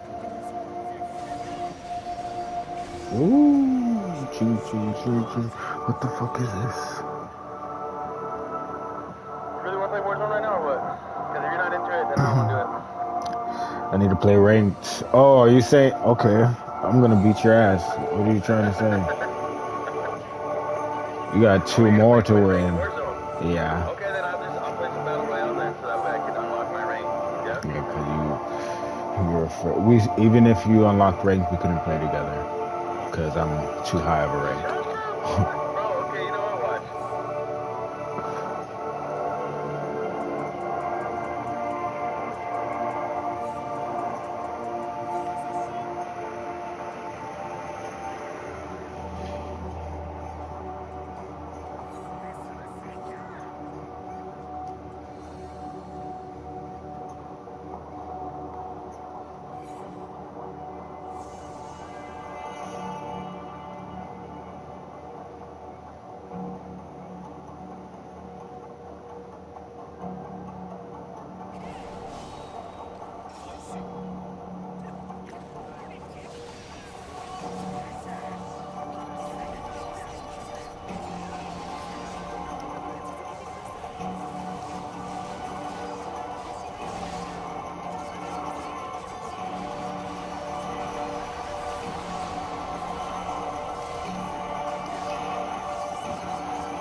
Johnny Somali, aka Ramsey Khalid Ismail, may be losing his top ally in Hank Yu. We're going to talk about it today in this fast version. This is the legal mindset we teach you to be your own judge. I'm Andrew Esper, an American attorney who's been following the Ramsey Khalid Ismail case from beginning to end. And this is a kind of weird chapter that we now have where it seems like the Hank Yu saga, the Hank Yu story, is really going to come to an end. This is really the final chapter, it looks like, for Hank Yu. Now, of course, the Johnny Somali legal saga is not over. It won't be over for some time. But based on a recent interview with Cape Town Social Club, it really appears that there is a separation happening here. A give has happened. And it may be the end of really the relevance of Hank Yu. We're going to get on that today on this Fast Facts version. Of course, if you like the Fast Facts versions of my streams, make sure to like the video and let me know in the comments below. So, of course, I've got a great PowerPoint here for you guys today talking about this final chapter. And with this, in this final chapter with Hank, we had this interview that was conducted in person between a member of the Cape Town Social Club, which had originally interviewed him, and of course Hank on Jung Yu. Now, this is interesting because there were many questions that were asked, there were many things that came up. It was a very long interview. And I want you guys to, of course, check out the full-length version. If you're interested, it's in the comments below in the description. If you like the channel, if you like the way it was handled, which I must say was very professionally, very neutrally. I have a lot of respect for the interviewer because he was able to kind of sit through that with a straight face and kind of a calm demeanor and get through that. So I have a lot of respect for that on a professional level. So if you guys want to check that out, once again, description below. And of course, if you like it, you can subscribe to the channel. Now, this went down, I believe, a week or two ago and was just released a couple days ago. And everybody was sending this to me to comment on. Of course, there's a lot of stuff in here. It's almost 2 hours.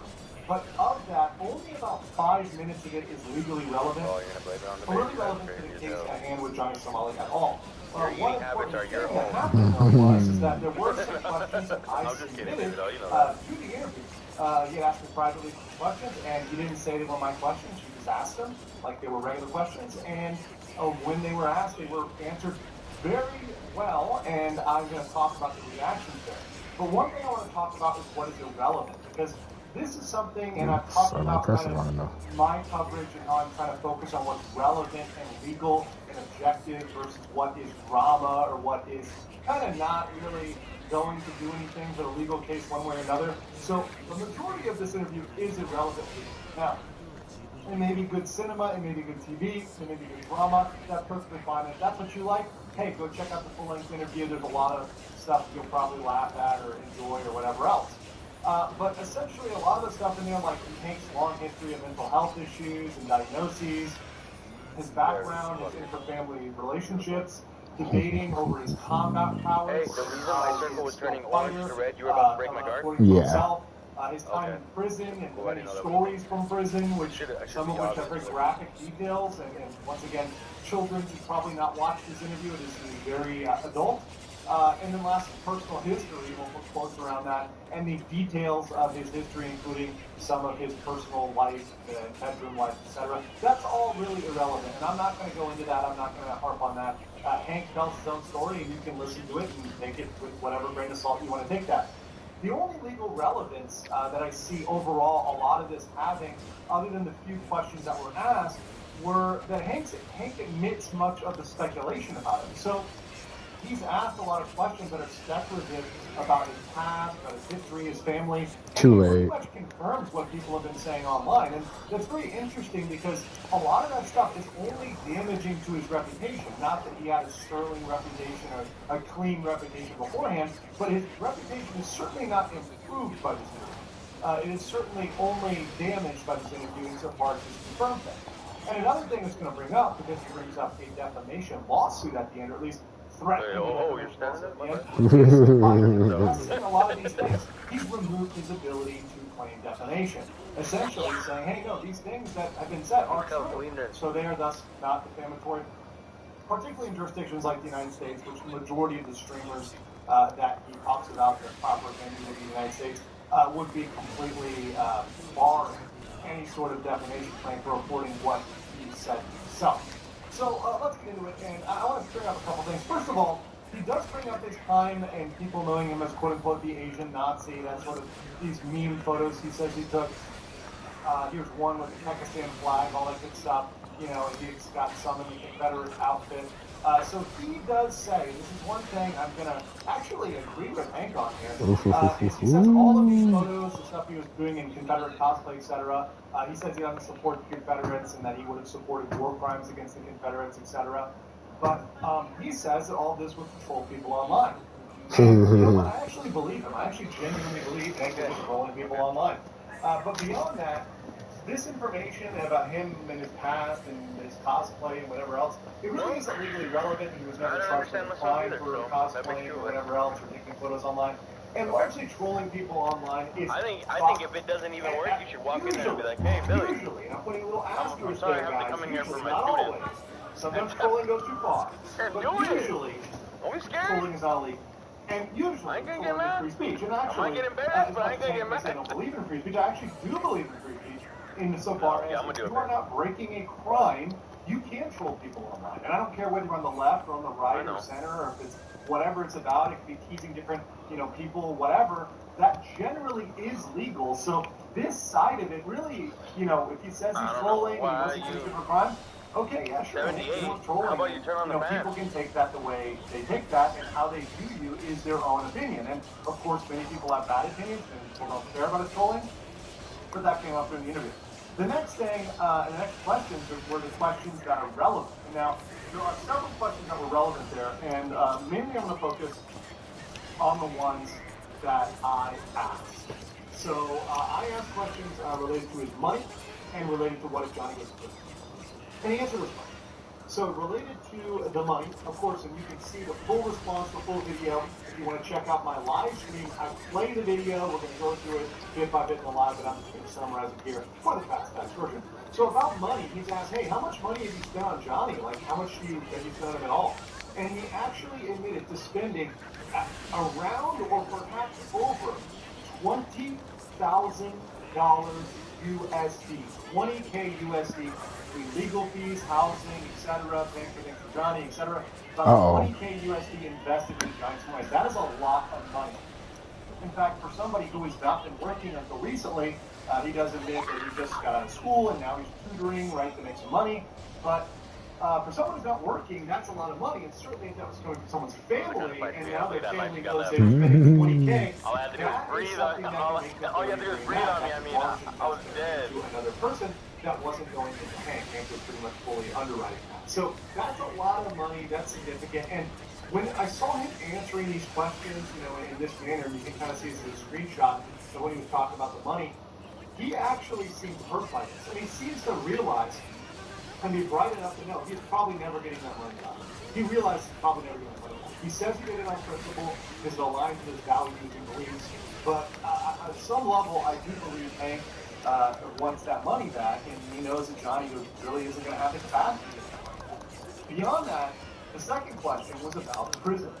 And what is Johnny in prison? Well, he actually admitted, which was huge. I don't know how I dropped that timing, but you got so lucky. Well, that's just kind of arguing over semantics. Even Hank Hughes, even his top ally, is at this point resigned to the fact. Okay, you can go. You can play. Lucky you.